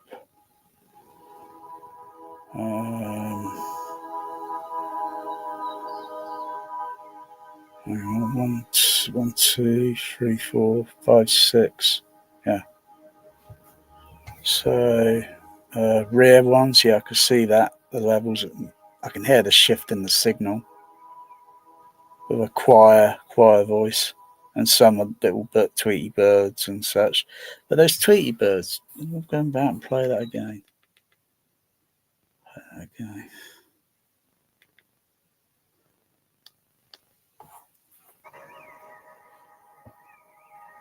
Now, some of they sound like they're up about this level somewhere.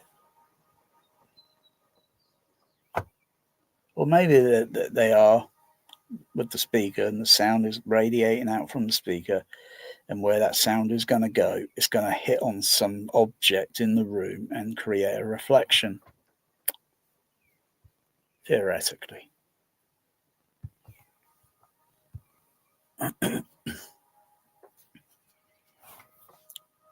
So you can have ordinary speakers, nothing diabolically expensive, and just use certain objects or such to reflect or frequency. It won't say maybe reflect low frequencies, so that doesn't really work very well. It's usually middle or upper high frequencies. That's why this Atmos bouncing thing is a complete fail. You think you're going to hear reflection cut, it's not going to be like putting something up on the ceiling, actually having it facing full firing downward, where the signal would be like this. The signal would bouncing things. By the time it hits the ceiling and come back down, it's going to be very weak. You just think you're hearing something don't forget, you could put a speaker anywhere in the room, turn up the level and such, get someone to move it around and such, and it's like, oh, there's something reflecting there, but can't really tell where. We need to get the test equipment out to determine where it's reflecting mostly from.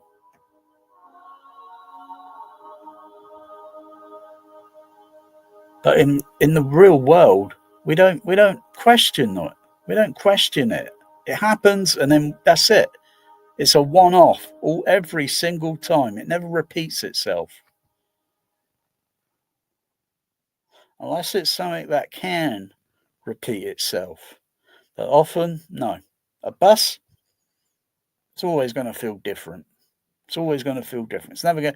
It feels like the same sensation, but it's not going to be the exact same sensation, because I could stay on the same bus all day long.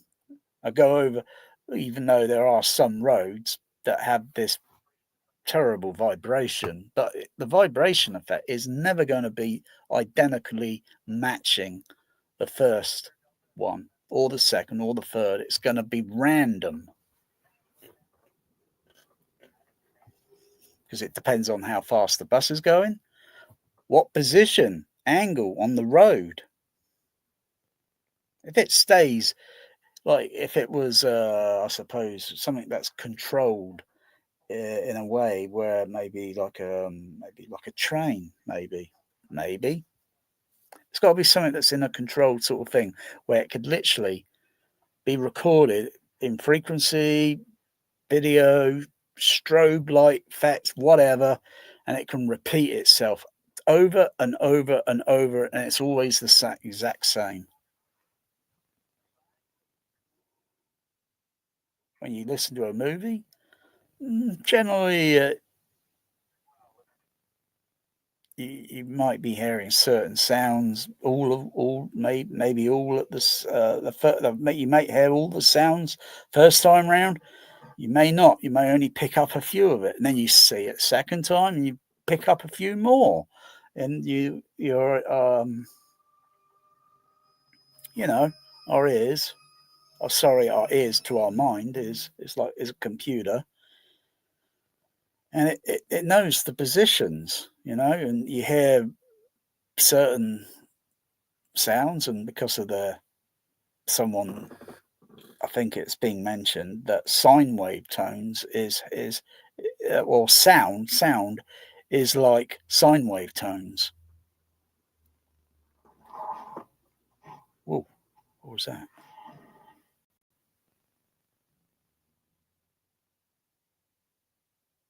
And if I got other levels playing in the room at different, versus, oh, that was interesting. What was going on there? You still get this masking effect. You get this masking effect in the real world, and it's the real thing. And you think, someone could be talking very soft next to someone on a bus, and I can't hear them because of the rest of the noise on the bus is creating a frequency masking effect.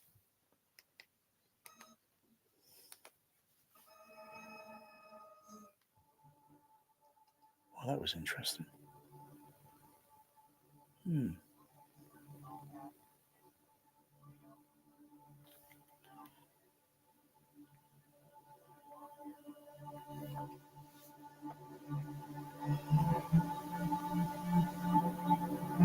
That a little bit build up there in the music score. Noticing it somewhere behind me, over my shoulder, behind me. Whoosh, whoosh.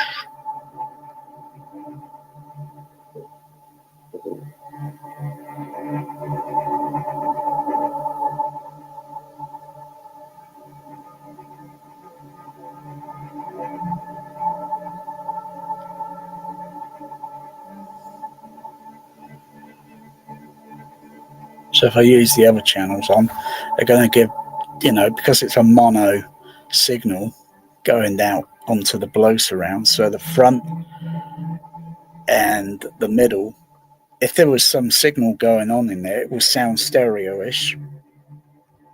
And if there was something also going on with the ones at the back, all three of them, they would have this, something like this movement. There's signals going in and going up in amplitude and coming down in amplitude, and frequency responses being adjusted and in the mix and so on. And I would just notice this kind of, but that's about as much as it can do. I mean, it needs to go a lot further.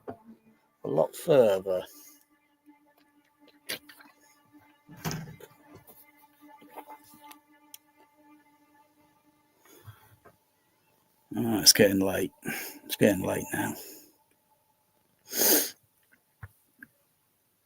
Oh, I think put some air conditioning on. I feel like some ice cream. Oh, but I wouldn't mind that ice cream they have at Ches Red. Oh, wow. Oh, Jersey Dairy Milk Cow, whatever it's called. Oh, wow. Recorded at Abbey Road Studios. British Grove Studios, London. Music score.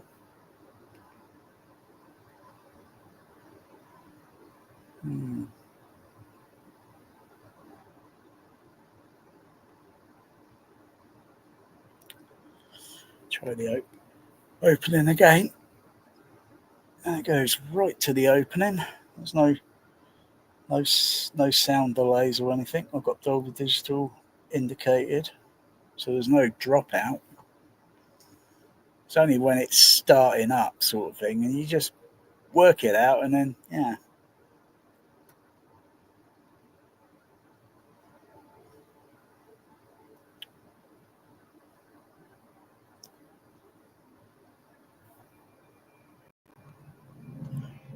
Yeah.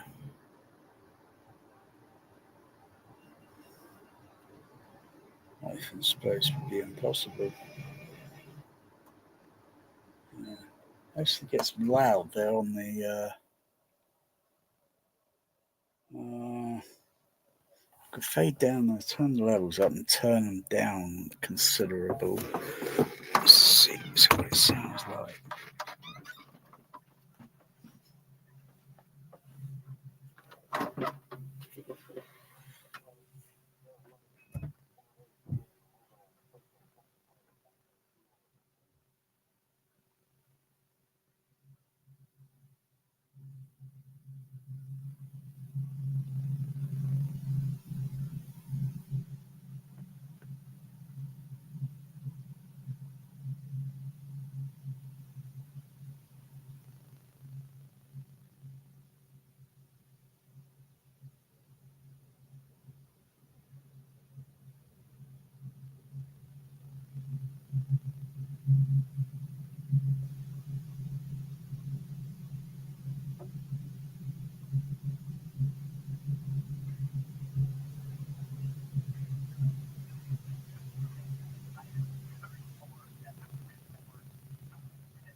Let's see what that sounds like.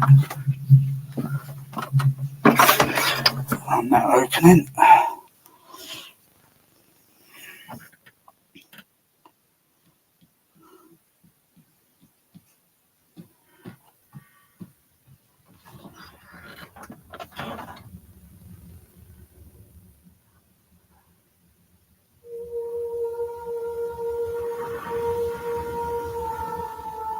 So I've got the levels max, but the levels could still be a little bit low on the SA10 on the output, on the variable resistor, potentiometer.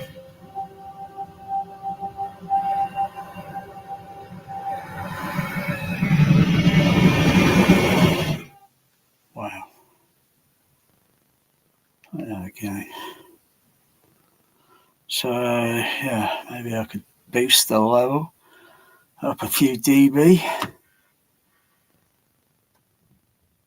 I've got to verify with pink noise or such. Get the,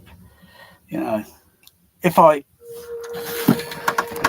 just one other thing, ma'am. When you turned the Atmos on, did it totally immerse you, or was it just a load of BS? Well, I'm not too sure, Columbo. Okay, man, that's all I need to know. I think I did a pretty good Columbo impersonation there. There is just one more thing.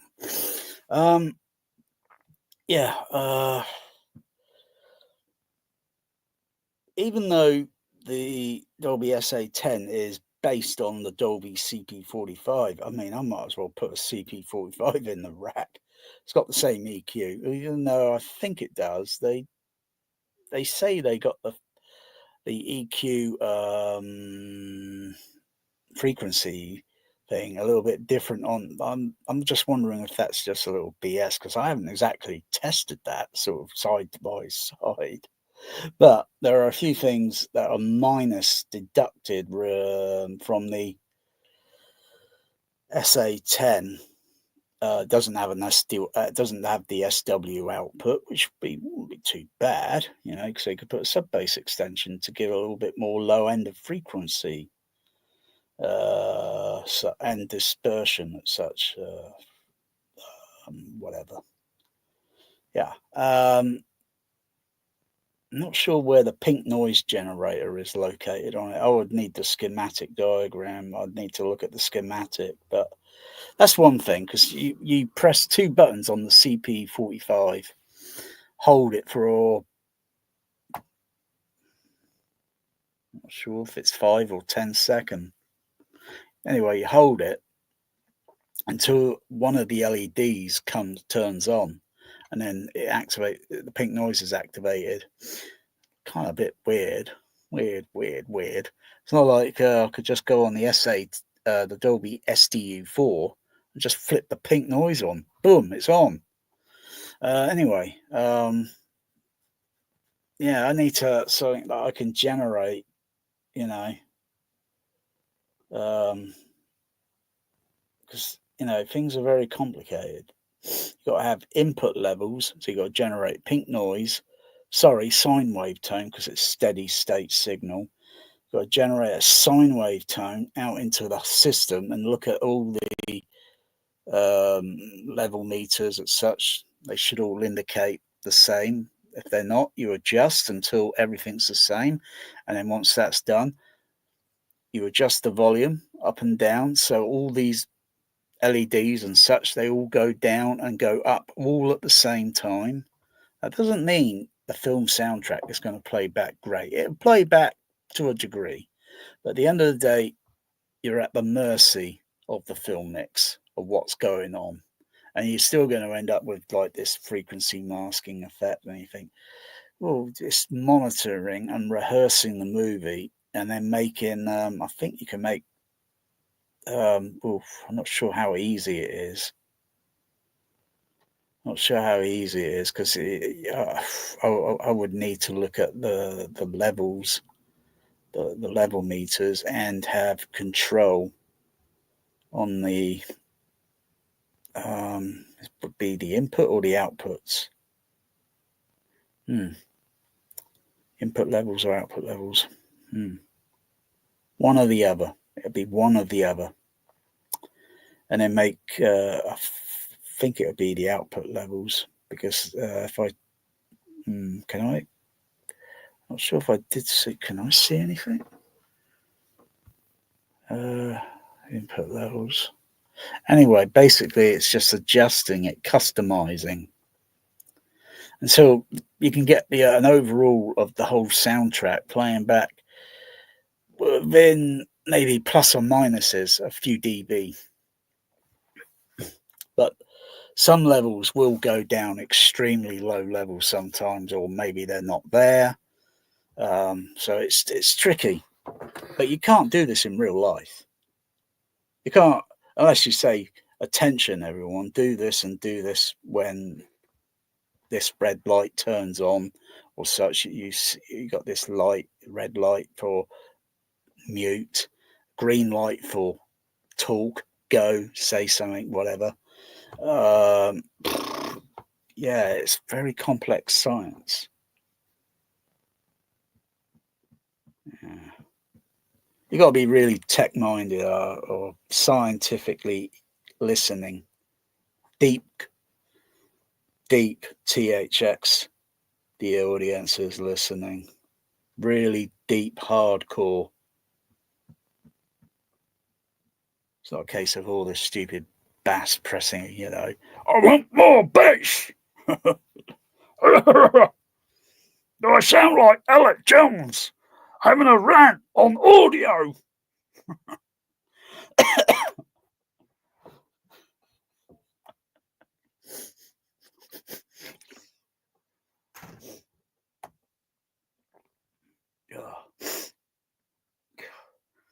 Just wonder when George Clooney's going to pop up in the movie and then advertise product placement for coffee. Have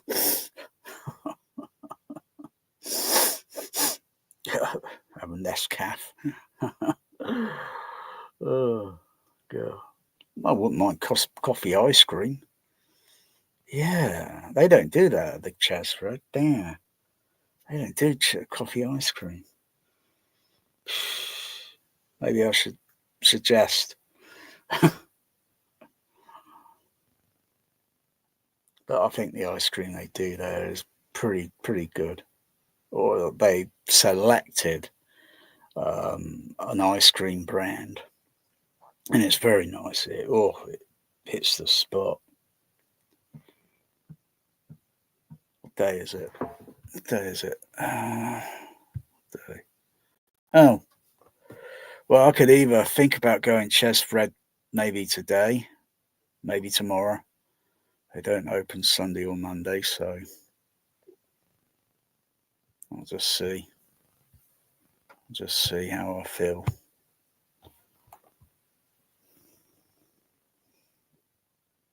I feel okay at the moment.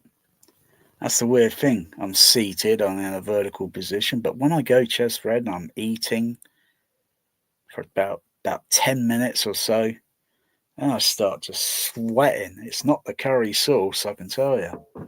It's something other. It's probably because I'm moving the jaw and my muscles in my face, and it's causing some fatigue.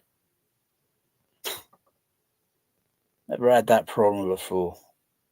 Never had that, but I got it now, so. And it's standing up. Oh boy, oh boy.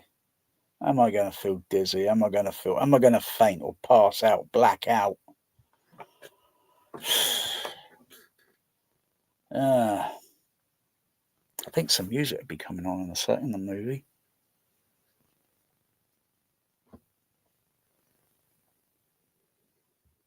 Oh, I've got this thing muted. Turn the mute off. Crikey. I was wondering why.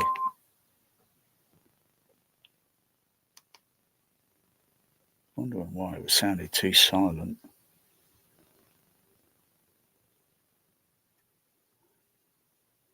Get all the little crannies, all the little crinkles sorted out.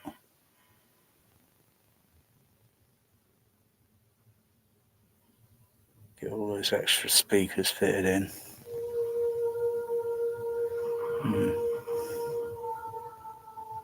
And put some modifications on those amplifiers for the extra speakers.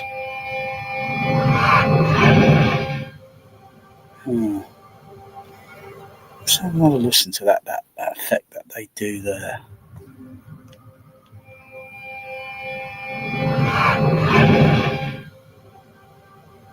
It's really panning and moving that pan thing around really quick.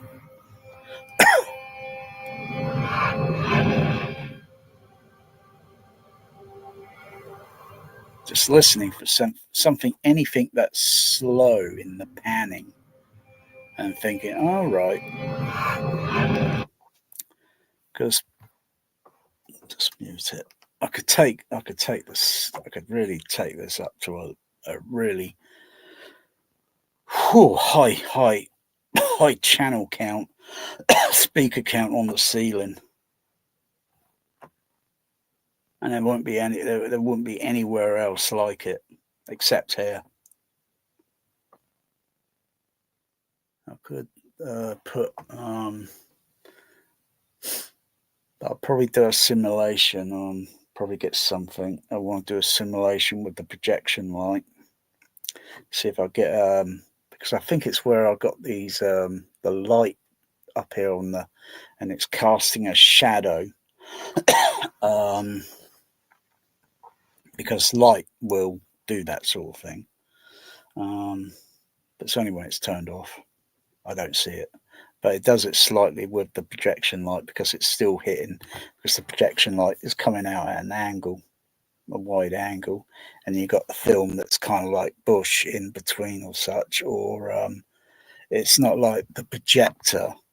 It's got an aperture plate on it where you slot it in and it masks off the rest of the light, because even the light is still coming out, even if it's slightly dark, there's still light coming out. Need something like an aperture plate. Oh yeah, that's good. That's easy to fit into the projector. Yeah, sure.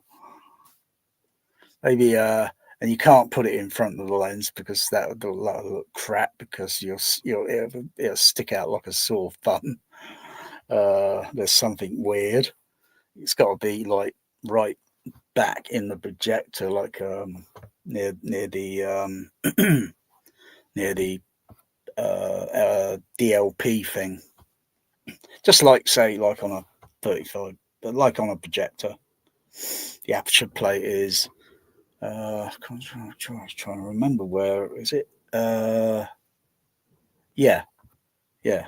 So the film is up here in the film gate, and then the aperture plate is just slightly behind by a few millimeters or so, and it just slots in, and it just masks off the lamp light, so it only shines onto a certain proportion on the film. Kind of a bit of a waste when thinking of it. It's not exactly green now, is it? You're using kilowatts of flipping lamp and masking off some of it. Yeah, yeah, not exactly green now. Oh dear.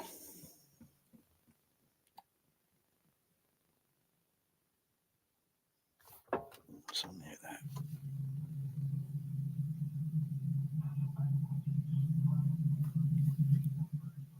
Let's go forward a bit.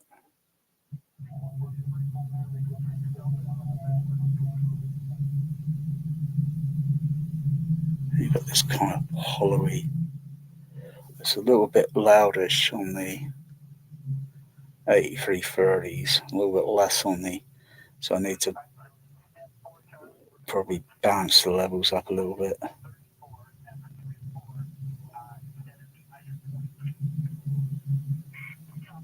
But there, the radio communication sounds moving around.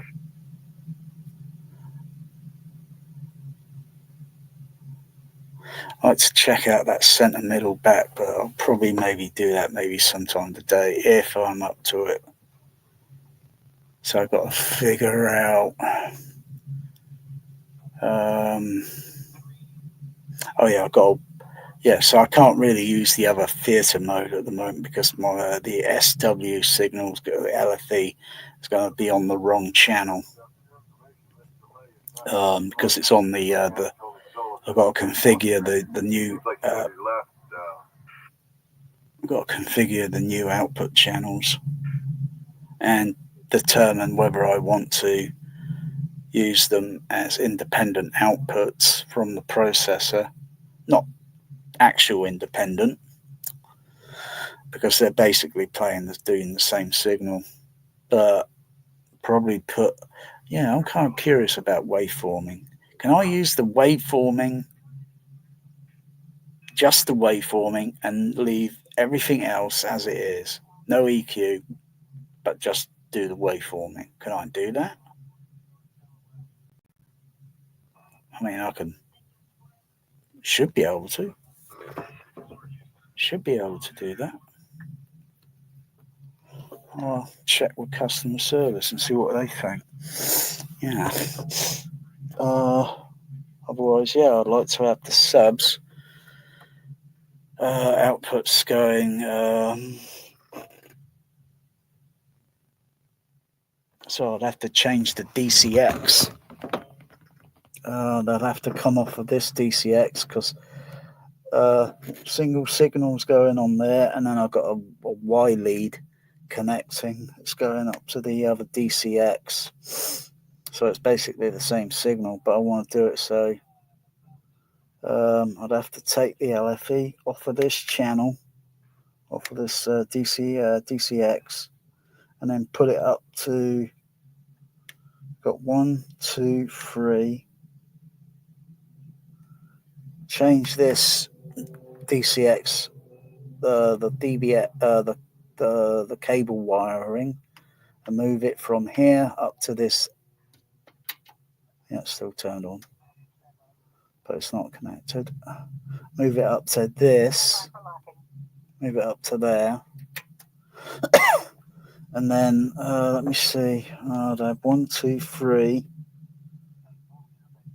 and one channel there for the other whatever. And then use the remaining channels outputs on here or whatever connected to. Yeah, now that's the thing. That's the problem.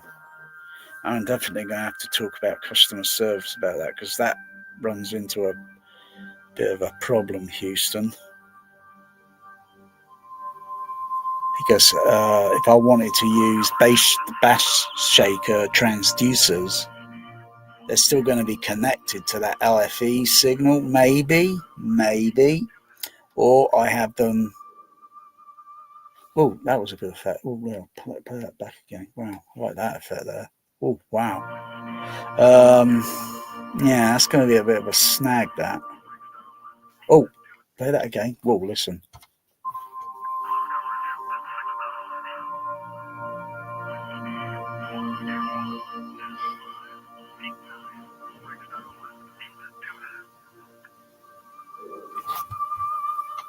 Whoa, that was creepy. Sounded like being inside the, or the breathing sound inside the visor in the helmet.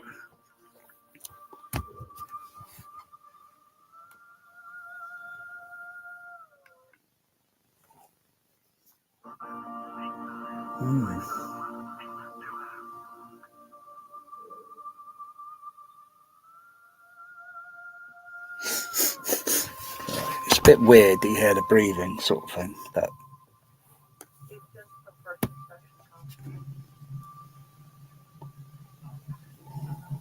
You're the expert, Doctor. It's your call. Please elaborate. I think I saw a video the other day. I can't remember what it was. I'm not sure if it was another one of the moon landing conspiracy things. Or did I dream it?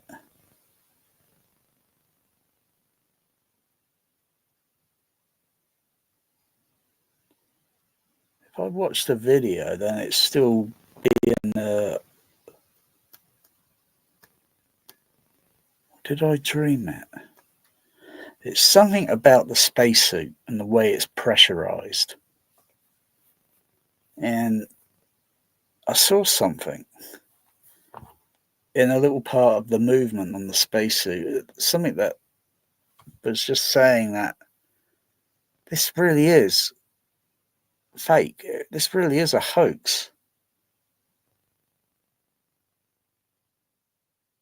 It was a few nights ago or such. I had this. I'm not sure if it was a dream. Doctor, it's your call. Please elaborate. Because if something's pressurized, it's going to be. That is affirmative. Surprisingly, Control hasn't heard the Mardi Gras story.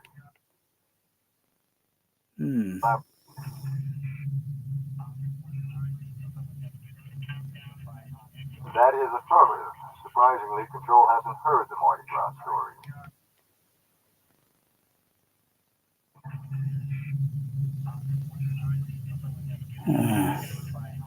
That is affirmative.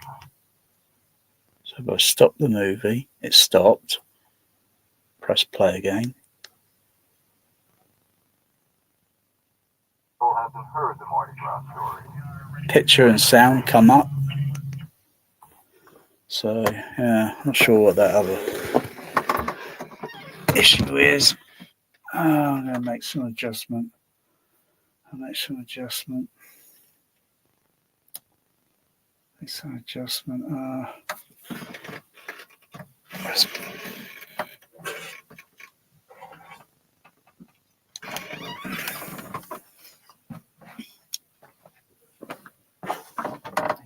Tweak.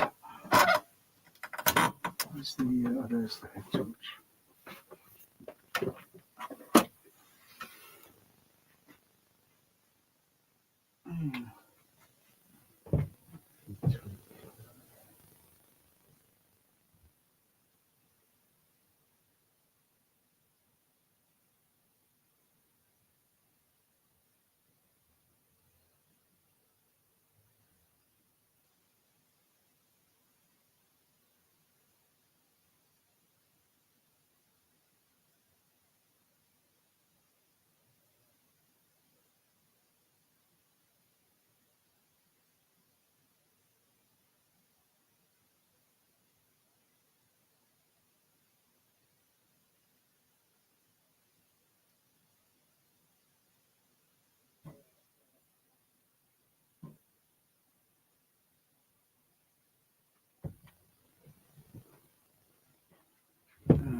Those suckers are up at max level.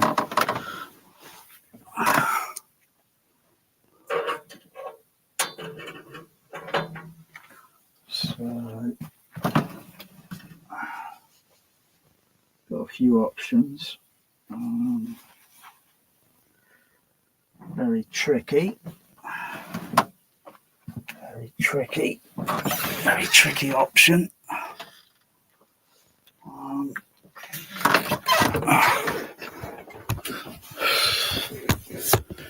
Let's have a look. Again.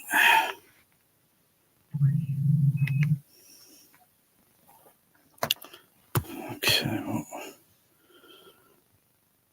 What I could do on the trinnov storm was, let's see, what can I do? Where the fader level is at the moment, just monitor the levels and see what I see.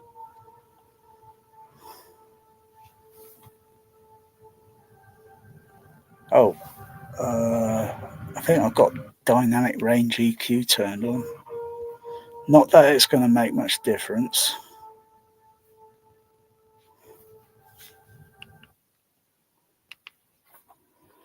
Where is it?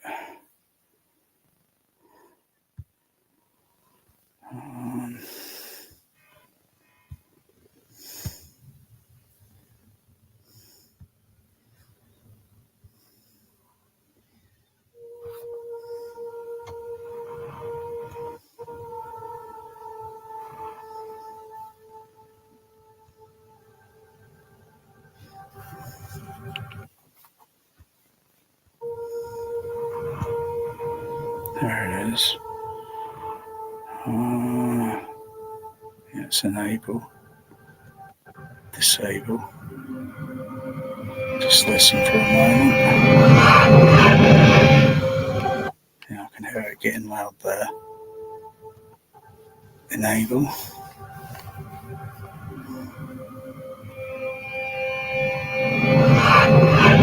Yeah, it's a bit softer. Okay. Okay.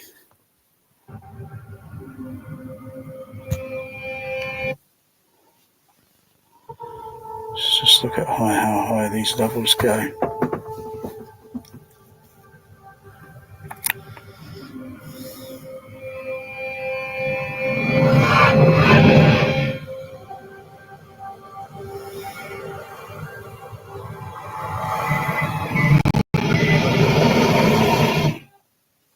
Okay.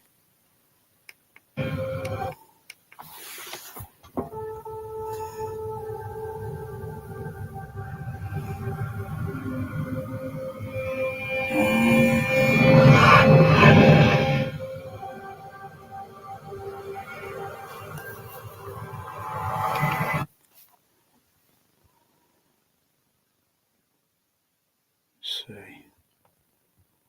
Where is it?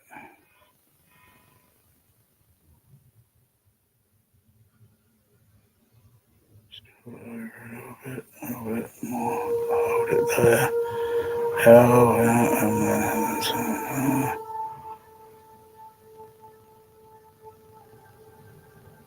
That's high. That's high. Let's put the H. A little bit. There. Left. And yeah, see the middle ones. Okay. They should be near to each other on the outputs, but that's why I got to rechange the configurator. Move the channels a little bit nearer. Okay.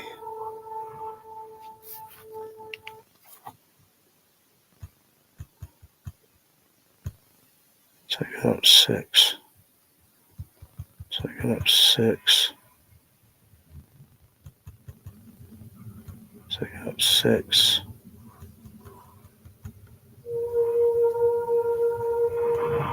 6. 6. 6.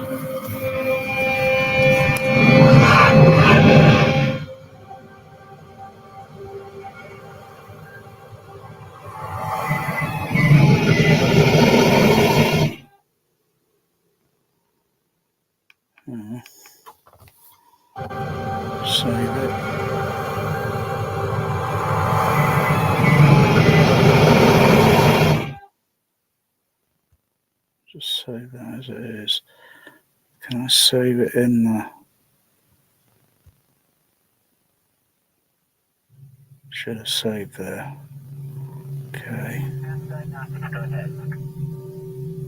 We're ready to pick up with that pass. I just wanted to make sure that we're right here to pick up on page 17. So if I change preset,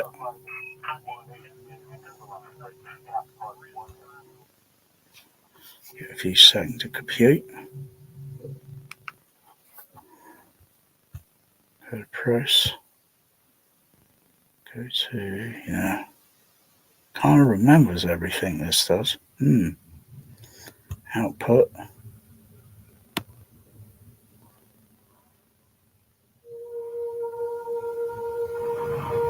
Yeah, the levels are 0 on there. Yeah. Okay, go back to preset.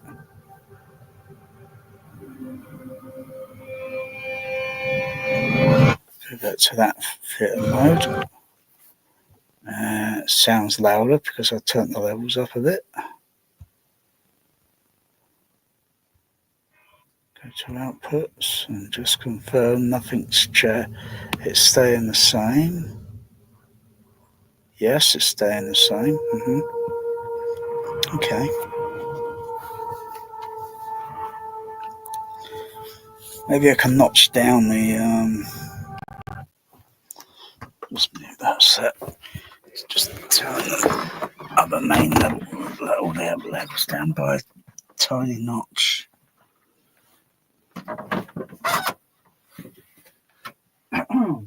Oh, but what's the experimental then sound like on its own?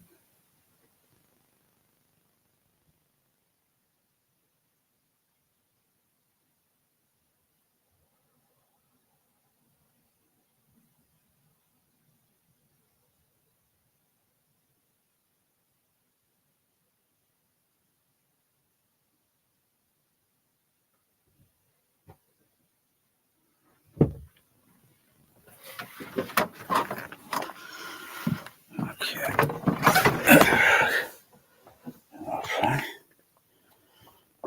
Mute.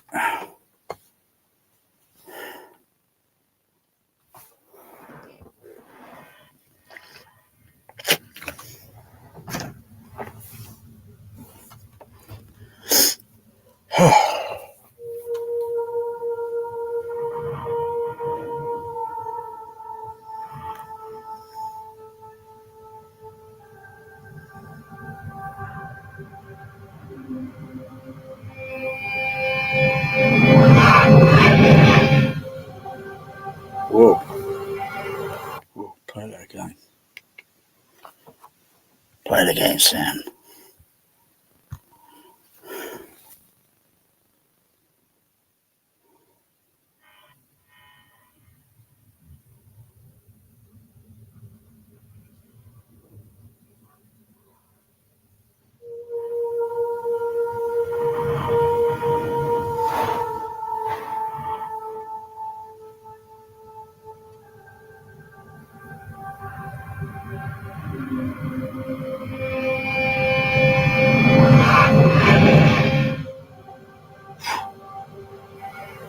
I wonder if I can catch that sound. Wow. And it doesn't get to that, like, freaking ear, you know.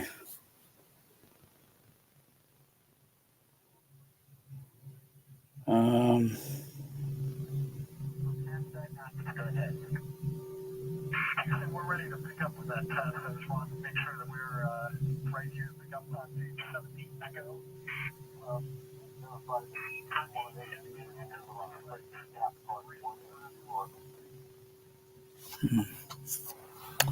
Okay. Let's mute the sound on those. Where is it?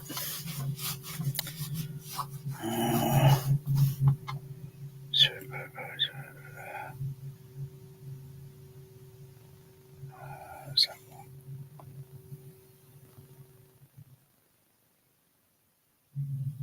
And I've got to scroll over just a little bit. Hit the ones above me.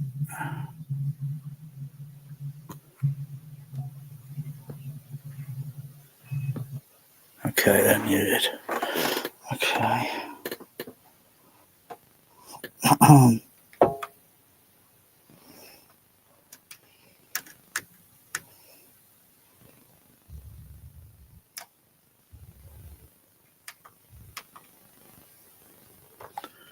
Just to see if it's working. Where is it? Where is it?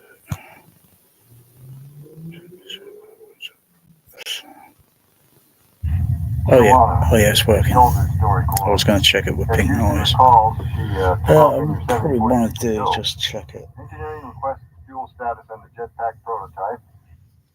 Wow, I like those. Oh, that dialogue pan. Wow, direction.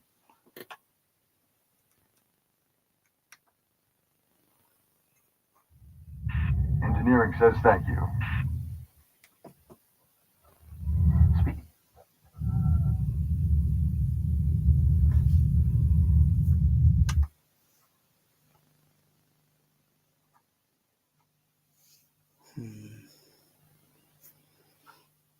Let's check the.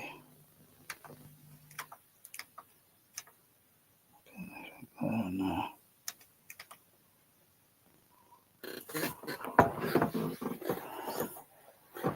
Still think there might be something isolated. Let's try the theory. What have I got? What have I got? Not using that red sleep. Come on. Something, piece of plastic, cardboard.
CD.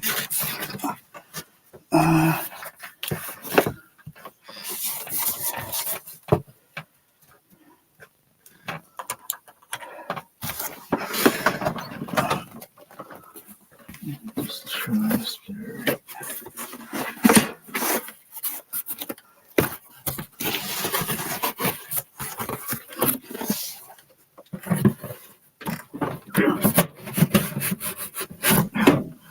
Just get a little bit short. Yeah, so I'm gonna fit in. Just gotta trim it down a few inch.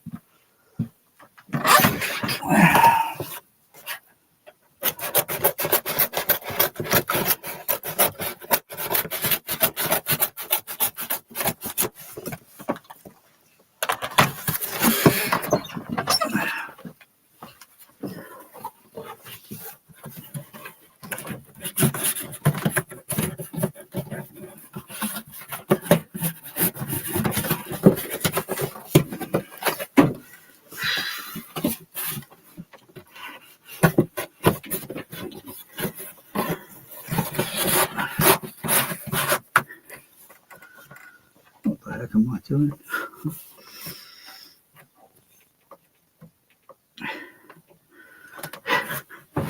It's not easy. It's not easy. That is not easy. There's no way I could get behind there and lift that. It's just not doable.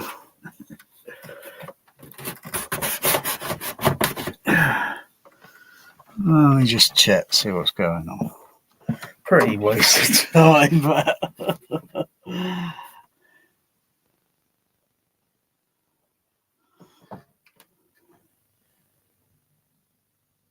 no, I mean, it's pretty useless. I think the problem lies in the con panel. How long will it take? An hour.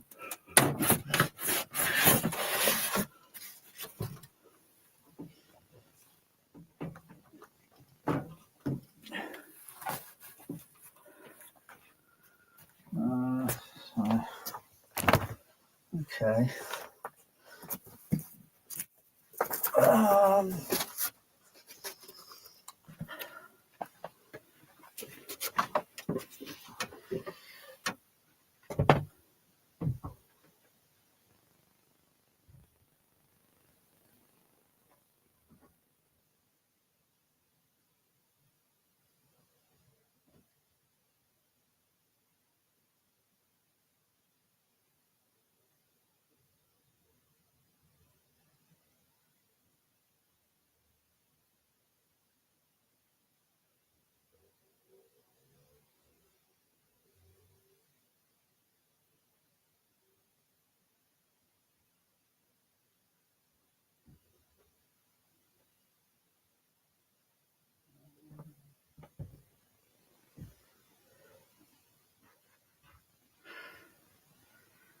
See.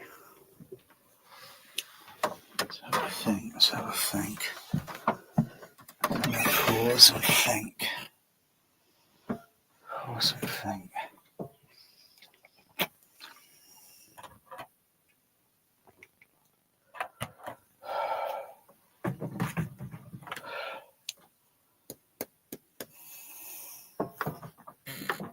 Oh, what's going on there? Oops.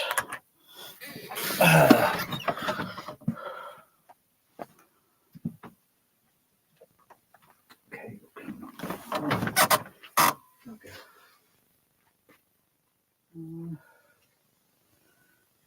Back there.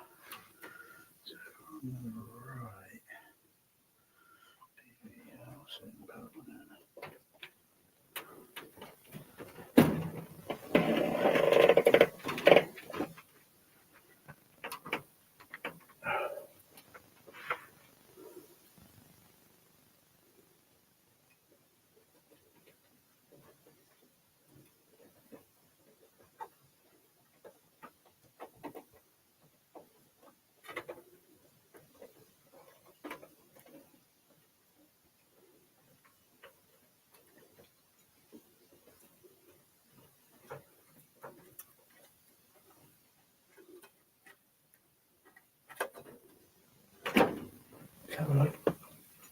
There's DCXs.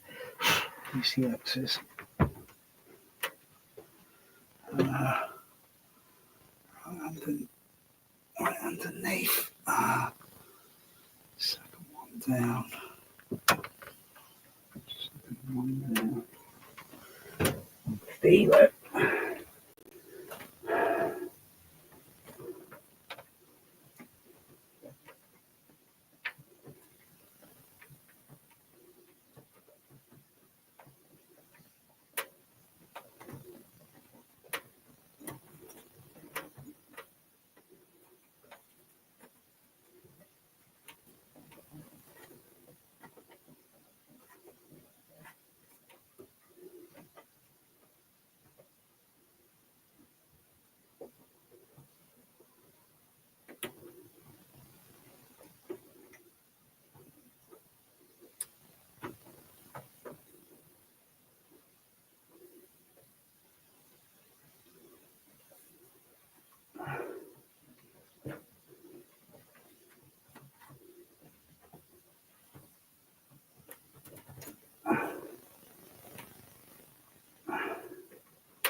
Back again.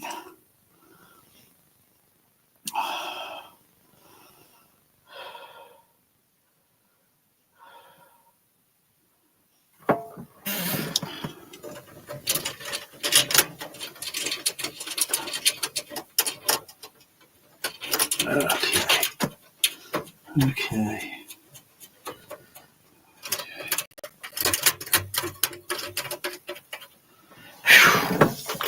Flipping heat in this room.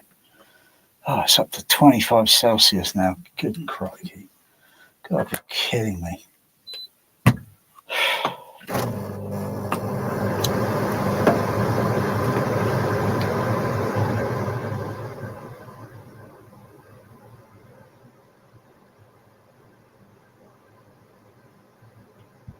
Weeks of blowing kisses to that woman. Then we landed Edward. She's run up here.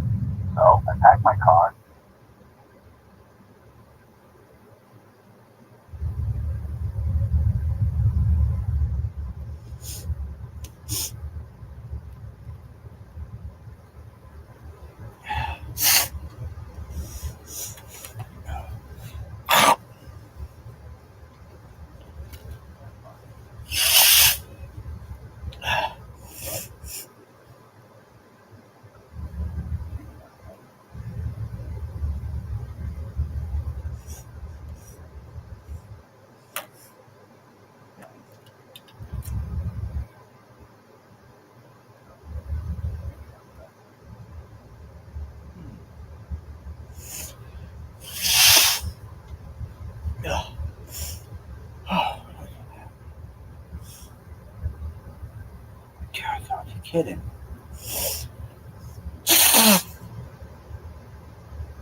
Oh,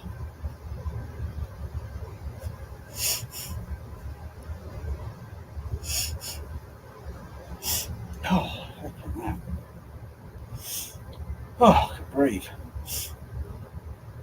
God.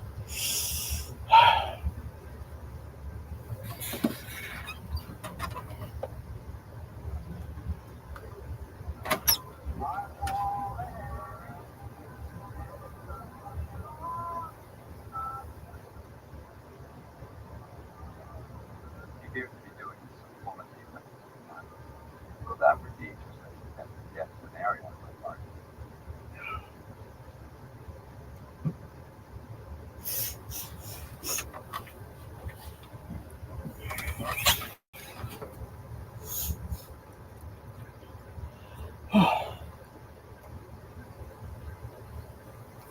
Oh boy.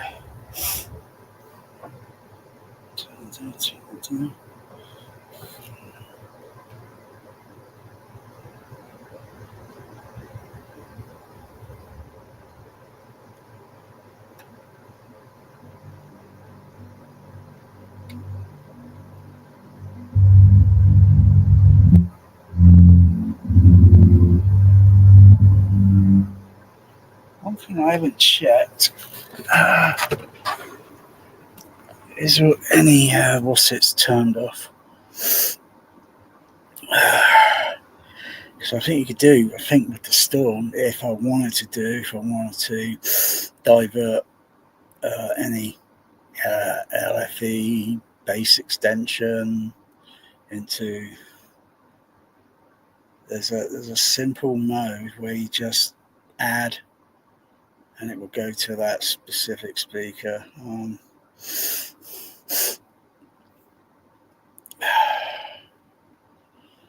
See, and there's the what's it? Go to the what's it? No, it's not that. Is it that one?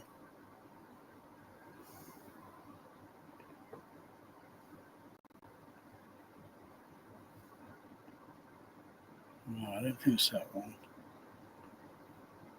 Go up to main. I'm not sure if it's this one or this one.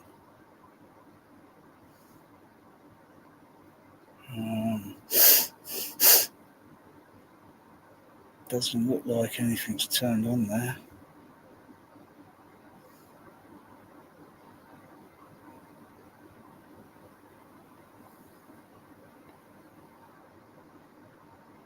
Bass management is turned off. Okay.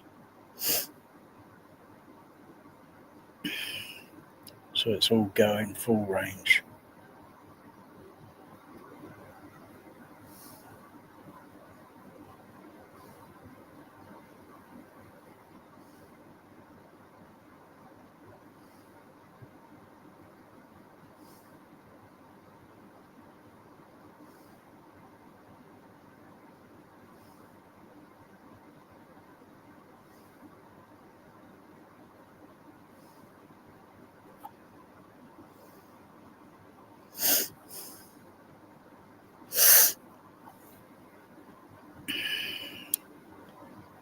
Keep the bass management turned off.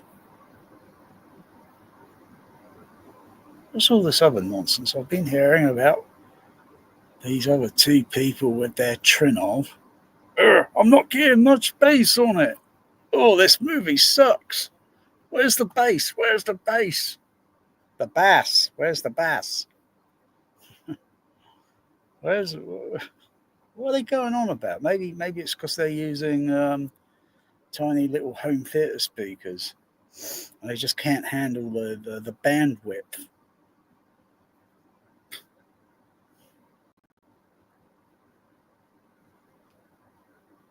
Come on, a new movie. It's gonna have bass on it. Blimey.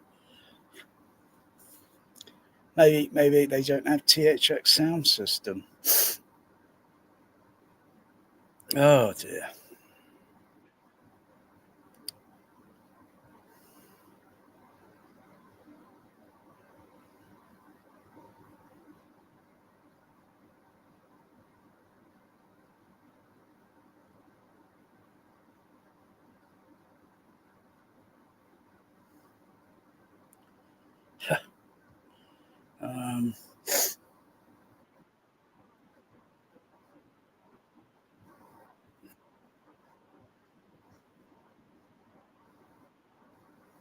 Yeah, you got a glide escape.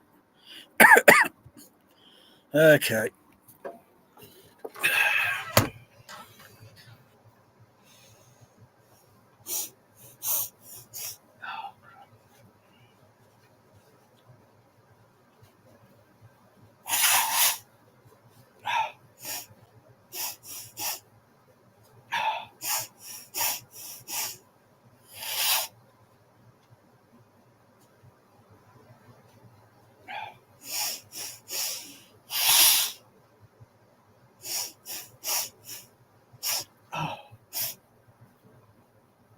Oh.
That's okay.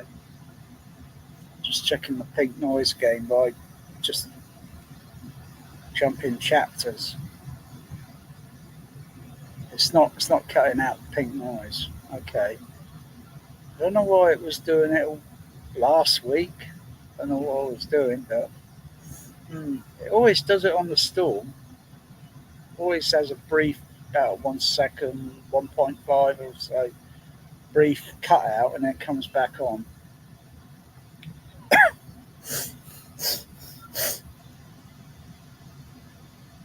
Anyway.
Turn the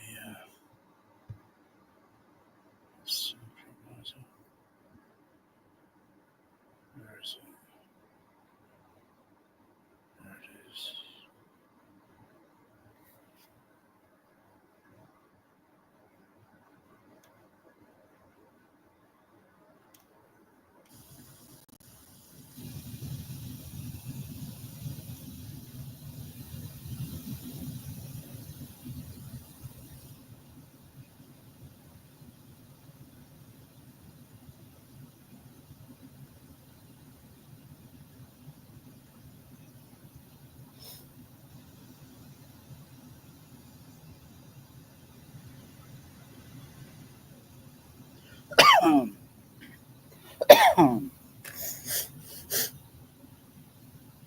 Let's do a sound check.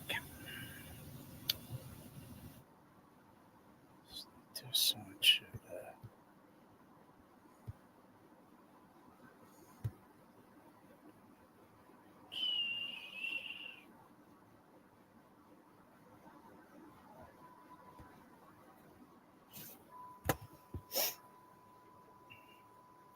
Turn those up, stand on the input. Just turn those down. Turn that up.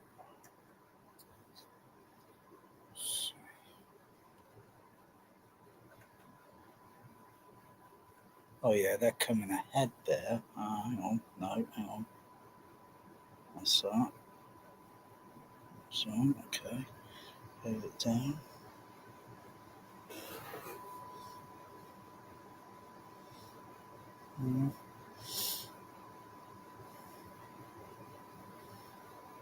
Appear to be.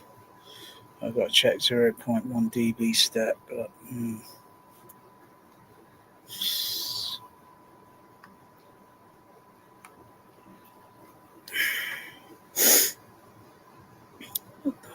seem okay.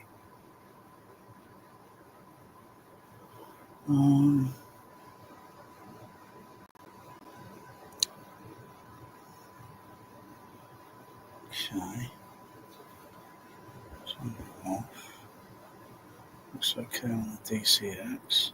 I'll check it again. Did I check verify?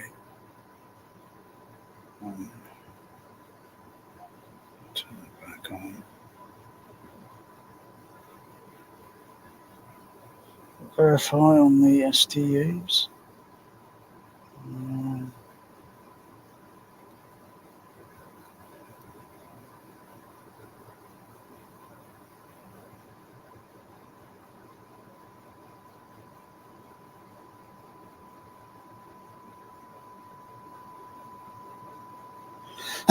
On that, that's looks like a little bit high.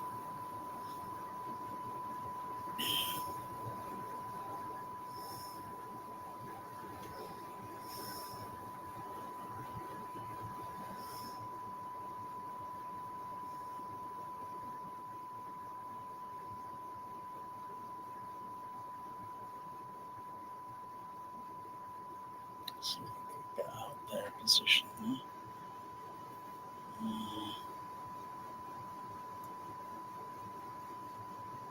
that down a bit.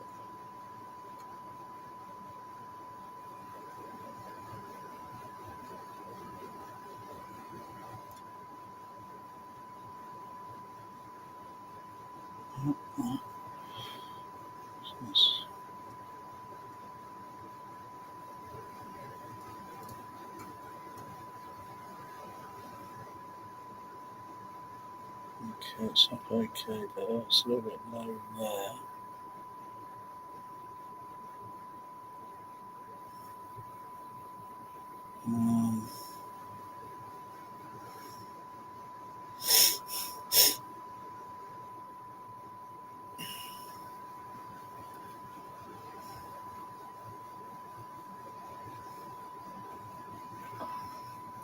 Let's move that.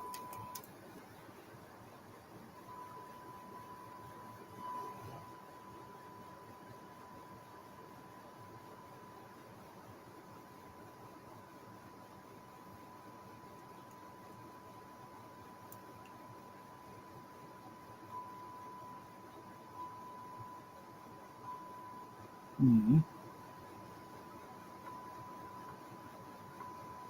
Mm-hmm. I was beginning to think they weren't working. Okay.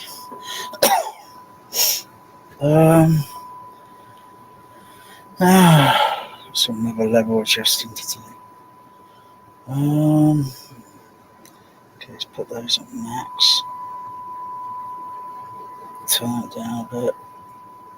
A little bit high there. So it's on the output.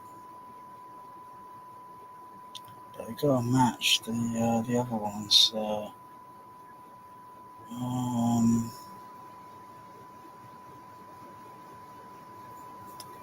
This is tricky.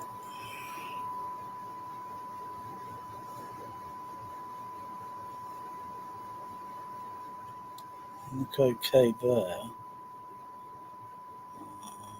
So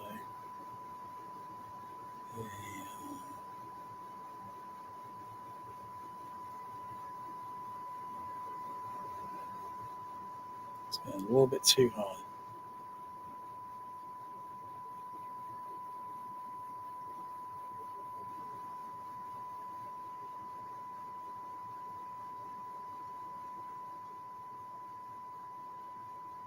Turn it down.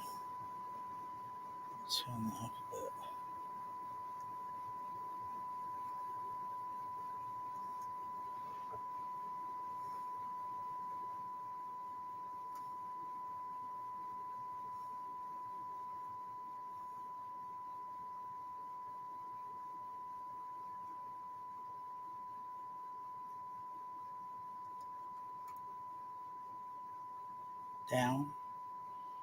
Down, down on the output.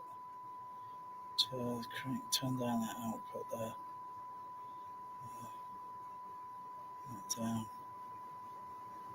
Oh, it's coming down. Okay, it's about there. So I'll trim that down a little bit.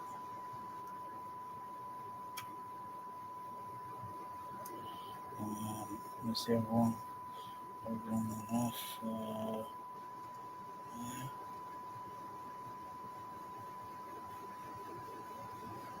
Okay, it's coming down. Okay, put it about there and there.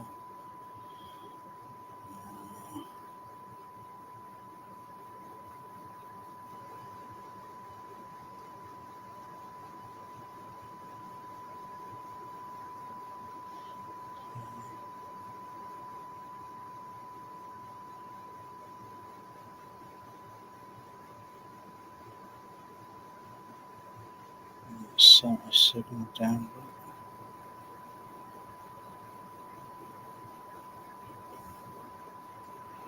So maybe adjust the level on the trinnov for left center, right center.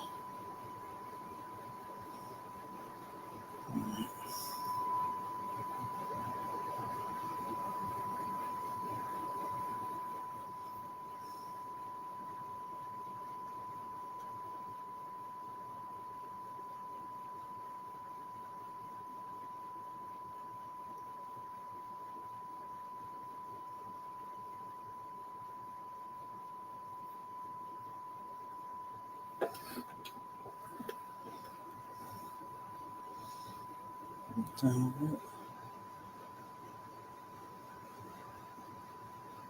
Up. Slow it down a little bit more.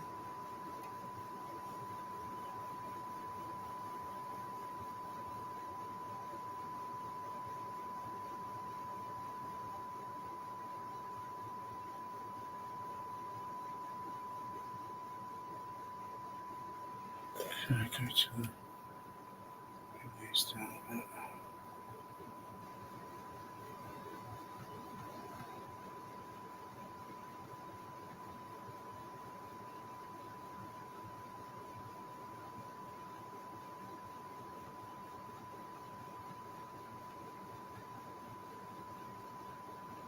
Okay.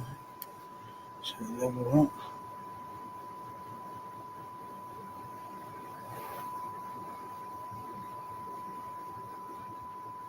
Level up a little bit on these again.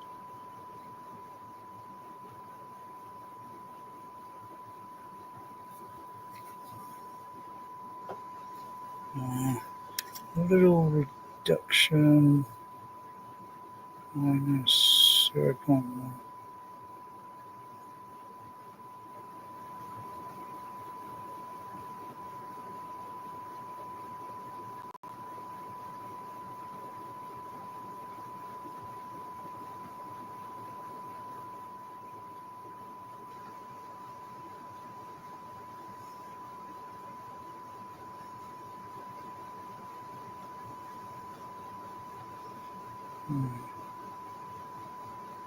Sure, go back up.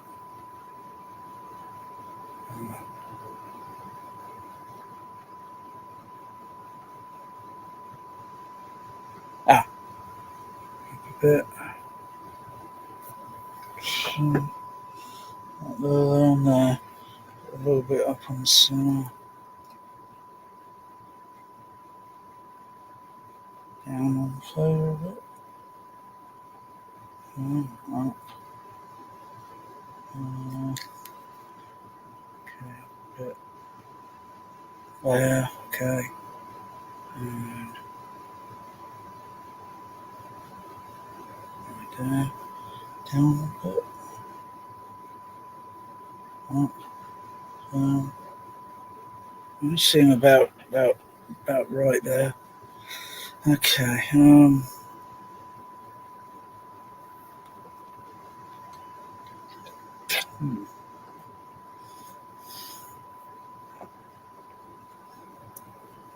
Let's see what's going on with the turn those off.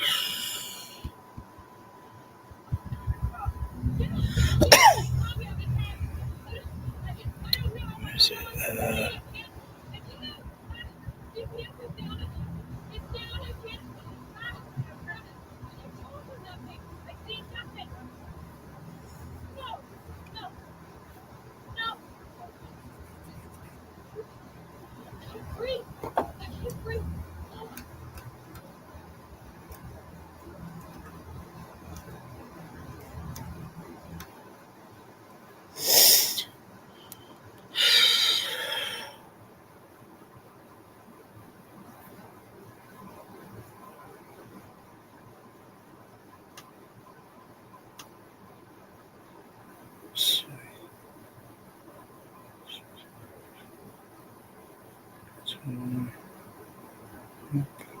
Meters.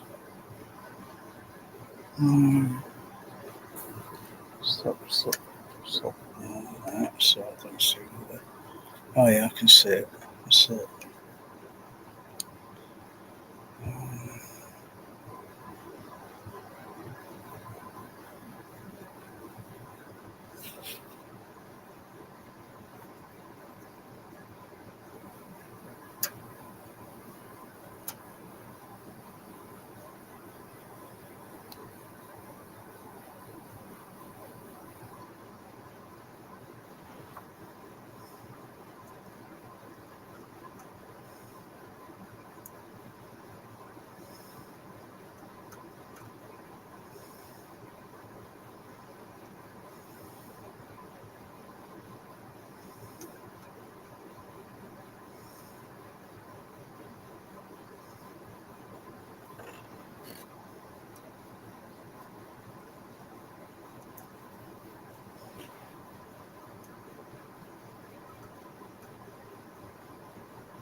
Where is it?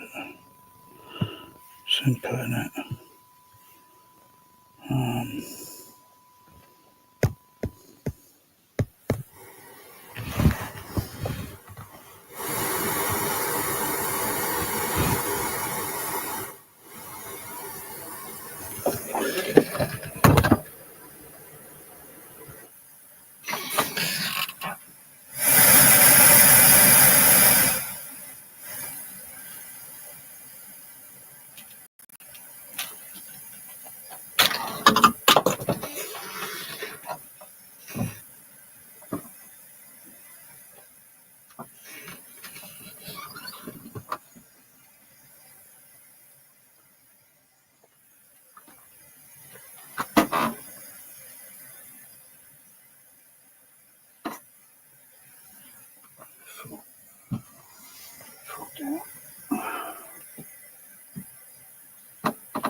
sine wave.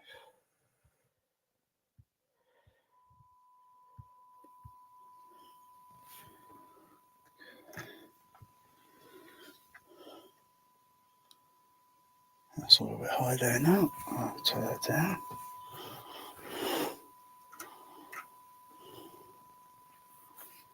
Go up a bit more. A little bit high still. Turn it down. Take this one off a little bit.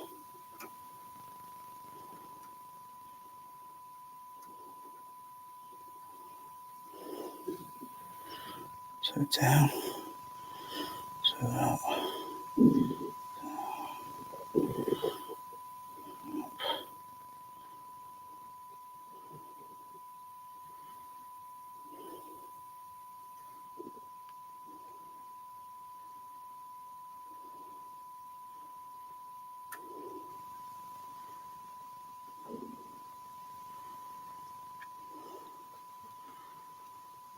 Okay.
Oh, crikey. Get the back connector. What's it on that?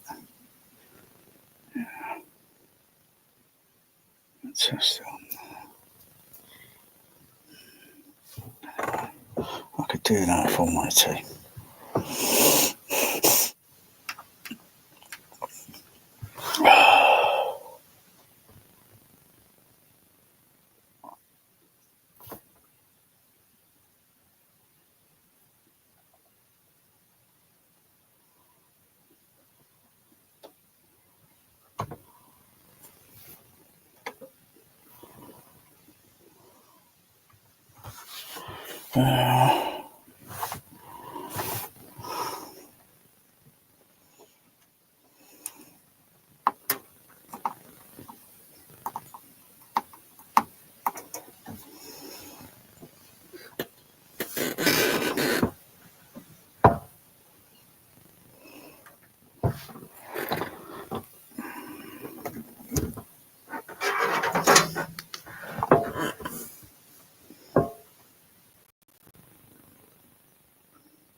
Let's see what mode am I in.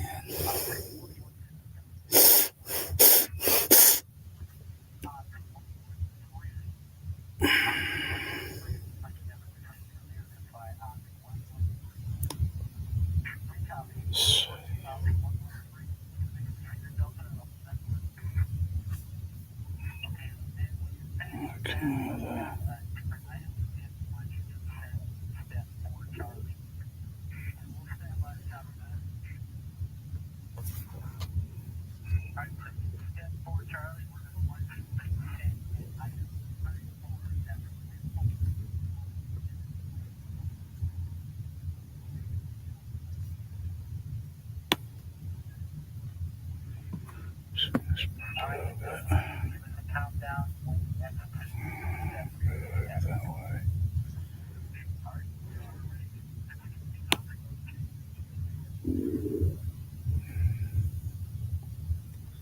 See which ones are not connected.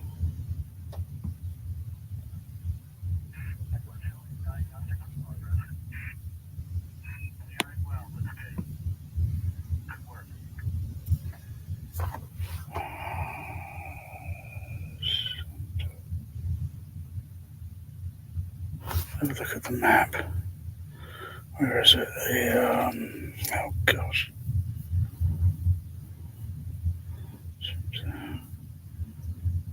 Where is it? Explorer Houston with some information regarding the upcoming TI burn. All right, so we are about 45 minutes from the scheduled time for the burn. In about another 10 minutes, we'll be going down here to our go, no-go criteria. The last burn, the dispersions were a little higher than normal, so we want you to double-check the DAT config. Okay.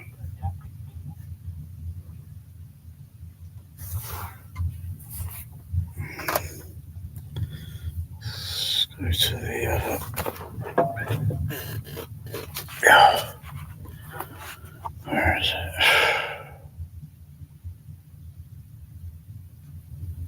Go to this. Matt, do you have a visual on just what Mission Specialist Sharif is doing up there?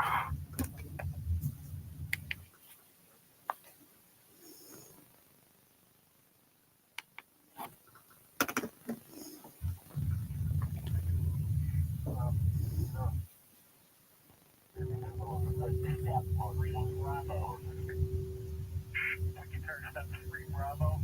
We're going to start here by loading. Precision.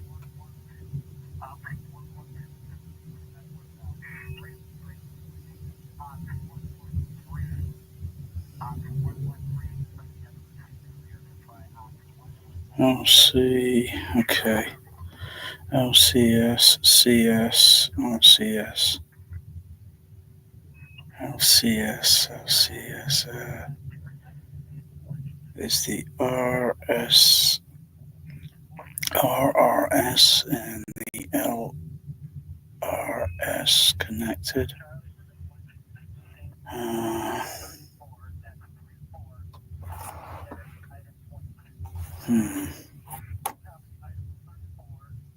I think they're not connected. Okay. So look at the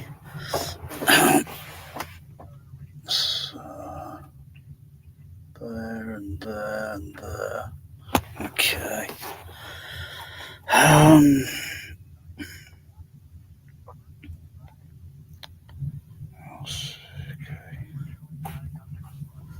LC, LCS, okay, gotcha. LCS, channels.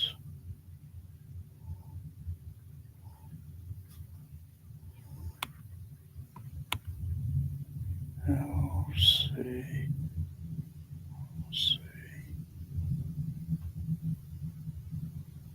Explorer Houston with some information regarding the upcoming TI burn.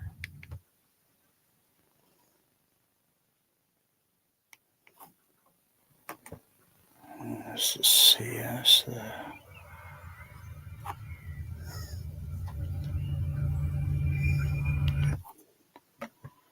There's the CS.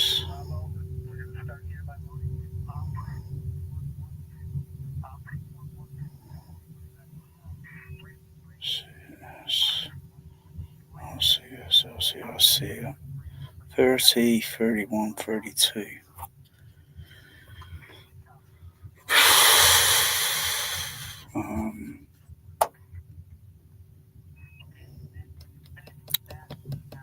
Cables are going on the back of this storm. What numbers are they? Let's have a look. Power it on. Oh, turn it on manually there.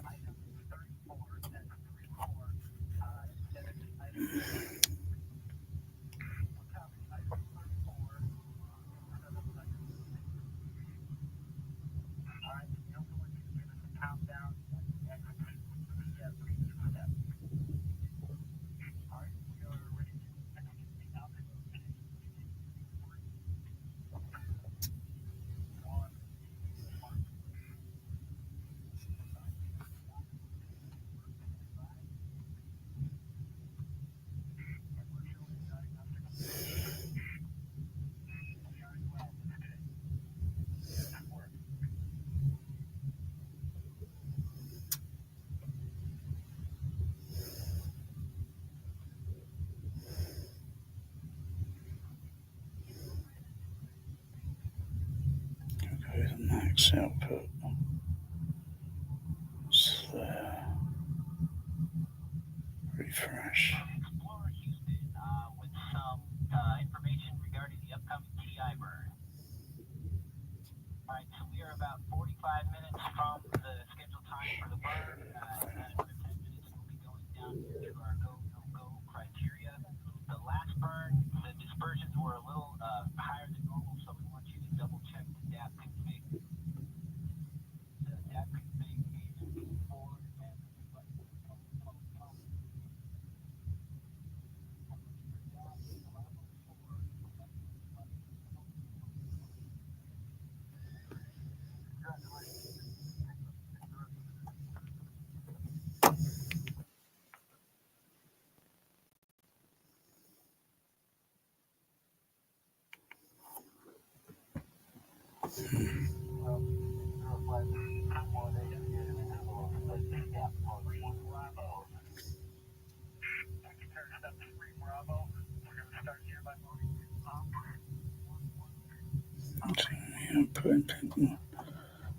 These turned. Oh yeah, these other ones are turned stats. They're still connected on the Storm. Okay, so I'll have a look because I've got to unplug those and move them over. Turn the failover down.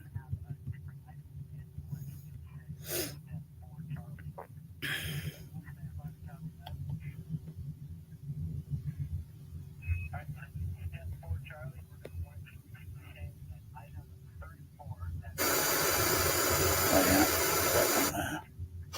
That one over there, right. Okay, channel 19 and channel 20. I'll just verify its position. Yep. Okay.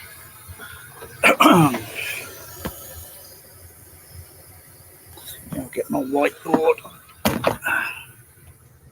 Pen and paper. Pen. Paper.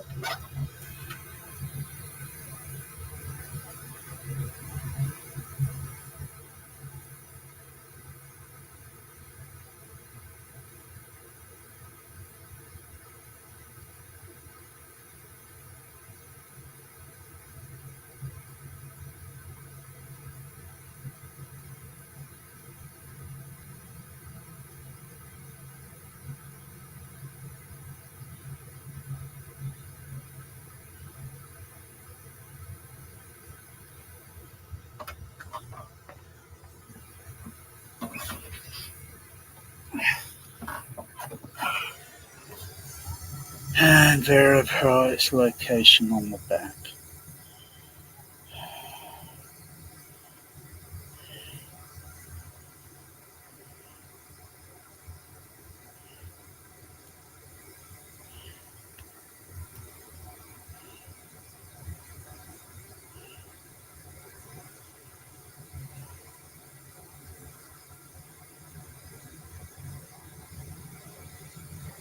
Matt, do you have a visual on just what Mission Specialist Sharif is doing up there?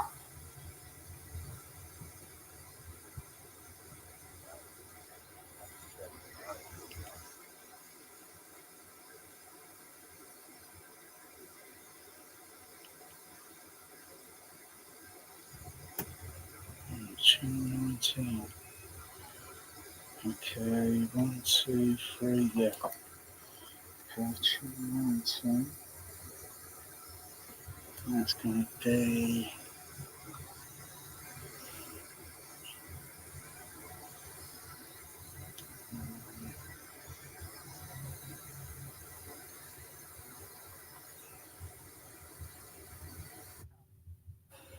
Channel 20.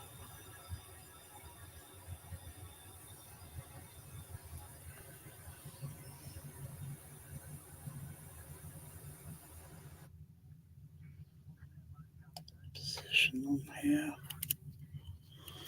Okay.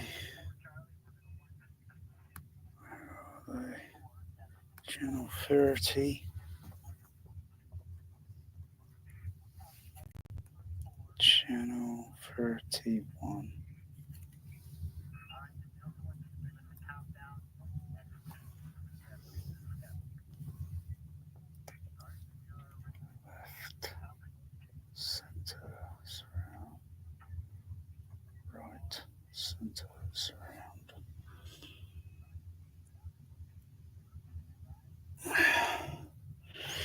select up those if they're easy.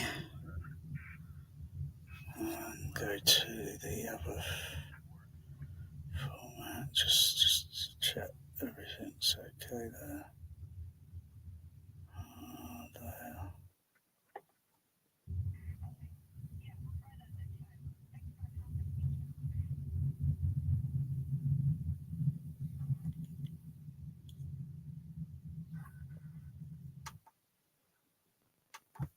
Some information regarding the upcoming TI burn. Alright, so we are about 45 minutes from the scheduled time for the burn. This format here won't be used. So I use the new format. Okay.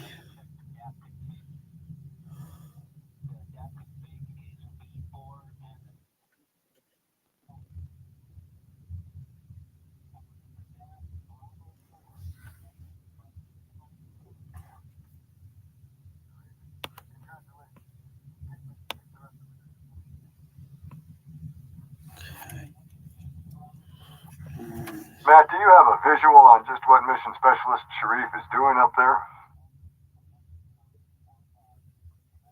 32 would be CS. Scenario on my part.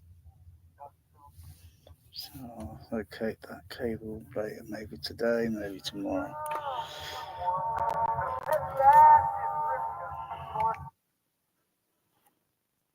So I can find those two and link them up. Okay. Channel 19, channel 20, undo those. Connect channel 19 to 30. Connect channel 20 to 31. Let's turn that pink noise off on the storm. Okay.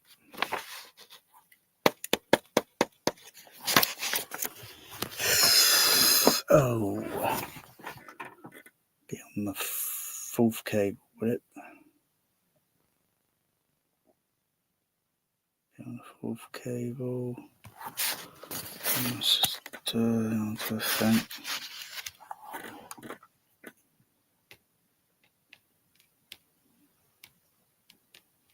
Yeah, be on the fourth cable. What channel number? Generate pink noise, and then I'll find it.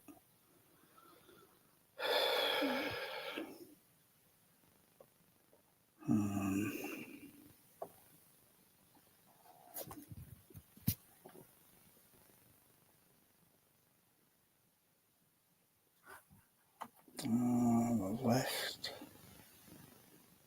What's the left? So there.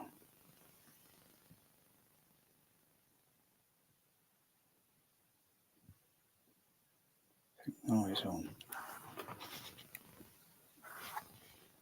Let's see anything on there. It doesn't expand that far on there.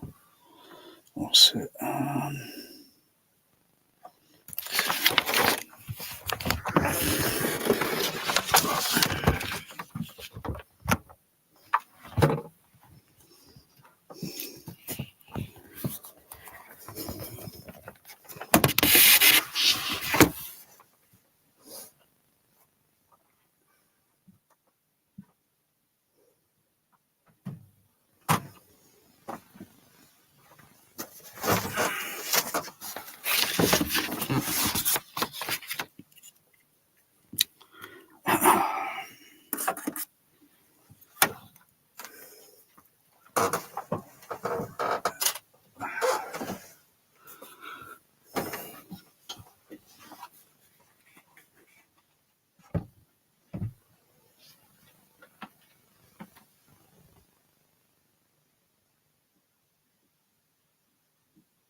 Unmute that noise.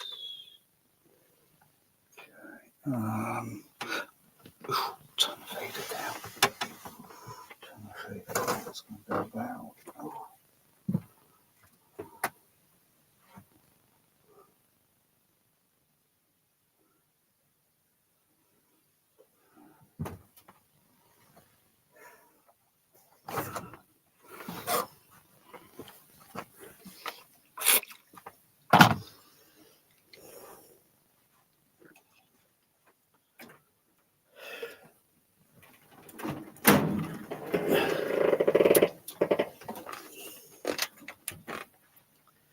Channel 19. Visualize it again on here. It's on the top. 1, 2, 3. Third one along. One is off, and that one off.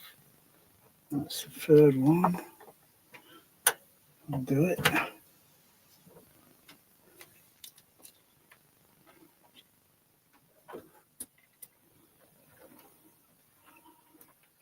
Cable out.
Fourth.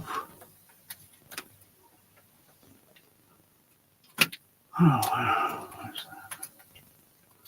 It's one of these.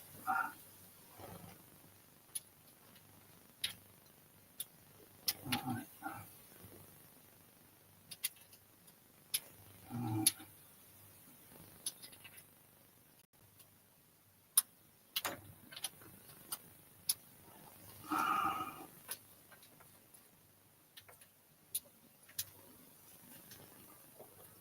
Where's the third?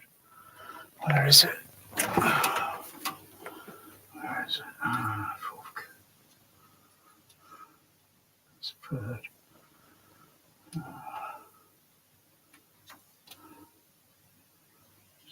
Yeah. 4. Let me try this. No, try that. Right.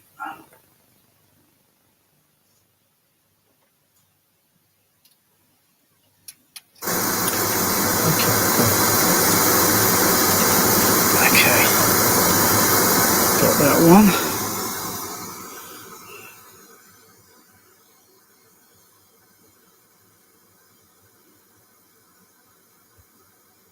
Pick those off.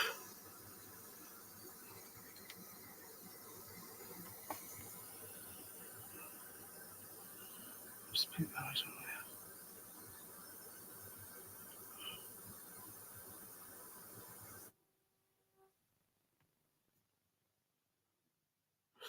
Try again. Off. Okay. Right, turn the right one on.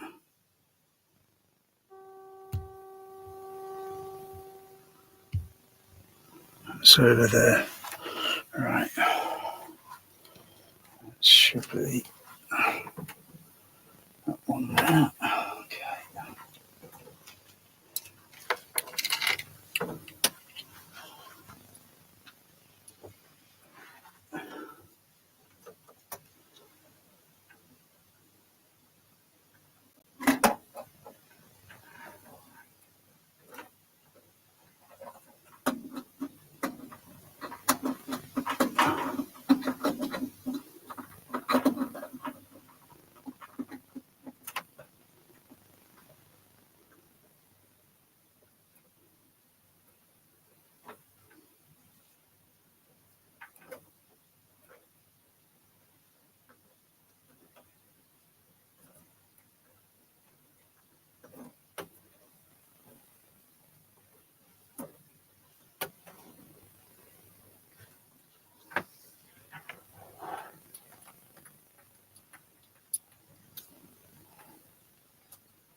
Oh, found it quick.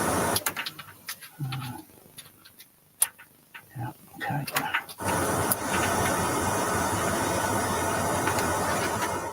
A little bit low.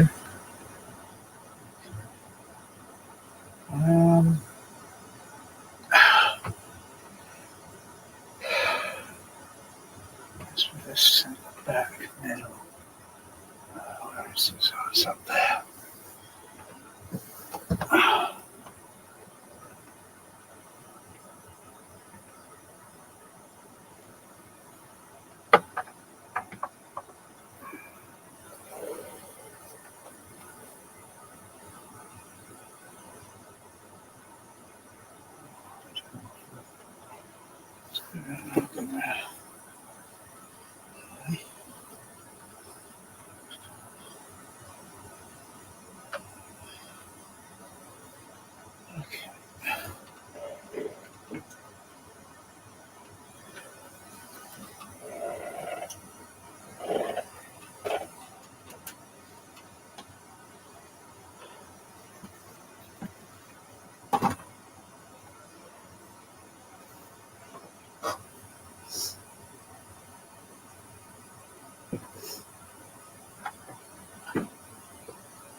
I'll give that a little test.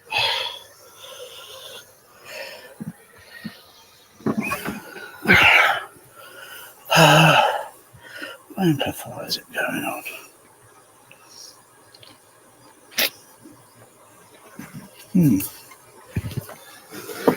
Check what amplifier is going on.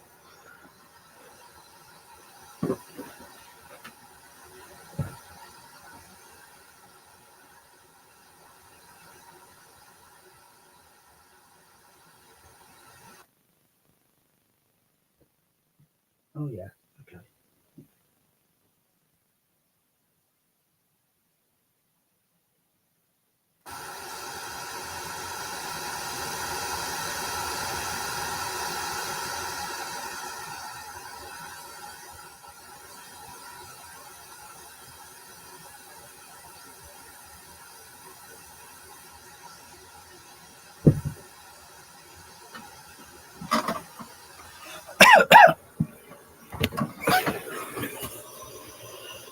Turn the fader up.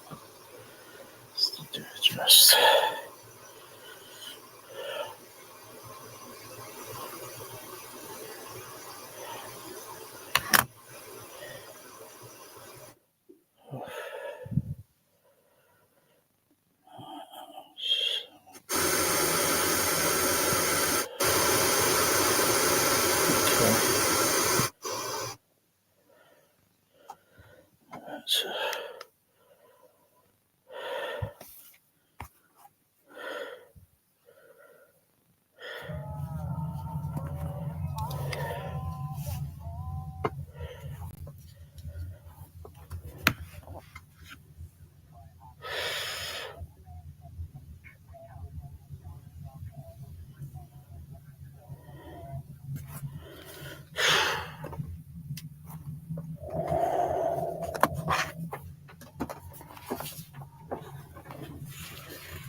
It's on the side of the meters.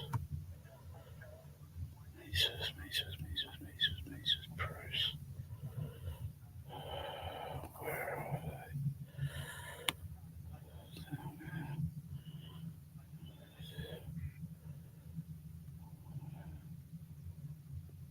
Okay, let's see when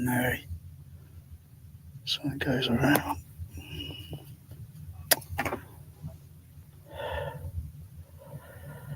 Go connect up the other ones down the corners.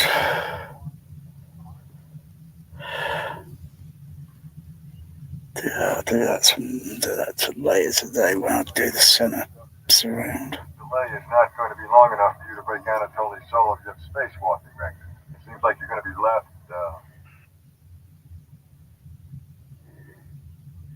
Nat, it's been a privilege. Oh yeah, I can hear it now.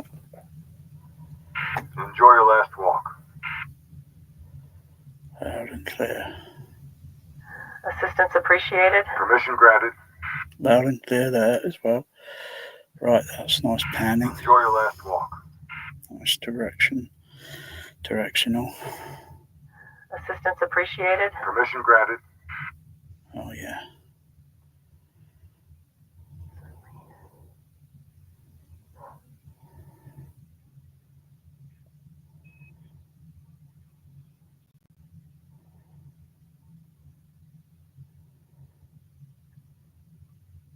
Too bad. Let's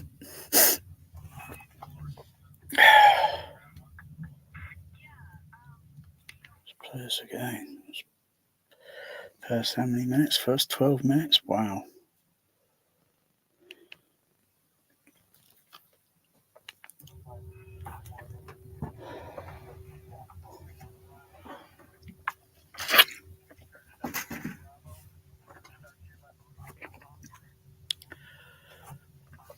So, no, that one, that amplifiers, yeah.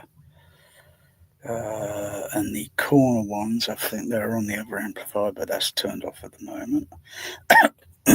Along with, I'm trying to remember, so 1, 2, 3, 4, 5. Hang on, let me go through that again. The corners, 2.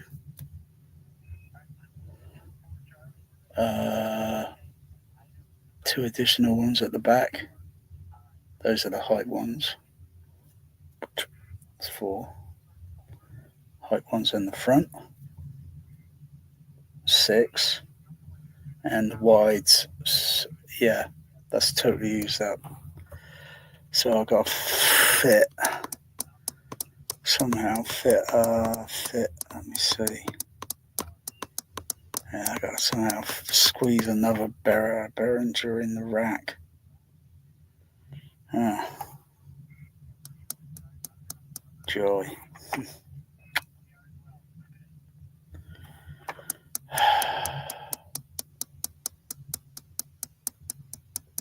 And get the XLR cable lead. Oof, I can get it through. It's going to be very, very tight. And so I've got to desolder the wire, the connector, pull it through, resolder the connector on the end, find the speaker wire wherever the heck that is behind the rack. And if I'm not too sure, but I use the technique of a 1.5 volt battery, and then I'll just apply the terminals until I hear the speaker making a sound, and then I know, yep, that's that speaker, because there might be a couple of cables that look identical to the other one. So I think I might have put Matt, do you have a visual on just what Mission Specialist Sharif is doing up there? I put a label around it or something.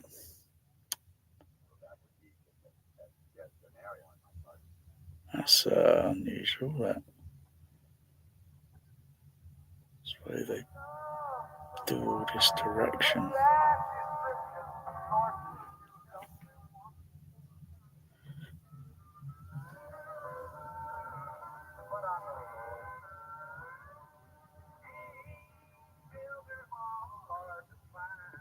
Yeah, little bits in the sound where it's dipping down, where the speaker's not active yet.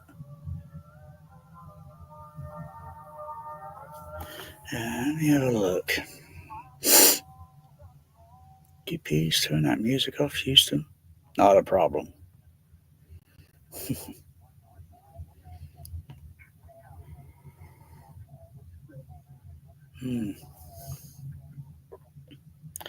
I wonder what if Storm would update the digital input. Oh no, the what's it? The AOIP, Audio over Internet Provider.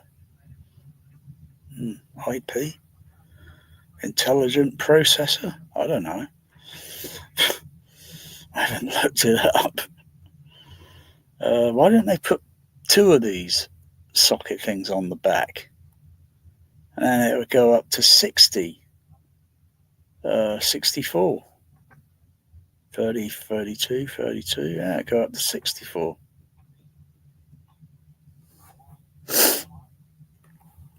Okay.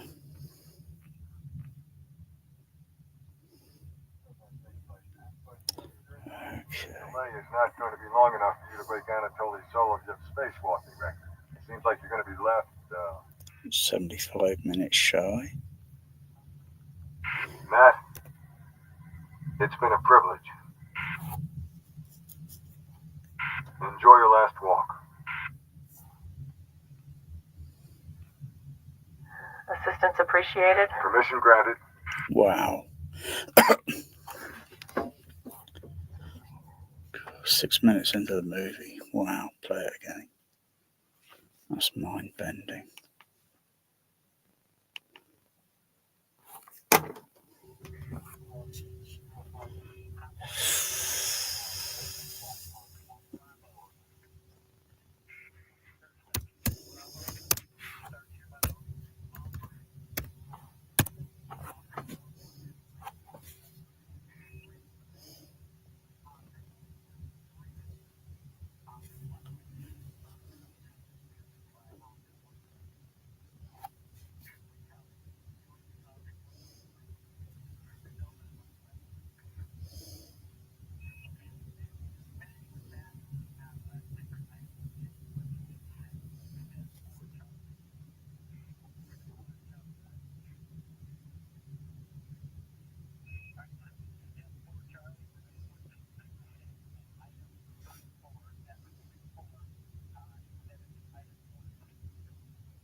Okay.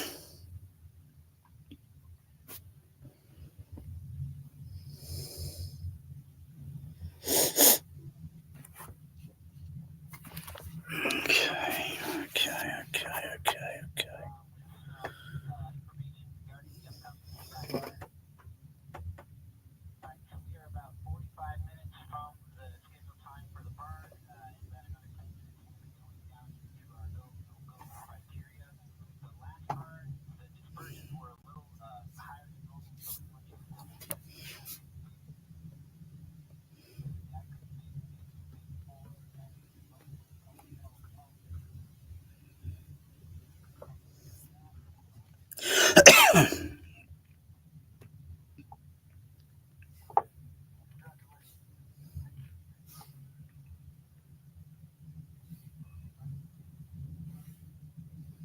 Matt, do you have a visual on just what Mission Specialist Sharif is doing up there?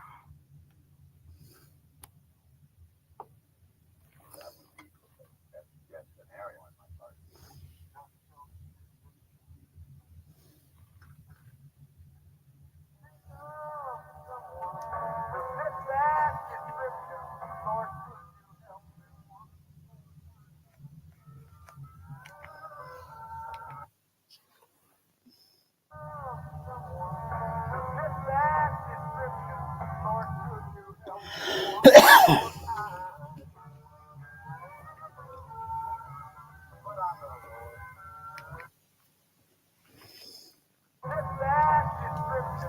Let's turn that off.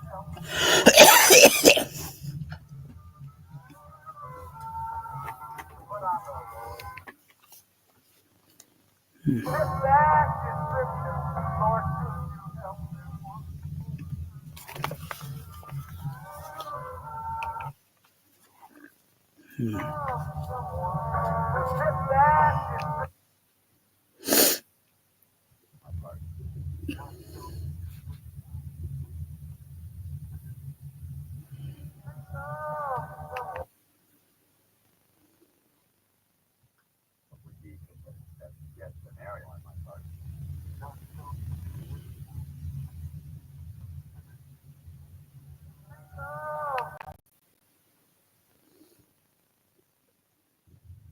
That would be the best scenario in my part.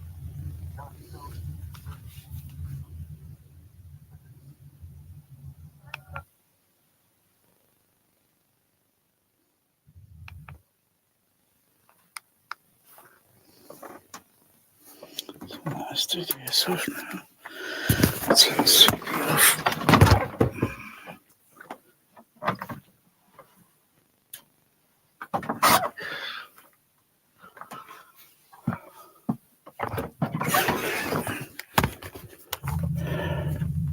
Matt, do you have a visual on just what Mission Specialist Sharif is doing up there?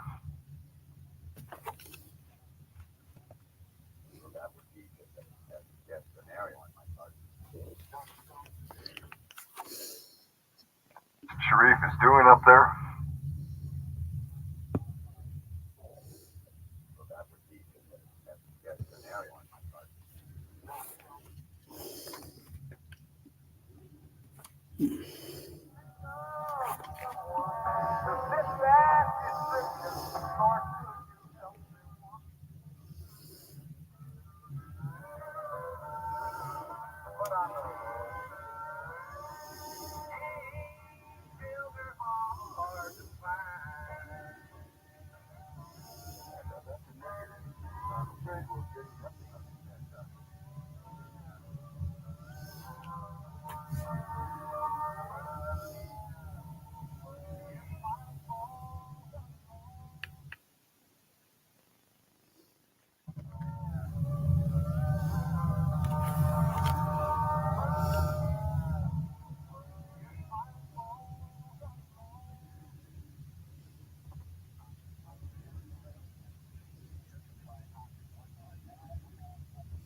delay is not going to be long enough for you to break Anatoly Solovjev's spacewalking record.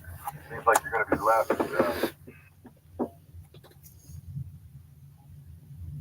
Matt, it's been a privilege. Enjoy your last walk. Assistance appreciated. Permission? Enjoy your last walk. Assistance appreciated. Permission granted. Enjoy your last walk. Assistance appreciated. Permission granted. Enjoy your last walk. Assistance appreciated. Permission granted.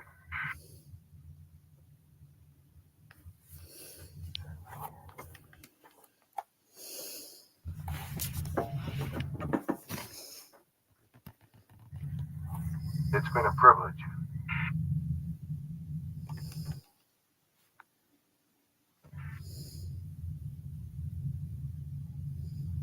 Matt, it's been a privilege.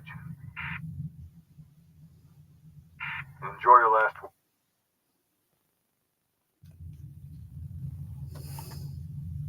Matt, it's been a privilege. Enjoy your last walk. Assistance appreciated. Permission granted.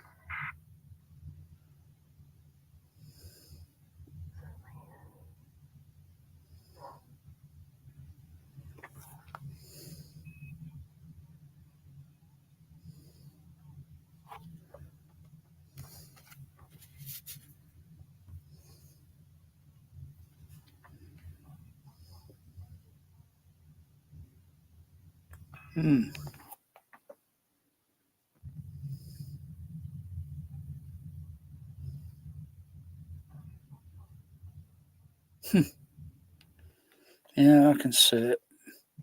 I know there's a bass boom bump there, and I can see it going a little bit red. This is a bit of a bump.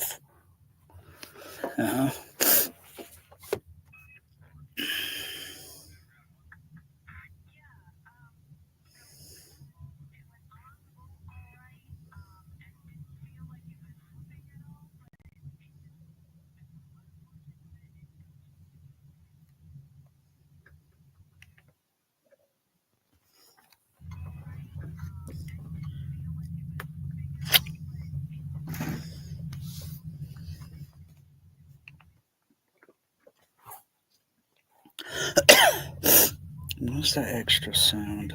Where's that? No, not extra. What is it? Where's the? I think it's these ones here. Down the back, on this, almost near the corners. Well, the corner, but yeah. I think they're number 2. Let's go to.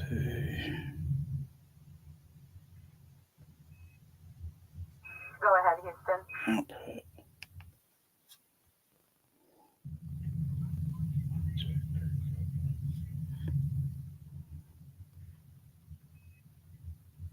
Go ahead, Houston.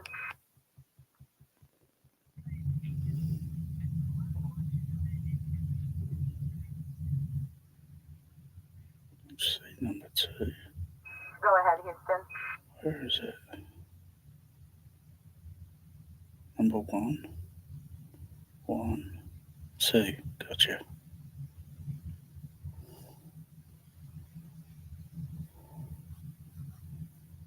Copy that, Houston.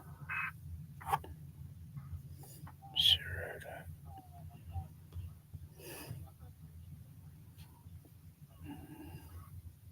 Stand by for our maneuver. Where is it? Mute.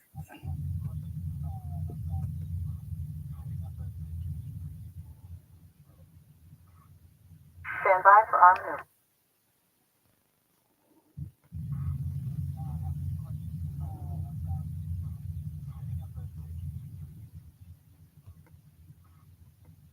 by for arm.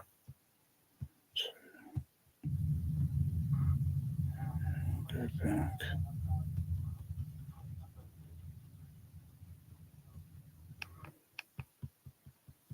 Houston.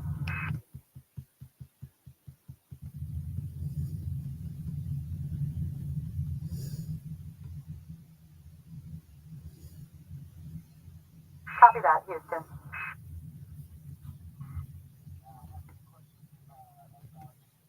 Oh, I see on those channels there.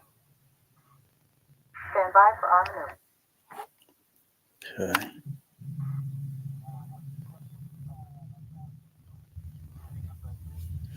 Let me see, what can we do with that? Expand it. Put another decoder on it and expand the sound out. Kind of like winning the lottery, huh? Oh yeah, now I hear that guy. He's back on the rear, he's back up behind me, he's back behind me. Kind of like winning the lottery, huh? Stand by for arm maneuver.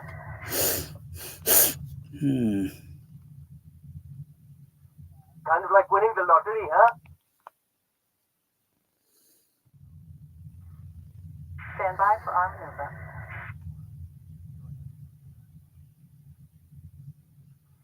Kind of like winning the lottery.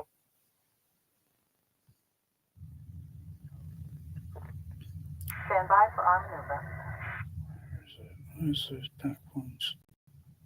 Corners, not corners. Up here. Whoa, up here somewhere. Stand by for arm maneuver. Yeah, there. Kind of like, Kind of like winning the lottery, huh? what's it look Stand like by in for there? arm maneuver.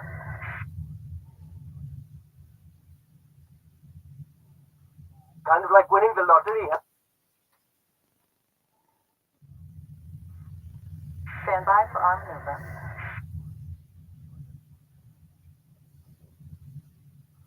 Kind of like winning the lottery, huh?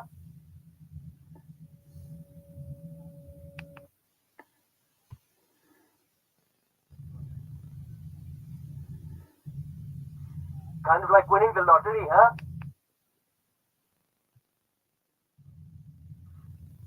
Stand by for arm maneuver.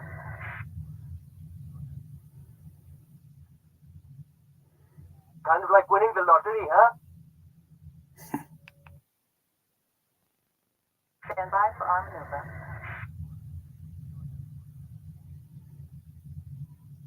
Just trying to put the, oh no, the sub bass won't be, it'll be going, where would it be going?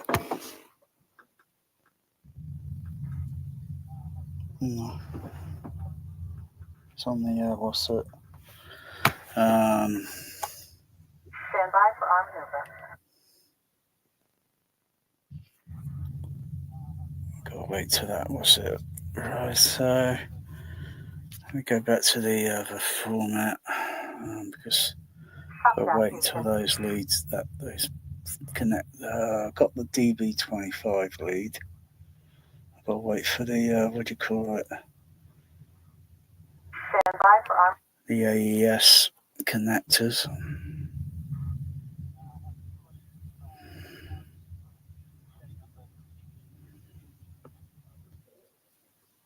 Stand by for arm maneuver. Go to this format.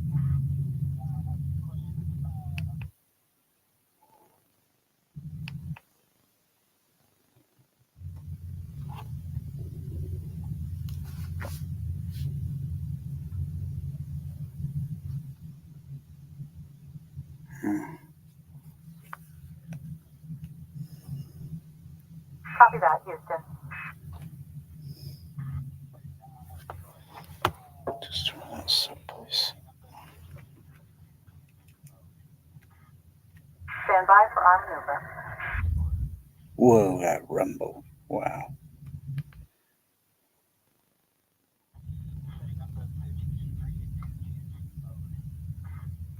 Stand by for arm maneuver.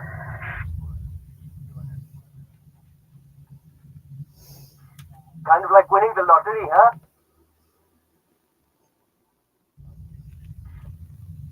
by for our maneuver.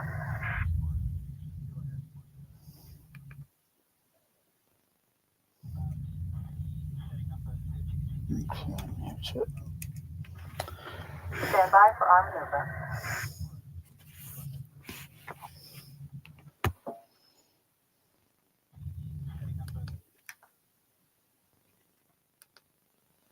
Sixth floor, engage arm and pivot to cargo bay. Stand by for our maneuver. Should we be worried? Well, let's let the boys down there worry for us. Sixth floor, engage arm and pivot to cargo bay. Stand by for our maneuver. So, Doug, now that you work for NASA, how do you like it? Kind of like winning the lottery, huh? I was just happy that they didn't cut the funding to my research. How long was your training? 6 months. Including holidays? So, what is this scanning system? Oh, nothing, Matt. It's just a new set of eyes to scan the edge of the universe. It's designed for. Including holidays? So, what is this scanning system? Oh, nothing, Matt. It's just a new set of eyes to scan the edge of the universe. It's designed. Including holidays? So, what is this scanning system? Oh, nothing, Matt. It's just a new set of eyes to scan the edge of the universe. It's designed for hospital use, but this one's a prototype.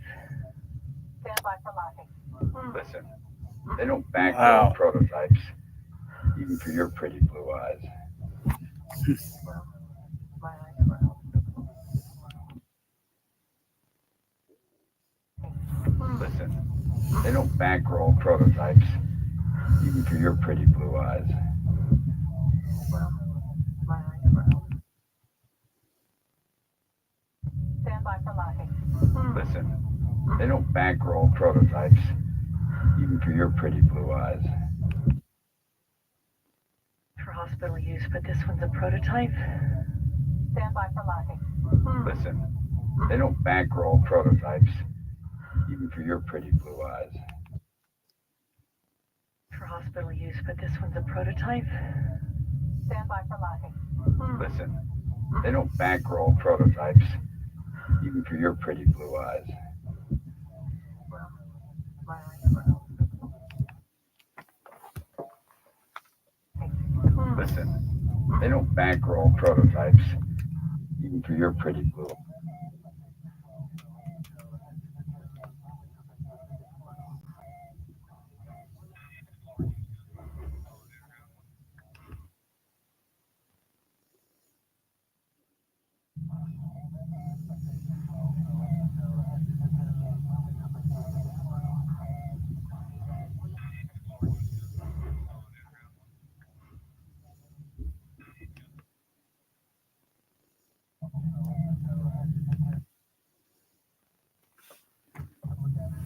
Stand by for locking.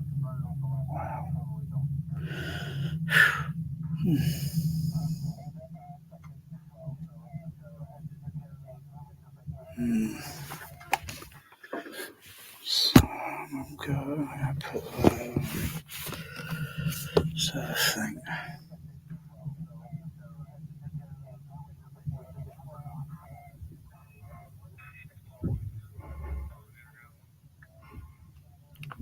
Wow, that's wow.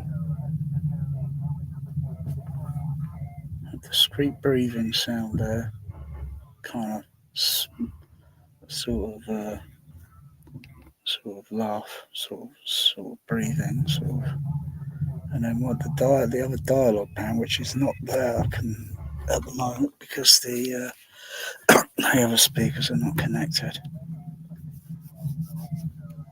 But if I fold it down, it would go.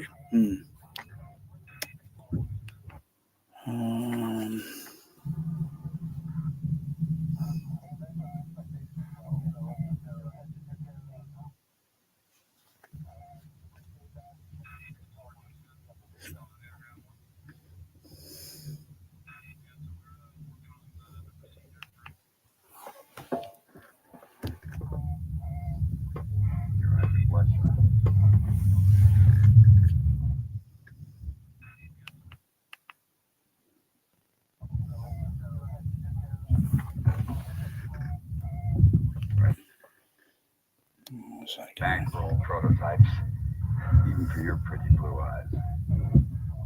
Well, my eyes are out. They don't bankroll prototypes. Edge of the universe? It's designed for hospital use, but this one's a prototype. So, If they didn't cut the funding to my research. how long was your training? 6 months. Including holidays? So, what is this scanning system? Funding to my research. How long was your training? 6 months. Including holidays? So, what is this scanning system? Oh, They didn't cut the funding to my research. How long was your training? 6 months. including holidays? So, Oh,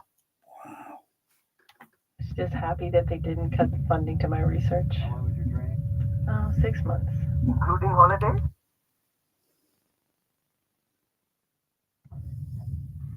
Kind of like winning the lottery, huh? I was just happy that they didn't cut the funding to my research. How long was your training? 6 months. NASA? How do you like it? Kind of like winning the lottery, huh? I was just happy that they didn't cut the funding to my research. How long was your training? 6 months. Including holidays? So, what is this scanning system? Oh, nothing, man. It's just a new set of eyes to scan the edge of the universe. It's designed for hospital use, but this one's a prototype. Stand by for locking.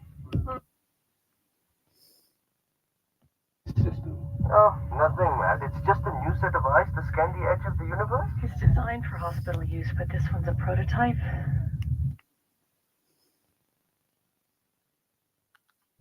What is this scanning system? Oh, nothing, man.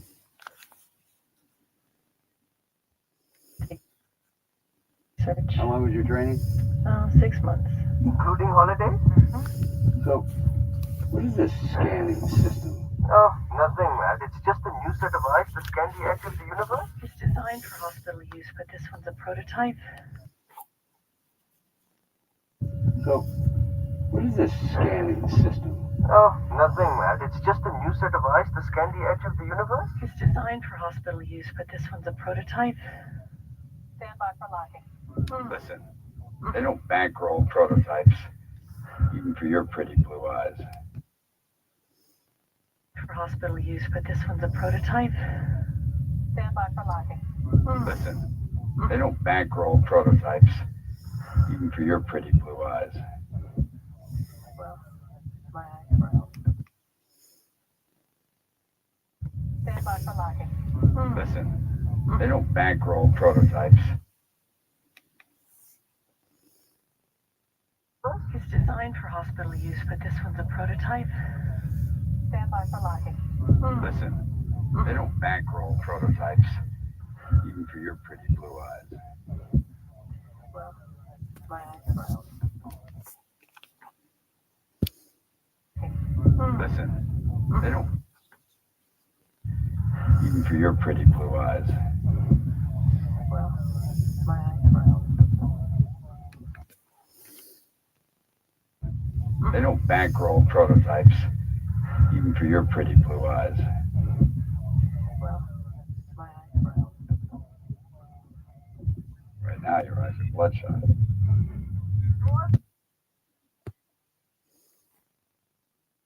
Pretty blue eyes. Well, my eyes are out. Right now, your eyes are bloodshot.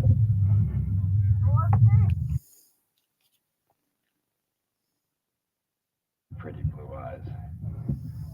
Well, my eyes are out. Right now, your eyes are bloodshot.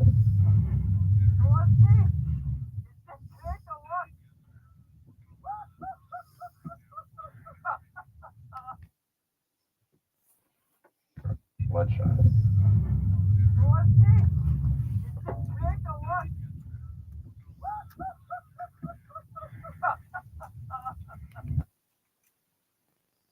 Now your eyes are bloodshot.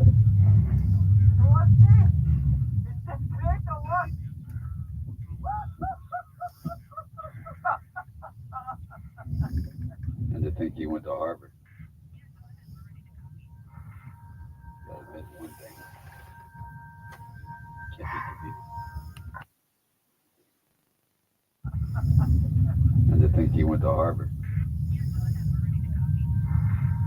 Gotta admit one thing. Can't be defeated. And to think you went to Harvard.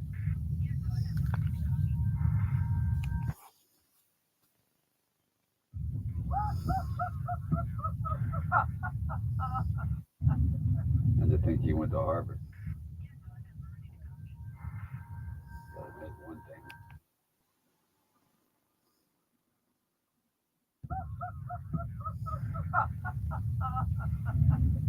And to think you went to Harvard. Gotta admit one thing. Can't be defeated. And to think you went to Harvard. Gotta admit one thing. Can't be defeated. And to think you went to Harvard. Gotta admit one thing. Can't be defeated. And to think you went to Harvard. Gotta admit one thing.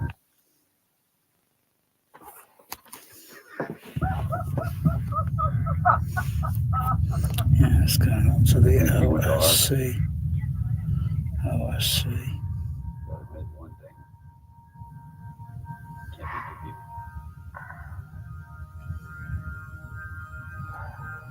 So what do you like about being up here? Silence. The silence. I could get used to it.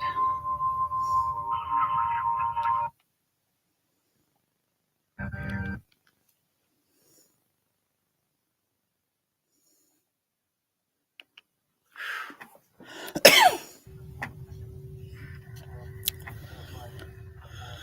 Okay, let's see. What can I do?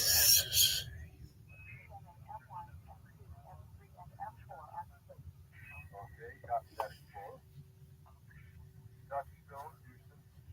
Medical is concerned about your ECG reading. I'm fine, Houston.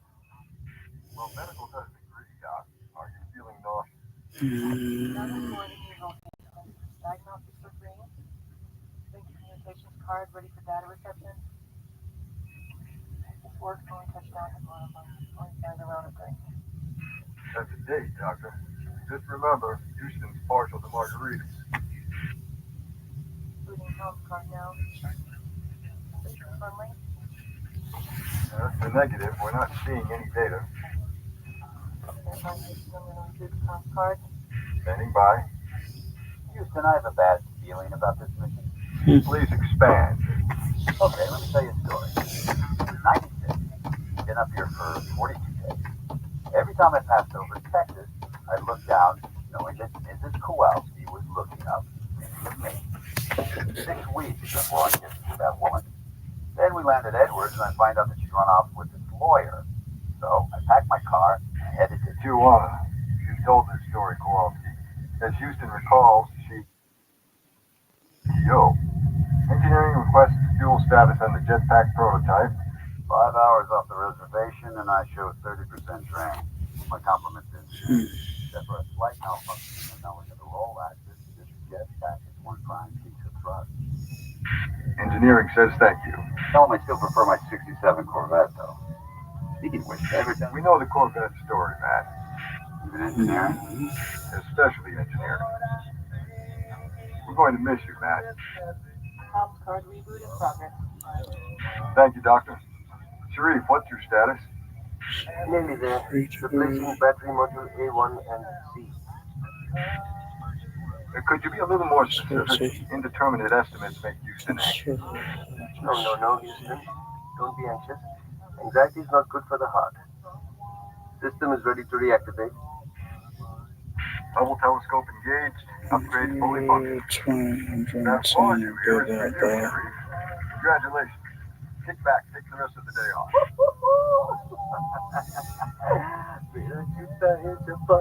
Matt, do you have a visual on just what Mission Specialist Sharif is doing up there?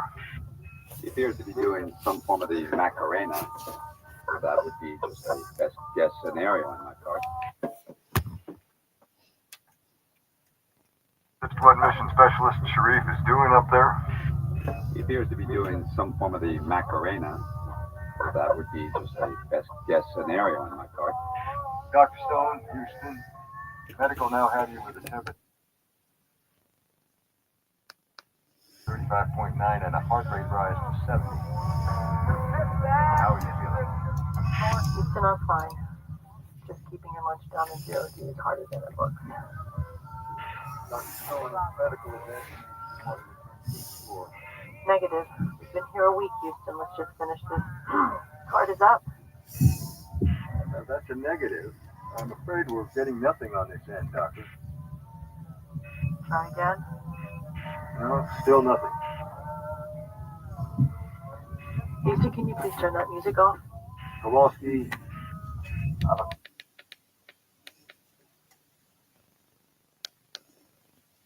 Card is up. now, that's a negative. I'm afraid we're getting nothing on this end, Doctor. Try again. No, still nothing. Houston, can you please turn that music off? Kowalski, not a problem. Thank you, Kowalski. Wow.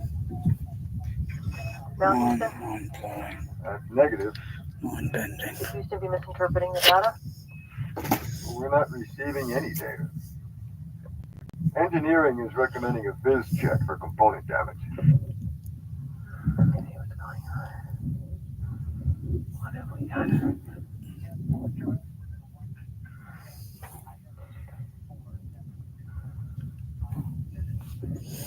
Visual examination doesn't reveal any damaged components. The problem must be originating from the comms panel. Well, that seems to be the case. Engineering admits that you warned us that this could happen. That's as close to an apology as you're going to get from them. We should have listened to you, Doc. Well, looks like we're going to have to improvise. I'm on it. How long do you think it'll take you? 1 hour. Outstanding. Installing your system in the Hubble is the purpose of this mission, and so we appreciate your patience, Doctor. Kowalski, we know you don't care about things like this, but for your information, this delay is not going to be long enough for you to break Anatoly's Solovyev spacewalking record. Kowalski, we know you don't care about things like this, but for your information, this delay is not going to be long enough for you to break Anatoly's Solovyev spacewalking record. It seems like you're going to be left 75 minutes shy? Never. Oh no idea. For your information, this delay is not going to be long enough for you to break Anatoly's Solovyev. How am I going to fit? Unless I narrow these in a little Installing bit. your system in the Hubble is the purpose of this mission, and so we appreciate your patience, Doctor. Kowalski, we know you don't care about this, but for your information, this delay is not going to be long enough for you to break Anatoly's Solovyev spacewalking record. It seems like you're going to be left 75 minutes shy? Never crossed my mind. Matt, it's been a privilege. Right back at you, Houston. Enjoy your last walk. My go to Dr. Stone in removing the panel.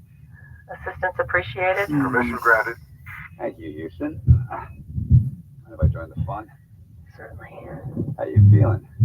Like a chihuahua that's being tumbled on. It's been a rough week. Just Makes you feeling better. I coughed up everything. From my okay, kidneys. just a little bit lower down on the front. It's got to be the same equal distance over that side, but it's going to look a bit odd. Would it make any difference with how it sounds? Not too much. Here. I only drive the bus. Connie Genie said I can get this board initialized in the next hour. Explorer, this is Houston. Go ahead, Houston. NORAD reports a Russian satellite has incurred a missile strike. The impact has created a cloud of debris orbiting at 20,000 miles per hour. Current debris orbit does about any development. Copy that, Houston. 5. Should we be worried? Folks down there worry for us. Cargo bay? Stand by for armed movement. So, Doug, now that you work for That's NASA, how do you like it? Kind of like winning the lottery, huh?